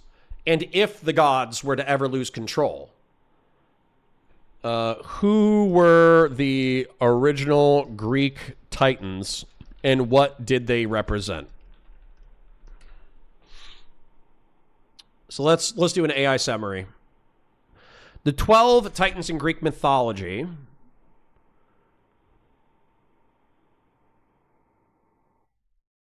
So Kronos. Kronos is time, which is really interesting. Eddie Izzard had a great joke about Kali, the goddess of creation and destruction, which is a good thing to be otherwise. You make things into existence and go, what do you think? And if they say so, you go, ah, shit, I'll put it in the shed. Let me read that again. Thank you for the 50, by the way. Eddie Izzard had a great joke about Kali, the goddess of creation and destruction, which is a good thing to be. Otherwise, you make things into existence and go, what do you think? And if they say no, you go, ah, shit, I'll put it in the shed. Oh, okay, I get it. It's good to be a god of creation and destruction, because if you create something that sucks, you can destroy it. That's true. Okay. The Titans are Robin, Raven, Starfire, Beast Boy, and Cyborg. I hate you. And by the way, Fellrunner, I just looked at what the Artemis 2 is doing, and it got a little bit closer to the giant dirt plate in the sky. Okay? All right, so let's go take a look at the Titans. So Cronus. Chronology. Okay? So I understand that there's going to be some lore here that might be contradictory, but very clearly, Cronus is time. And time is a primordial force that pre-exists all of creation, right? Cronus was the youngest and most ambitious of the Titans. He became their ruler after leading a rebellion against his father, Uranus, by using a sickle given to him by his mother, Gaia. His rule, however, was marked by paranoia, as a prophecy foretold that one of his children would overthrow him. To prevent this, he swallowed each of his children at birth: Zeus, Poseidon, Hades, Hera, Demeter, and Hestia. Despite his efforts, Zeus escaped and later freed his siblings, setting the stage for the Battle of the Titans. Okay. Rhea, the mother of the gods. I don't know what that would be in reference to, but she's a titaness of fertility, motherhood, and generation. So actually, this would be like life. Okay? So you have Cronus, which is time. You would have Rhea, similar to Gaia, which is life. You have Oceanus, which is the titan of water.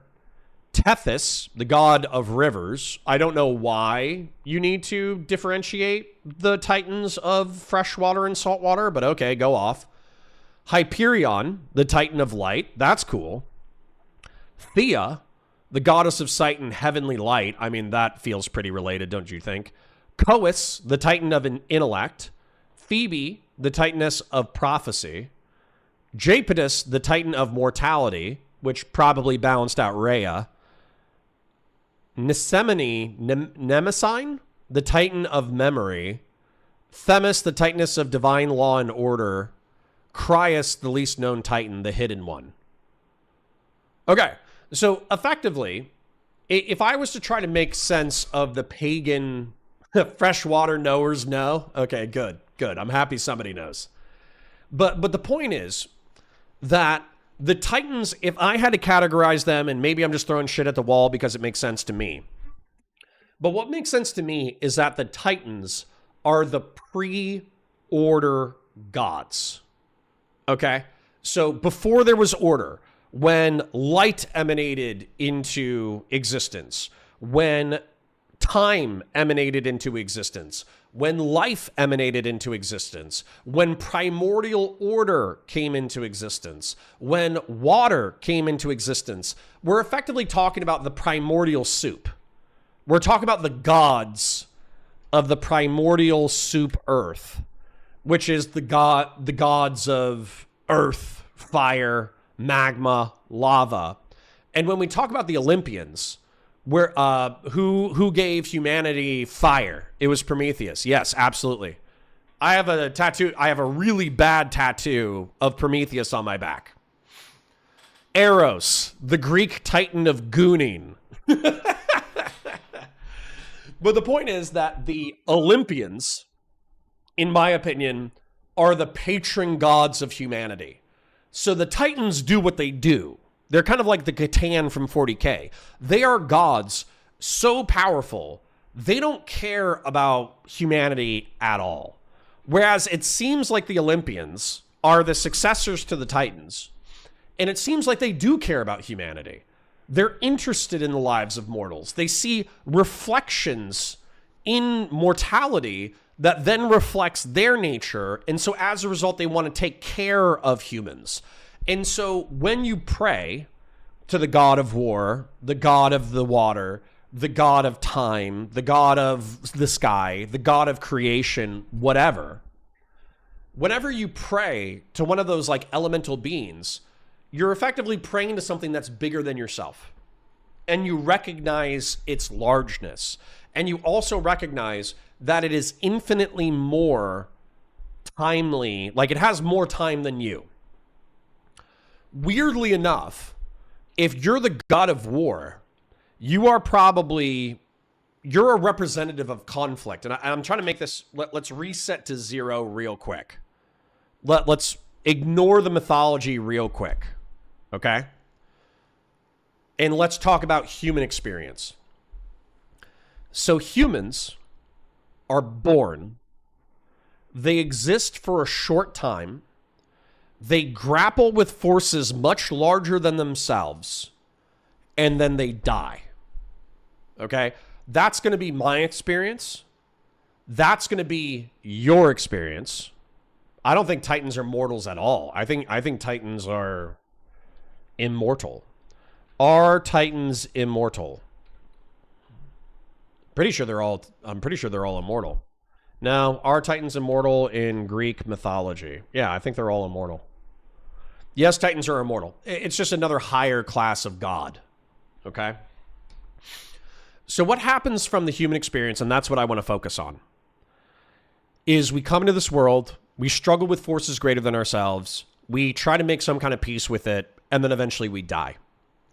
And so what ancient pagans believed, regardless of whether or not you're Egyptian, you're Mesopotamian, or Greek, or Roman, then you have to bargain with these higher powers in order to have a successful life.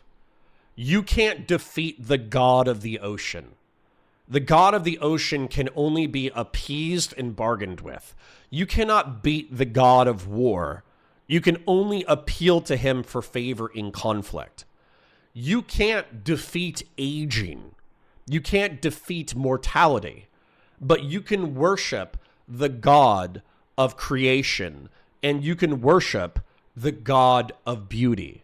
And so hopefully, by doing animal sacrifices, by meditating, by going to temple, going to the war temple, going to the water temple, going to the temple of beauty, going to the temple of knowledge, by sacrificing towards these ideals, hopefully you can bargain with them in such a way that they benefit your life. And that's really like how we kind of come to understand worship, is that we are paying attention to these ideals that are embodied by these personalities, and then these personalities either show us favor or they don't. And that's like where the moral stories kind of come from. And like a lot of Zeus stories are kind of nonsensical to me, right? It's like Zeus was bored, and so he like bangs a cow and he makes a minotaur. Or Zeus is bored and he bangs some chick and then Hercules is born. Or Zeus is bored. Like a lot of stories start with Zeus is bored and then has sex with something, right? That's a lot of Greek lore, is gods are bored, they have sex with something, they make something crazy, and then a series of events unfold that might have some moral lesson to learn. Val says, my favorite mythology was a North one. There's a certain humanity to their gods, and coming to terms with fatalism, I find beauty in. Well, that's another thing about the Norse. So when it comes to Valhalla, and yeah, Zeus really did love them hoes. That's absolutely true. But who is it? Apparently, there's some literary and thematic parallels between Zeus and Odin and Thor. Like some stories that are common in Zeusian mythology are either found in Odin's mythology or are found in Thor's mythology.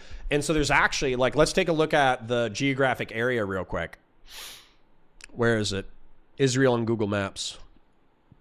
So the argument is there is some lore, there is some mythos that either made it from Southern Europe and then made it into Northern Europe via travelers, via word of mouth, via explorers, via conquerors, via armies.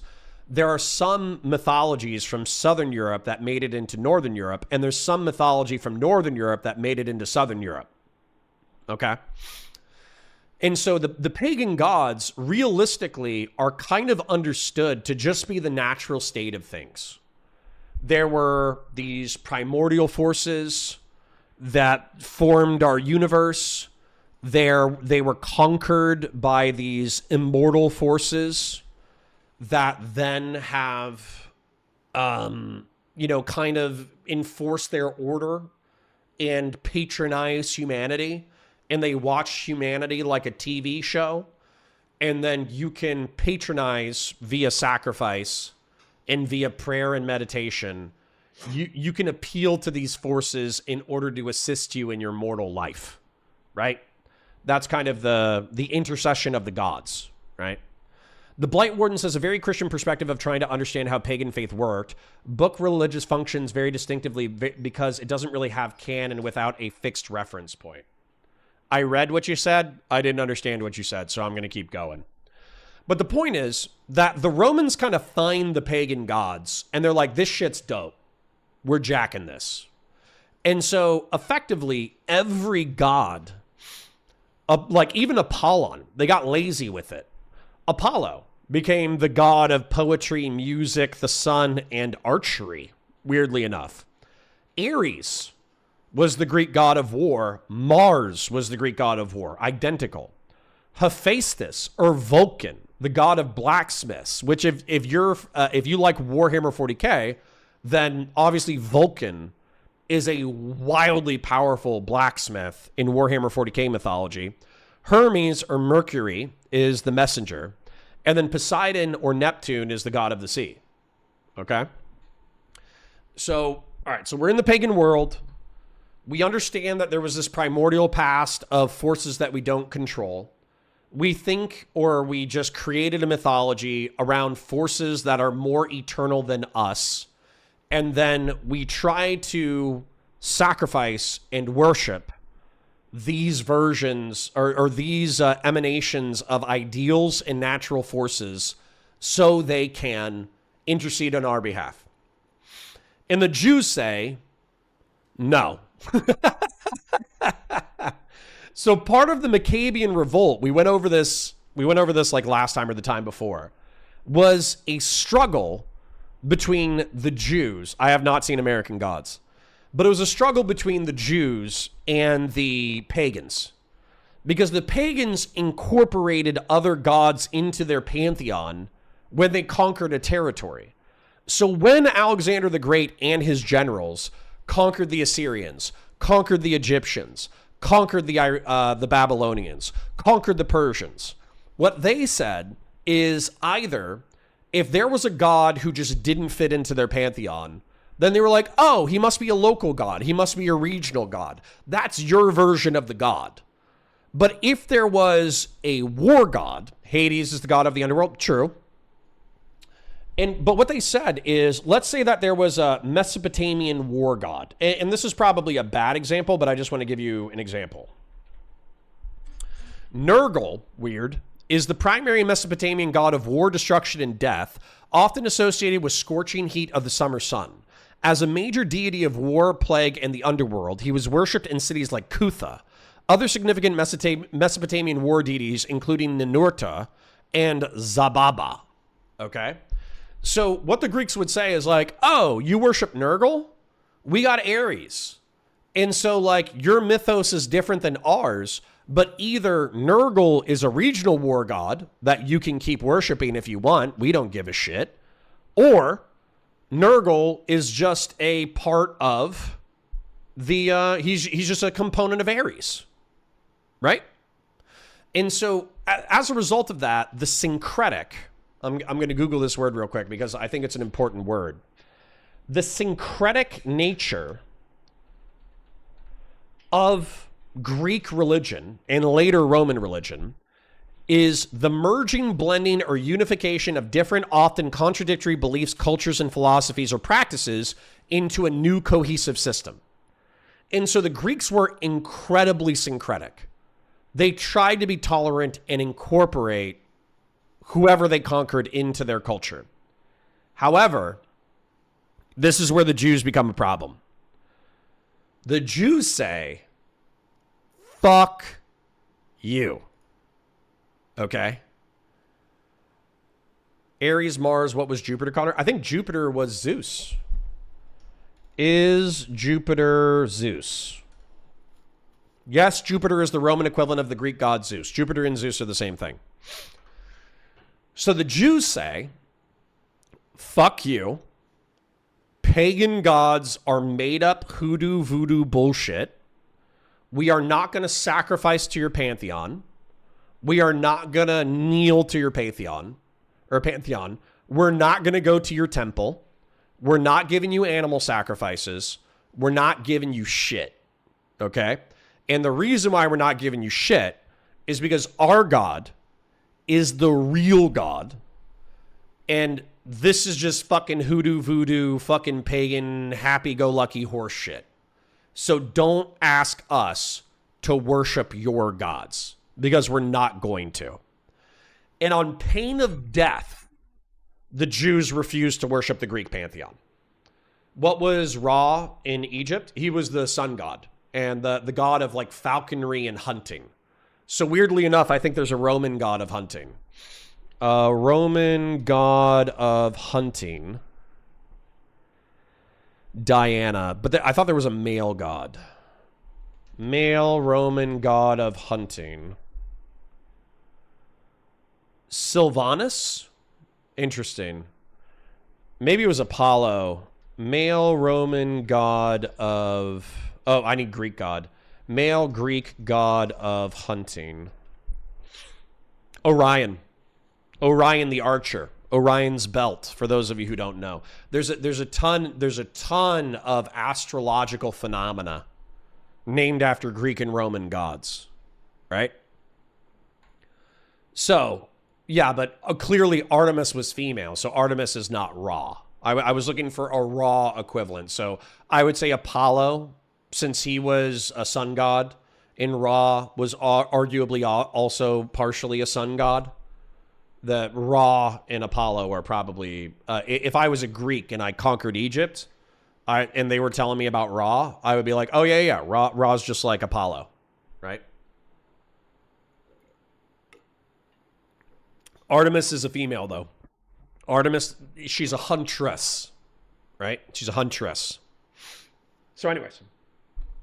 So Jews say, fuck you, and that results in the Maccabean revolts.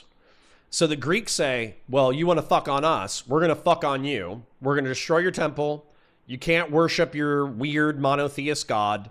You can't tell us that our gods are dog shit. You can't chop off your dick tips anymore. Fuck you.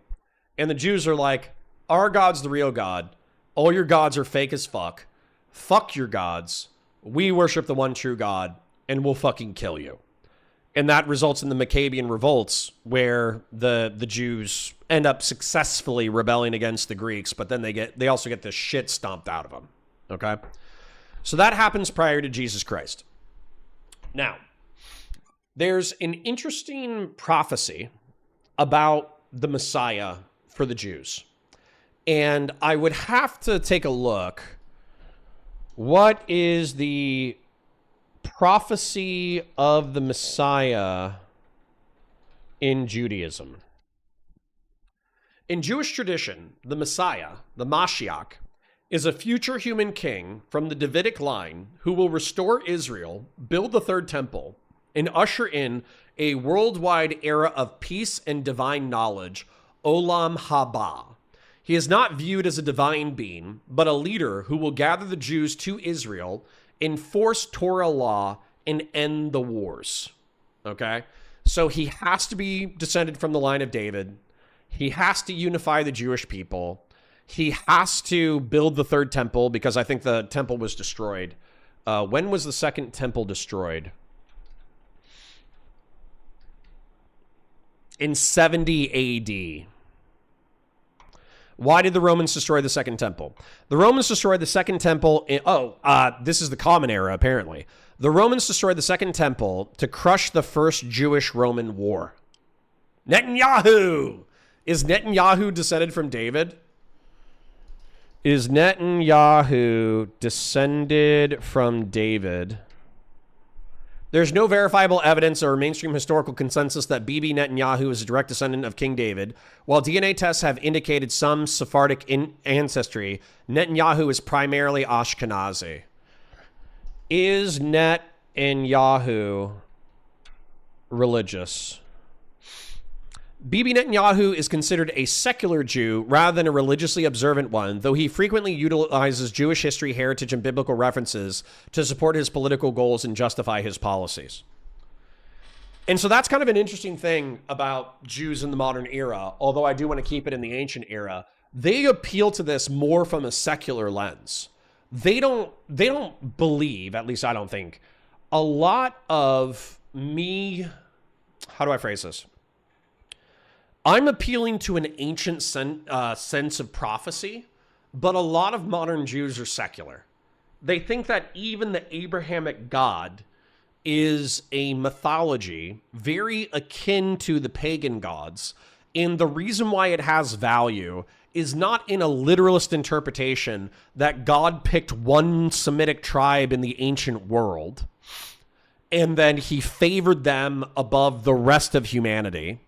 And as a result of favoring them above the rest of humanity, the Jews have a special place in history, time, religion, and creation that makes them the dominant human beings on the planet, which plays into some Talmudic racism, okay? There are some rabbis in the ancient world that took the Old Testament very seriously and very literally, and as a result, some of them, not all of them, but some of them said that humans are, effectively, if you're not Jewish, you are human, but you have a different kind of soul. You have an animal soul. And so you do have some degree of moral consideration from the Jewish people, but you don't have the same moral consideration as a Jewish person. And that's kind of where we get into like racism around the concept of the goyim. We get into concepts of racism around golems, who are effectively like earthen creatures summoned by mystical rabbi to defend the Jewish people, but they themselves are creatures of dull intellect, you know?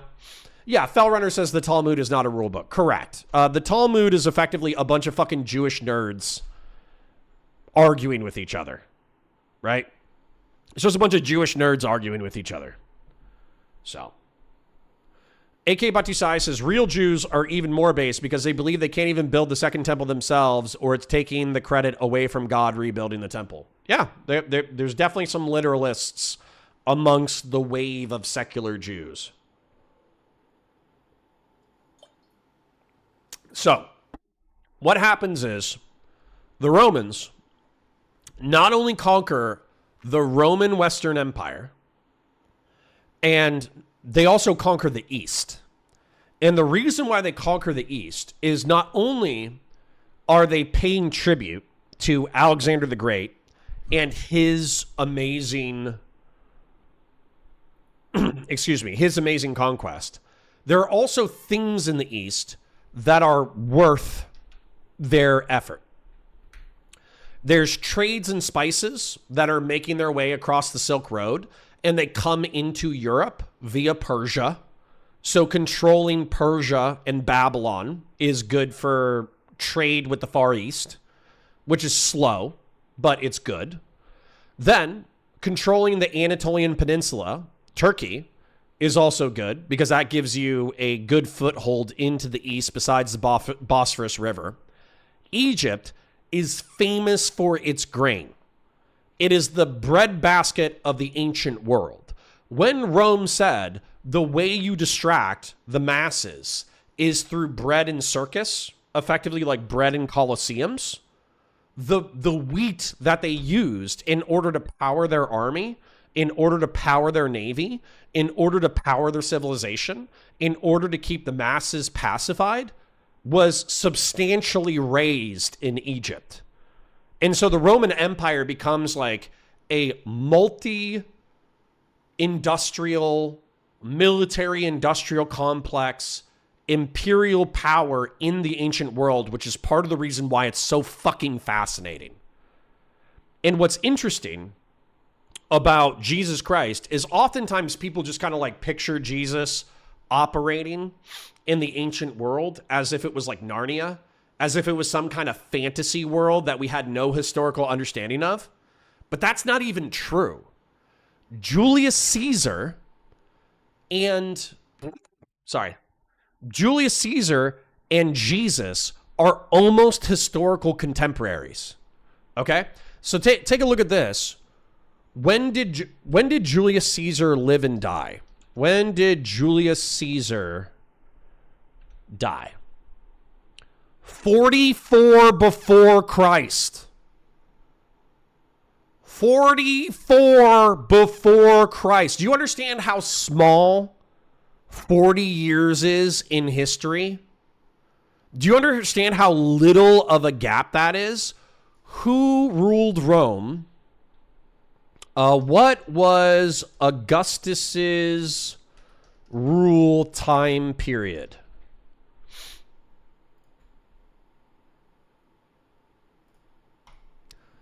Augustus ruled from 27 before Christ and lasted until 14 before Christ. Who succeeded Augustus? Was it Nero? Tiberius. And then who ruled Rome? I think it's Nero during Jesus's time. Jesus lived during the reign of two Roman empires, Augustus and Tiberius. Oh shit. I guess Nero persecuted the Christians afterwards. When did Nero rule? Nero ruled as Roman emperor from October 13th, 54 AD, so 50 years after Christ, to June 9, 68 AD. He was the fifth and final emperor of the Julio-Claudian dynasty, succeeding his adoptive father Claudius and taking the throne at age 16 before committing suicide at 30. Ah, what a pussy. Anyways, so the point is that we had Socrates. I saw somebody say Socrates in the thing. We had Socrates and Plato going to Aristotle. We had Aristotle, who was straight up a teacher and a contemporary of Alexander the Great. We had Alexander the Great conquer the known world 200 years before Christ. We had the Greek kingdoms, the Seleucid kingdom, the Ptolemaic kingdom, and whatever kingdom was in Macedonia. Then we had the Romans conquer the Italian peninsula and then conquer Syracuse and the Greeks and then be like, holy shit, not only do we love this Greek culture shit, we're going to conquer everywhere. And so they take over Greece, they take over Egypt, they take over Turkey, they take over Babylon, they take over Persia, right? And then simultaneous to that, Jesus is born into this world. And this is where I really wanted to arrive. So Plato has this idea of the place of forms or whatever. Platonic forms idea. So Plato's theory of forms posits that the physical world is an imperfect, changing reflection of a higher, unchanging, and eternal realm of abstract forms and ideas, which is basically the warp. Okay? These forms, such as beauty, justice, or tableness, don't know what the fuck that is. Oh, like a table, the essence of being a table, are the true perfect essence of all things. Physical objects only possess qualities by participating in these ideals of non-material archetypes. And there's also this idea of God's furnace. Greek. The Greek word for furnace, particularly used in biblical contexts like the fiery furnace, is kaminos. It refers to an enclosed structure for intense heat, such as a smelter or an oven, representing severe trial, refinement, or divine judgment. It appears in the New Testament to describe refinement or destruction. Okay? So kaminos. Camino from Star Wars. Star Wars. Furnace. The furnace where the clone troopers are cooked. Right? And so this idea of God's furnace and a perfect plane being behind our reality is arguably the beginning of heaven. Okay? The origins of the friend zone. A.K.A. Batu says Plato was trying to contemplate why his fart smelled. Dude, unironically, some Greek Stoic said, human beings are gods who shit. And what he was trying to communicate is that human beings try to be these like highfalutin, civilized, understanding, rational creatures, and yet we are completely demeaned by the material plane of existence because we take a poop, right? Yeah. Sounds more like Gnosticism. It happens, dude. Gnosticism, Christian Gnosticism, the Greek ideas, God's furnace, all this stuff is like an amalgamation of interesting pre-Christian ideas swirling at the time that Christ exists. Okay? So Jesus Christ of Nazareth, for those of you who don't know the lore, was a pretty chill dude, born to Mary and Joseph, and there were a bunch of signs that he was coming, and the three wise men were looking for him, and the local governor heard that the Messiah was going to be born, and so he ordered like a census, and like any Jewish kids that were born around this time were slaughtered, and what was it? Mary and Joseph like returned to a certain area for a census, and then they have the kid, they avoid the slaughter, and they raise him in Jerusalem or that approximate area. What was Apollo the god of again? Knowledge. Knowledge in the sun. So, Machiko says, when pressed, Plato was like, me and all those young boys are just friends. Straight up. But anyways, so Jesus does this interesting thing, and this is a part of his lore, okay? So a part of his lore is that he used to go to temple and he would debate bro people and he would win. So even as a teenager, he was going down and he was debating rabbis and wise men on topics of great importance in philosophy and religion and prophecy and all that kind of stuff. That's part of Jesus's lore. And apparently he was a carpenter and he was a half decent carpenter. And he was actually, good at his job, allegedly. Real Serious says, was Joseph the most divine of cucks? Maybe. Here's two theories on Joseph, okay? So, well, actually, there's three theories. So, number one, obviously Christians believe that the Spirit of God possessed Mary and that she effectively had an asexual pregnancy. Which, by the way, here's a weird thing in nature. Are mammalian asexual pregnancies possible? Naturally occurring asexual reproduction or parthenogenesis is not possible in mammals due to genomic imprinting, which requires genes from both parents. While it occurs in reptiles and birds, mammalian eggs generally cannot develop into a state of viable offspring without sperm. However, it has been experimentally induced in labs via extreme genetic manipulation. Okay, so the chances of no sex happening and Jesus being born is incredibly rare. Like 99.99999% repeating, not how Jesus was born. But here's my favorite lore, because I don't like to think of Joseph as a cuck. So number one, Joseph could be a cuck, right? He could be a cuck. Like somebody could have banged Mary. She cheated. He still thought that she was hot and she was the best that he could do. So he's just like, fuck it.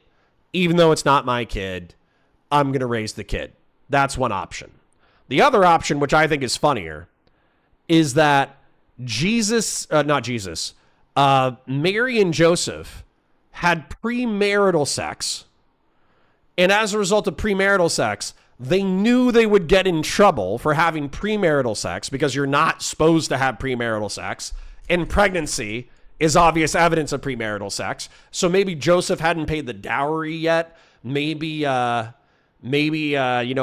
father-in-law didn't like him, all that kind of stuff.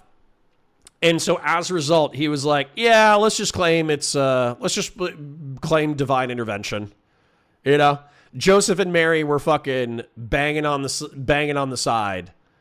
And then they just came up with the divine incarnation thing as a fucking side hustle.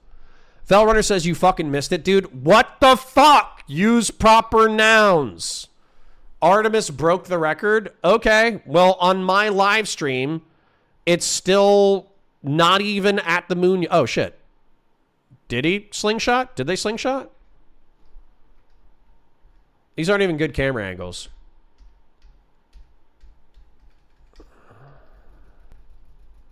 I'm fast forwarding through Artemis. I'll cut it in post. We got a bunch of blue shit.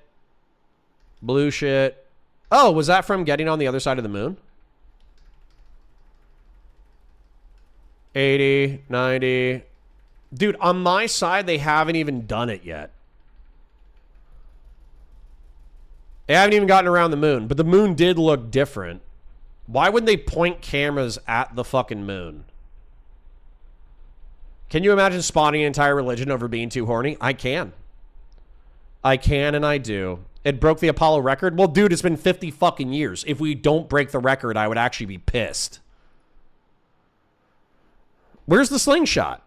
I thought a slingshot was where you go around an object and then you use the momentum in order to increase speed in order to shoot towards another object. I thought that's what slingshotting was. Okay.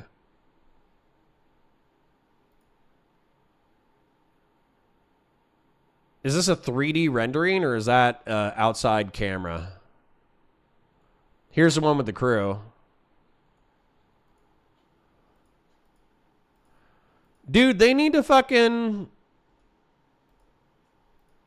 Is that it on the way back?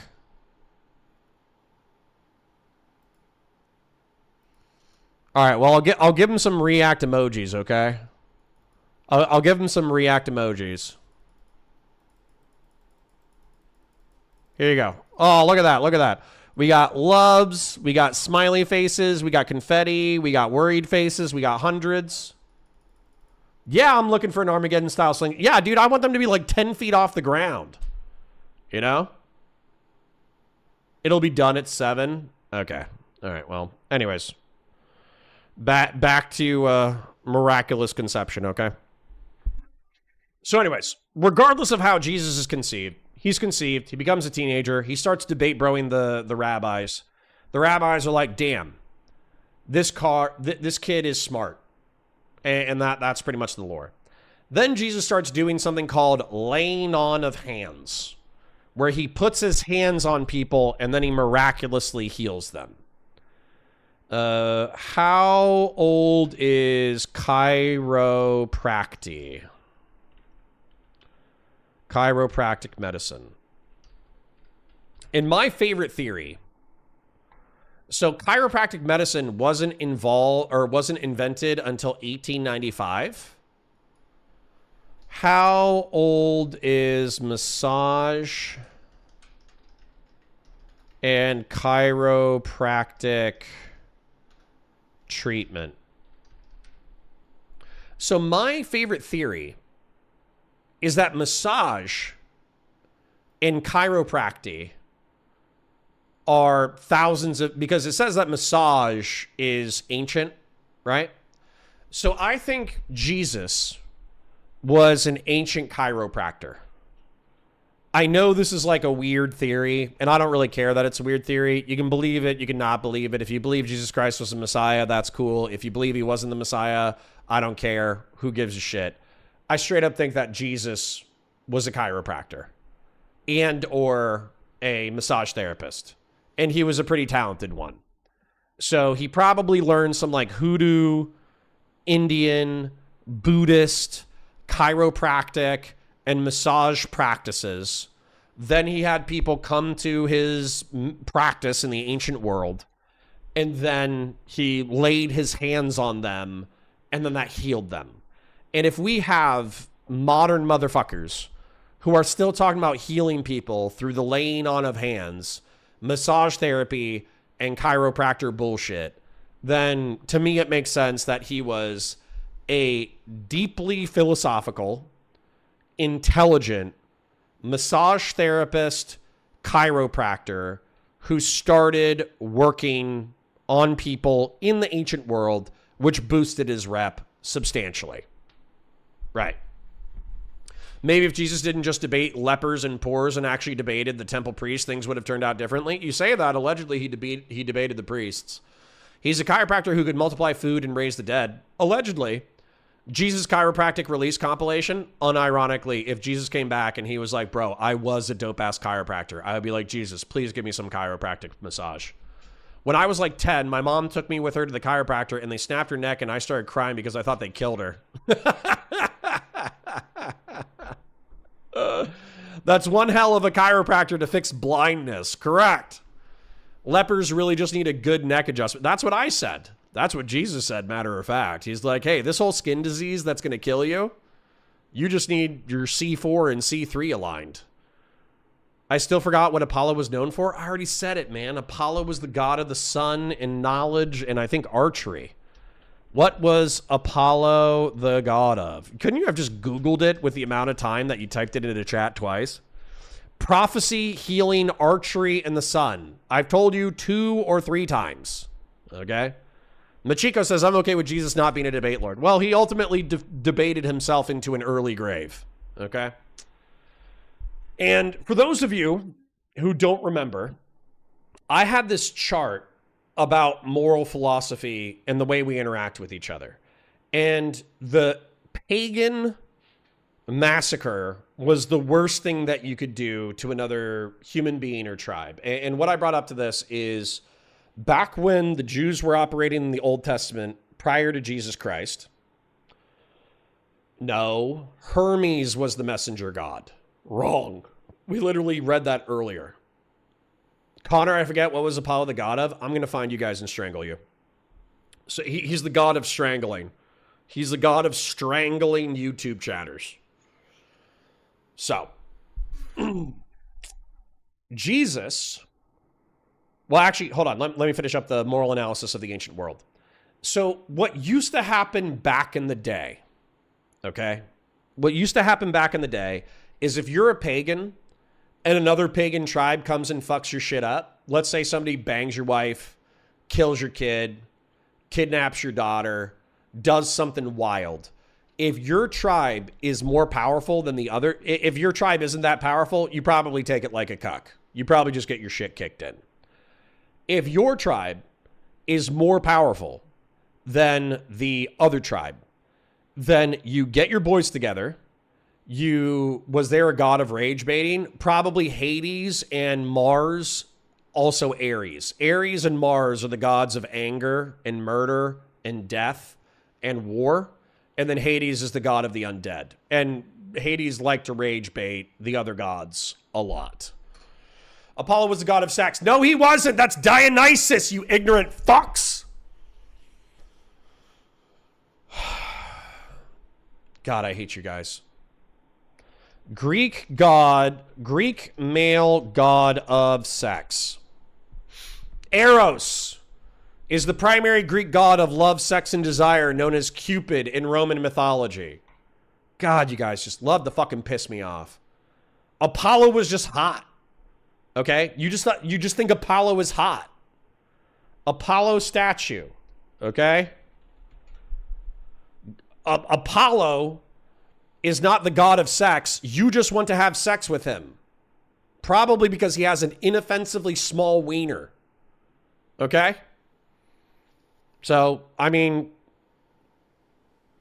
he has an inoffensively small wiener, which is why you want to have sex with Apollo. Okay? Not my problem. You deal with that shit on your own.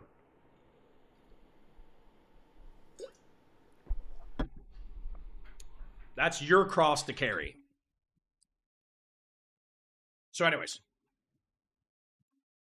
in the pagan world, if your tribe's more powerful than the other tribe and they do something fucked up to you, you go fuck them up. The way the Israelites did to the Amalekites. You kill the men, you enslave the women, you enslave and or kill the children based on how much of a threat they are. And that's what you do. And you destroy the rival tribe. Now, the next step up, which arguably the Jews in the Old Testament did, except for the Amalekites, is they did eye for an eye. You poke out my eye, I am legally entitled to poking out your eye and or you can give me material compensation that I agree to that is equivalent to my eye. So if you got a daughter I can marry, you have a bunch of like fucking goats that I want, you want to give me 30 goats for poking out my eye, we can negotiate, right?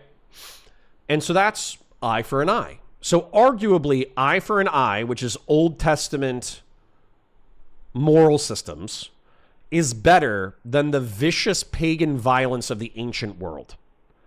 But then we have tit for tat, which is kind of like an evolution that happens. Realistically, let's be real, medieval period was eye for an eye. There was not a lot of turning the other cheek in the medieval period, even after Christ. Okay? Apollo would poke your eye out. Not with that dick. With that dick, he'll be lucky to scratch my fucking forehead, dude. That dick is going nowhere. All right? I'm going to be the last motherfucker with an eye. Dude, some people have that attitude for real. Wait. It's like, in the land of eye for an eye, the one-eyed man is king. You know? So, tit for tat is you do something fucked up to me, but I'll do something maybe not totally equivalent, but almost equivalent to you that's equally fucked up. But it doesn't have to be the same thing. And then on occasion, I will do something reciprocal for, I'll do something reciprocal for you, right? Or excuse me, I'll do something that's kind to you, hoping that you'll reciprocate with me and we can end the cycle of violence or bad blood or bad behavior. Okay? That's the moral system that's kind of prescribed, that's in between turning the other cheek and eye for an eye. Now, what Jesus recommends, which is fucking radical, it unironically changes the social system in which Jews and Romans and pagans operate, is Jesus says, turn the other cheek. No matter what. They sinned against you, who cares? Turn the other cheek. They ask you for your jacket, even though they already stole a jacket from you, doesn't matter, give them a cloak. They ask you to walk with them 1 mile, you walk with them 2. They steal, you know, they fucking slap you in the face, give them the other cheek. And so that morality, which is, I think, best encapsulated by the Sermon on the Mount, is common in that it's best embodied by the Golden Rule. And arguably, there are Indian and Hindu parables that are very similar. Yes, real serious, unironically, Jesus was the original bike cuck. Correct. For those of you who don't remember the bike cuck, there was this cartoon of a dude who said, my bike got stolen recently, but I think whoever stole it was probably happier to get it than I am sad to lose it. The total amount of happiness in the world increased, so whatever. Yes, Jesus was unironically the original bike cuck. Okay? He said, fuck it. It'll all come out in the wash. And there's also this trust of God. Because God was fairly vicious in the Old Testament, right? The Jews do something crazy, the pagans do something crazy, God comes out in favor of the Jews, pagans get fucked up, right? That was kind of the nature of Old Testament God. But what kind of happens, I would say, as time evolves, is that Jesus says, no. God does care about the Jews. God does care about humanity. Matter of fact, God cares about all of creation. His eye is on the sparrow and every tender thing that grows. Since God is the God of creation, he cares about flies. He cares about mosquitoes. He cares about cows. He cares about pigs. He cares about chickens. He cares about humans. He cares about sparrows. There is not a single thing on this planet that the God of creation is unaware of. And just because bad shit happens doesn't mean that it's not all going to come out in the wash. And so this is where some pagans, including neo-pagans in the modern era, part of what they hate about Christianity is that it postpones gratification, and it postpones heaven, paradise, love, sex, whatever. It postpones that to an afterlife that pagans don't believe is real. A lot of pagans think that we come into this world, we're slave to forces we barely understand, we bargain with these forces, we die, we go into the fucking dirt, and then we're unconscious forever. Shitloads of pagans and shitloads of atheists and shitloads of agnostics believe that that is the material case for the world. And even a lot of Jews don't believe in a conception of heaven. A lot of Jews also believe that when you die, you go straight into the dirt. But Christianity promises something different. Because there's Old Testament references to a paradise that could be accessed by humanity, that God loves his people, that I'm trying to think of what else. But Christianity effectively takes the Platonic realm of forms in which everything is perfect, and it promises that as a paradise that you can get to either by believing that Jesus Christ is the Messiah and or doing good. Realistically, it's not and. But it's and, not or. And doing works that prove that you believe that Jesus Christ is the Messiah and that you truly believe this, right? So life sucks. Okay, listen to this real quick. I'm going to summarize the ancient Christian life perspective. Life sucks. There's a bunch of assholes around you. They're going to fuck your shit up. But just because the Romans are abusing you, the Greeks are abusing you, the Assyrians are abusing you, the Samaritans are abusing you, the Babylonians are abusing you, it doesn't matter. Do not freak out about the injustices of this plane of existence. Because if you believe that Jesus Christ is the Messiah, and if you follow his teachings, which involves turning the other cheek and worshiping God and, intercession of spirits and all this shit that comes along with Christianity, then when you die, you are not going to go into mindless dark oblivion. You are going to go into the Platonic realm of forms. You will achieve heaven, paradise. You will be perfect. Your dead family members will be perfect. Ideals will be perfect.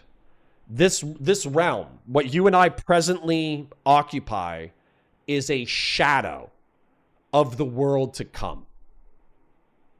Okay? And by the way, that's something that's also argued in Islam, is that this world is not a world that we're going to live in, be slave to other powers, and then die in. This is just a testing ground. This is a simulation. This is a joke. This is a prank. God is fucking with you, okay? But what he's really trying to do is he's trying to give you a spark of the divine, and he wants to see what you do with it. Are you a vicious, manipulative, evil, self-centered, materialistic, see you next Tuesday? Or are you a gifted, talented, generous, loving, kind, I might have said generous already, but effectively, do you occupy sufficient virtue? And then not only do you occupy sufficient virtue, but do you believe in Christ sufficiently that God will grant you access to the Platonic realm of forms when you die? Okay? And this is actually this becomes such a powerful ideology, even very early on. Jesus Christ recruits 12 disciples who follow him, worship him, believe he's the Messiah, think that he's God incarnated on the planet. Also, he has dozens, hundreds, thousands of followers. who believe that this is true, okay? They believe that if they believe that Jesus Christ is the Messiah, and they believe that if they conduct themselves sufficiently in accordance with God's will, then they will be granted paradise when they die. And by the way, most of you were raised in this belief system. Even if you, like I think it's 30% of the population, that's arguably the core of Christianity. The core of Christianity is Jesus Christ is an incarnation of God on earth. He revealed a moral system that anybody who hears this moral system and hears of the existence of the Messiah is compelled to believe in. If they do believe that Christ is the Messiah, and if they do try to follow this moral code as aggressively as possible, they will achieve paradise, and this shadow world is bullshit, and they shouldn't even care if they get crucified, if they get raped, if they get murdered, if they get persecuted, if they get anything. It doesn't matter. And so what that does, which is really powerful, by the way, wildly psychologically powerful, okay, wildly psychologically powerful, is it makes people not care about this plane of existence. You could torture a Christian to death, and some Christians will allow themselves to be tortured to death, and they won't break.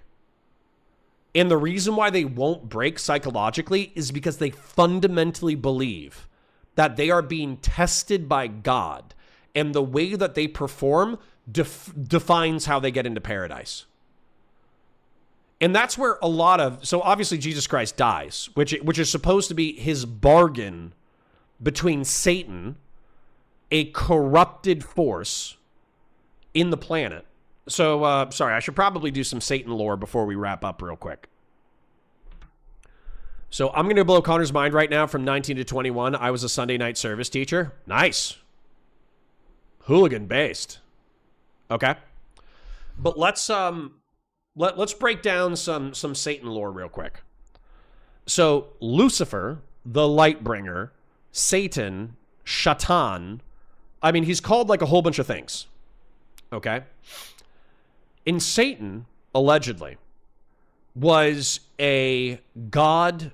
He wasn't a god, excuse me. He was an angel, and he was one of God's chief angels. And the angels are perpetuals.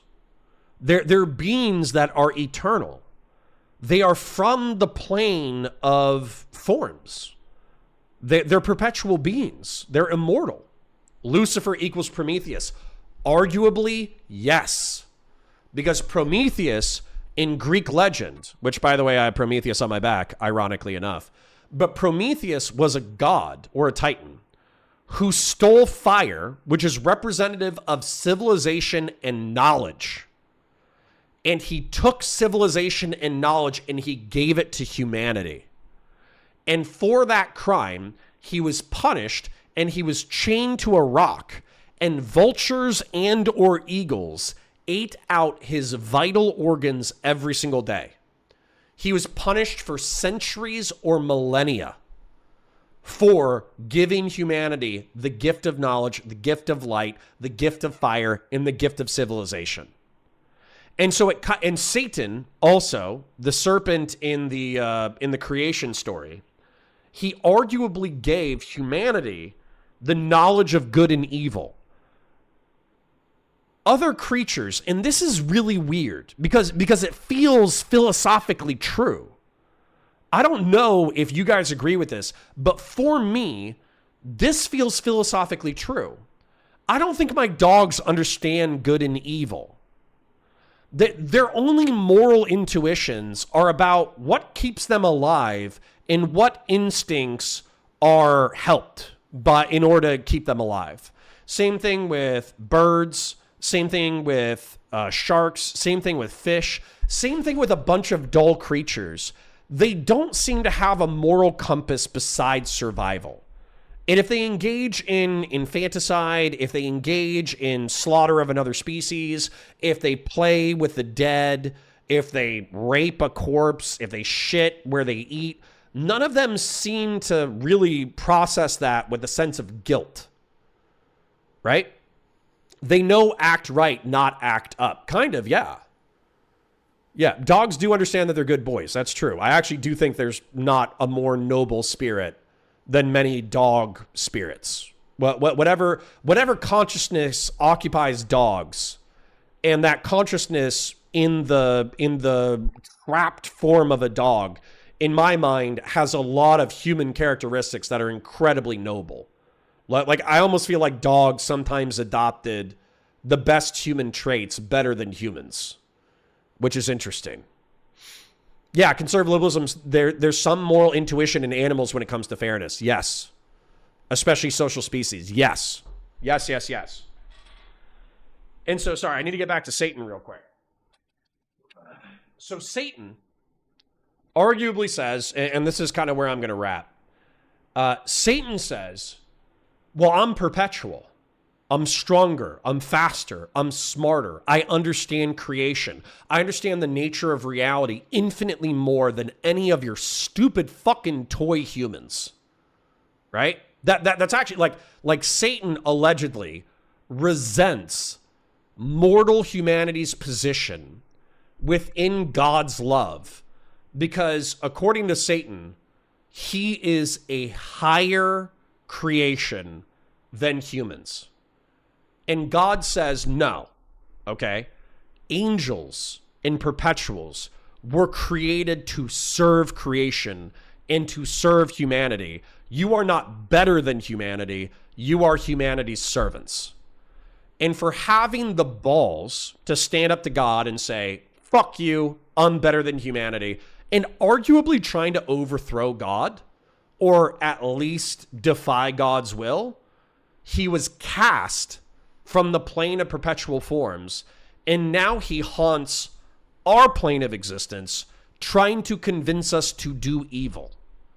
He tries to convince the human spirit to do evil as a game in order to tempt humanity from its conscience, from its moral intuition, from God's will, so that we might fall similar to Satan. And I know that's like mythology or whatever, but when you look at temptation, this is part of the reason why I don't like gooning as much as you guys. It's because, like, with gooning, yeah, sure, is sex pleasurable? Absolutely. Sex is incredibly pleasurable. One of the most interesting social experiences that humans are capable of doing. It's not always procreative. Sometimes it can just be entertainment. Sometimes it can be this, it can be that. But there is so much harm that can happen from being reckless sexually. If you're talking about like psychological damage to other people, having kids, spreading diseases, whatever, there's so much damage that can be done with reckless sex that effectively, even if the myth of Satan is not true, let's say that there's no angels, there's no gods, there's no conscious creator of the universe. The impulse to simply indulge in your most base temptations to the detriment of all others is so mythologically obviously fucked up that you should be able to draw some value from that.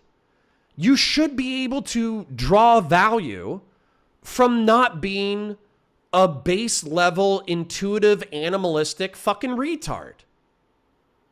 Right? And so that's where, for me, that part of the reason why I've been doing secular church, part of the reason why I enjoy talking about these topics, part of the reason why I enjoy talking about the historical realities of Jesus Christ, rather than purely the mythological conceptions of Jesus Christ, is because you should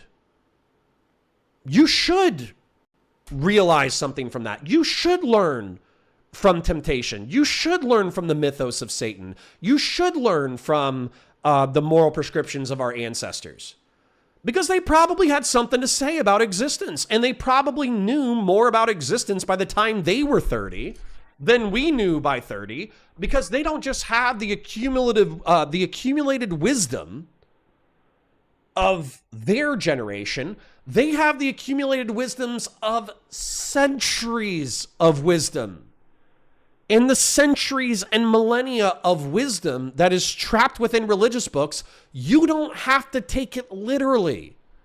Just pay attention to the stories and what the stories are trying to communicate to you, and you're probably going to live a better life. And I think that's what frustrates the fuck out of me about the modern era, is that there are people who take the stories too literally. They're like, nope, there's a creator God in the universe. He specifically communicated with the Jews in the Old Testament. He changed up with the New Covenant and started at a specific time and place communicating with the rest of humanity. Then he teleported, he took a fraction of himself and he teleported onto the planet in order to communicate moral wisdom. And if you don't listen to the moral wisdom trapped within this divine spark that happened 2,000 years ago, then you're going to be sent to a plane of existence in perpetual torment run by a fallen angel. And could you lead a better life if you believed in that mythology? Maybe. You might actually live a better and more moral life if you believe in that mythology literally. But do you need to believe in it literally in order to live a better life? One, absolutely not. And then two, or conversely, what's frustrating to me is a lot of people say these stories have no moral worth. It's all arbitrary. Do whatever you want. Have fun. Be a pagan. Bang as many people as you want to bang. If somebody pisses you off, hurt them or kill them.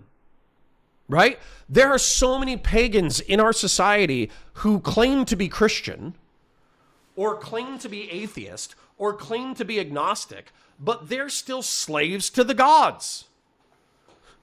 They're slave to wrath. They're slave to lust. They're slave to the pursuit of knowledge. They're slave to, Jordan Peterson called destiny a Luciferian intellect.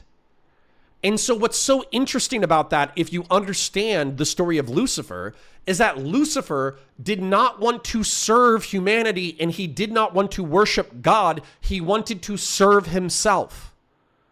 And so if you look at Destiny's life, and I'm really not trying to impugn him because I think he actually is doing better. But if you look at the way Destiny has lived in the past, he did not necessarily care about serving the rest of humanity. He openly does not want to worship God. And it seems like he spends a huge amount of his time worshiping his own intellect. And so that's Luciferian from a mythological standpoint. You don't have to believe in the mythos of Lucifer to understand what's being conveyed and how it could be bad for a human being. And same thing, if you're a hedonist, you're a slave to Dionysus. If you're a rage addict like me, you're a slave to Mars or Ares. If you're a slave to academic pursuit and that's all you care about, you're Apollonian. You know, you're a, without knowing the name of the god of knowledge, you are a pagan Apollonian. Chasing that nut, you're a Dionysian. You know, Machiko, I think you're probably more conservative based off of some of the things that you've said. But, you know, if you are unironically a human being who chases sex to the detriment of all else, then you're Dionysian. Obviously. Like what is Dionysius? Dionysus, Roman god. So Dionysus is primarily identified as Bacchus in Rome. He's the god of wine, intoxication, theater, and ecstatic ritual. He's arguably the god of parties, right? So I could go for like another 10 minutes, but I think I've beaten the shit out of the point, so I'll leave it there.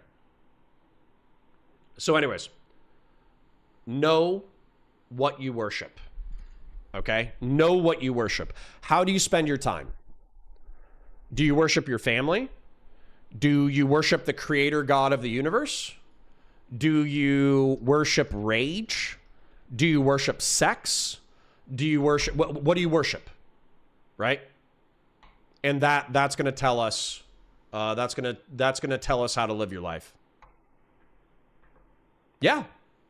Val says, so you're arguing for Aristotelian all things in moderation, including moderation? Absolutely. I am arguing for the Nicomachean ethics. I am arguing for studying and understanding 11 virtues. And realistically, you could pick your own virtues and vices. And then understanding how each one of those virtues can be lived in extreme negatives and extreme positives. And then trying to orient yourself towards those virtues as maximally as possible. Yeah. I worship the machine spirit. Dude, you could be the chaos god of machines. I forget that guy's name. But you could worship the Omnissiah, or you could worship Vashtor. Vashtor is the god of perverted technology. You know? So, all right. Let me, it's 2:45. I did not have to pick up the kids today, so I was able to stay a little bit later and go on my sermon. Destiny is live, so if you guys want to check that out, then go ahead and check that out.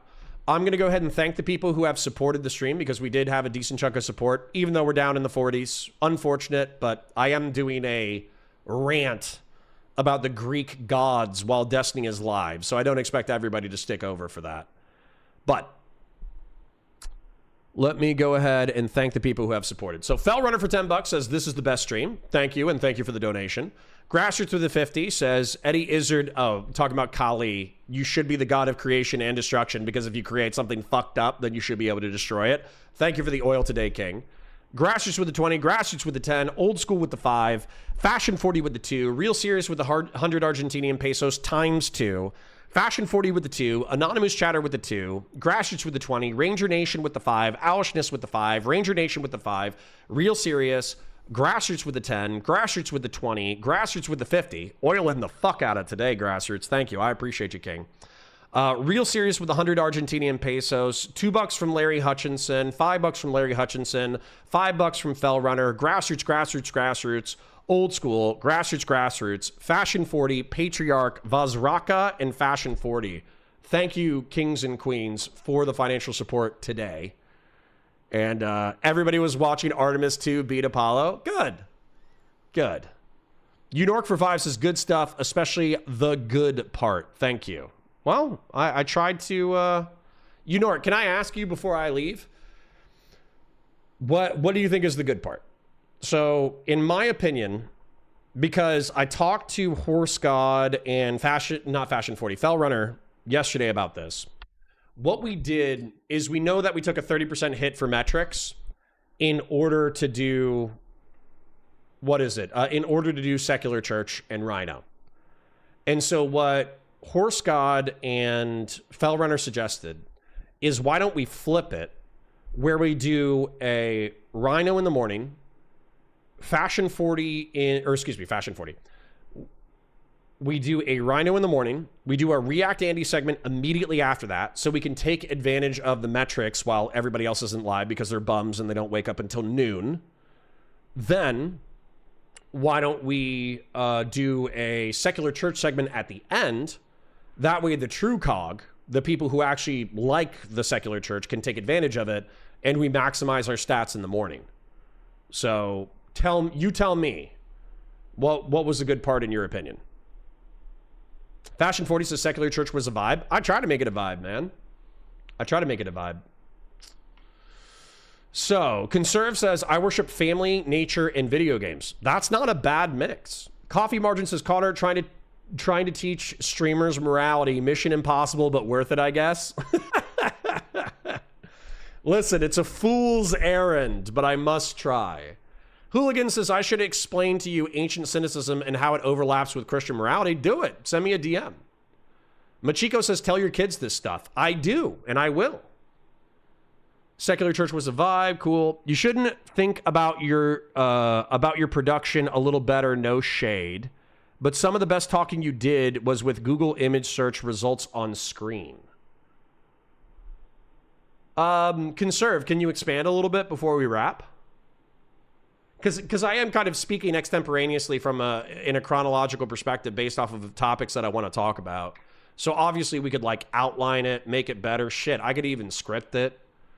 But I do enjoy, because there's so much ground to cover. If I had to script it, you guys would basically be here for like 45 minutes while I read a pre-scripted rant about the ancient world. Whereas I feel like speaking about it extemporaneously is quite fun. It's quite fun for me. I don't know if it's fun for chat, but it's fun for me. Enork says, I like the daily reminders that make me reflect. Where am I? What do I want? Where do I want to go? How do I get there in a way that's good for society? It's easy to forget and get distracted. True. True. Okay, well then I'm going to presume that secular church did something for you. And at minimum, we talked about sex and poop cults of the ancient world. Conserve says, I'm just saying if you pop back to your face camera when you're done making your point about the image you're referencing, the flow is fine in my opinion. Oh, okay. Okay. Save scripts for VODs. I mean, that's how I feel. That's how I feel. I might on occasion script. What is it? The Rhino. But realistically, I'm probably going to do Rhino as extemporaneous 10 to 20 minute rants. I'm going to do React Andy VODs. And then I'm going to do extemporaneous secular church until I run out of topics. And then maybe when I run out of topics and we're chronologically back into... When we're chronologically into the modern era, I might go back and like hit harder topics more specifically with more research and bullet points. Real Serious says, this is tolerable mass to me, Connor. I hope so. Dude, I hope so. Because we're not talking about... So for instance, like when I went to mass, I had a priest tell me that I was a shitty Catholic because I didn't believe in the mystery of Mary is the mother of God. So think about this real quick. Mary, mother of Jesus Christ, was a human being who lived in Palestine 2,000 years ago, right? Israel, Palestine, and Judea. She lived there 2,000 years ago, and arguably she's a historical human being who gave birth to another human being who some people claim is the Messiah of humanity. And that was a historical human being. What the priest said, which allegedly is a Catholic mystery, is that Mary somehow pre-exists existence itself and is also the mother of God. And I'm not going to lie, that sounds like pagan voodoo fucking nonsense to me. The fact that anybody in the Catholic Church was like, yo, this shit is fire. Not only is Mary this virgin chick who gave birth to the Messiah, but she also pre-exists existence itself. That is some stupid fucking schizo pothead bullshit. And the Catholics were trying to, like, a Catholic priest through a mass was trying to argue that I'm an idiot for not believing in that great mystery. Yeah, it sounds like Elden Ring lore. Yeah, unironically. Yeah, Elden Ring lore. Straight up. It's fucking made up hoodoo bullshit. It makes no fucking sense whatsoever to a rational mind anyways. Udork says, I watch IR at night and he brings up the go for 30-minute walk like every day, talking about how good it is, how it makes him feel, how easy it is. Reminders are huge for me. Dude, I'm going to do that. I'm going to go to, I'm about to go to the gym. I'm going to go to the gym. I'm going to eat first. Then I'm going to go to the gym. Then I'm going to come back and I'm going to eat food. And then I'm going to work for the night. So yeah, I'm doing that too. There is a lot going on. There is a lot going on. Destiny is live. Lonerbox was live for the first time in a while. So, you know, I get it. There's a lot of motherfuckers live. There's a lot of shit going on. It's all good. It's all good. But anyways. The thing that was a real stumbling block for me was finding out about the Josephites and God's ex-wife. Bruh. Val, tell me about that at another time so I can Google it and take an incredible amount of psychic damage. Conserve says, I don't understand Catholics and their Mary obsession, and yes, it is very pagan. The amount of time and attention they give to Mary and the saints is wild. I grew up Lutheran, by the way. I have my biases. Unironically, I'll wrap after this, but there's an argument to be made that the pagans in Western Europe were already used to multi-deistic conceptions. And so canonizing the saints as semi-divine beings who exist in heaven, who are capable of both hearing your prayer and then communicating your prayer to God, was actually a cultural concession to pagans in Western Europe. Which I think is, dude, the history of the church. You think this shit's wild? You think Jesus Christ of Nazareth debate broing a few people and combining Platonic forms into Jewish teaching and then claiming to be the Son of God and then capitalizing on that to become one of the world's largest religions? You think that shit is wild? Just wait till we get to the early formation of the church. The early formation of the fucking church is bananas fucking lore. Honestly, like truly some of the wildest historical shit is trapped in the early birth of the church and the Eastern Roman Empire. Skeptical says, I'm way behind in the VOD. Is the first guy in the Unfuck America video literally Destiny with Down syndrome? Maybe. If you're talking about IRI, though, that's super fucking mean. Zena says, I guess you could say that she symbolically could represent the birth of existence, but it's a stretch. Oh, yeah, it's crazy. Yeah. I'm not even giving that any kind of concession whatsoever. I think that's fucking pagan, like medieval pagan hoodoo nonsense. AK Batusai says, Mary pre-existing is mostly because the event was prophesied beforehand. If God is truth and the birth was seen beforehand by past prophets, therefore it was foreordained. Yeah, sure. But like, that's, once again, it sounds like fucking medieval pagan hoodoo nonsense, and I'm not going to entertain it. At least in my own mind. You can entertain it in your mind. I'm not entertaining it in mine. But anyways, I parasocially love you guys. Thank you to Grassroots. Thank you to Fashion 40. Thank you to Fell Runner. Thank you to Larry Hutchinson. Thank you to you guys so much for financially supporting the stream. I know we have less people now, but truth be told, I did fuck up the React Andy segment, and then I just kind of like half-assed moved into the secular church segment while Destiny went live incredibly early. And then also, what was it? And then also the Artemis 2 is doing its thing. So all in all, I still hope you guys had a blast. I'll see you tomorrow at 9:30 a.m. on Counterpoints Politics. I hope you guys have a beautiful day. Bye for now.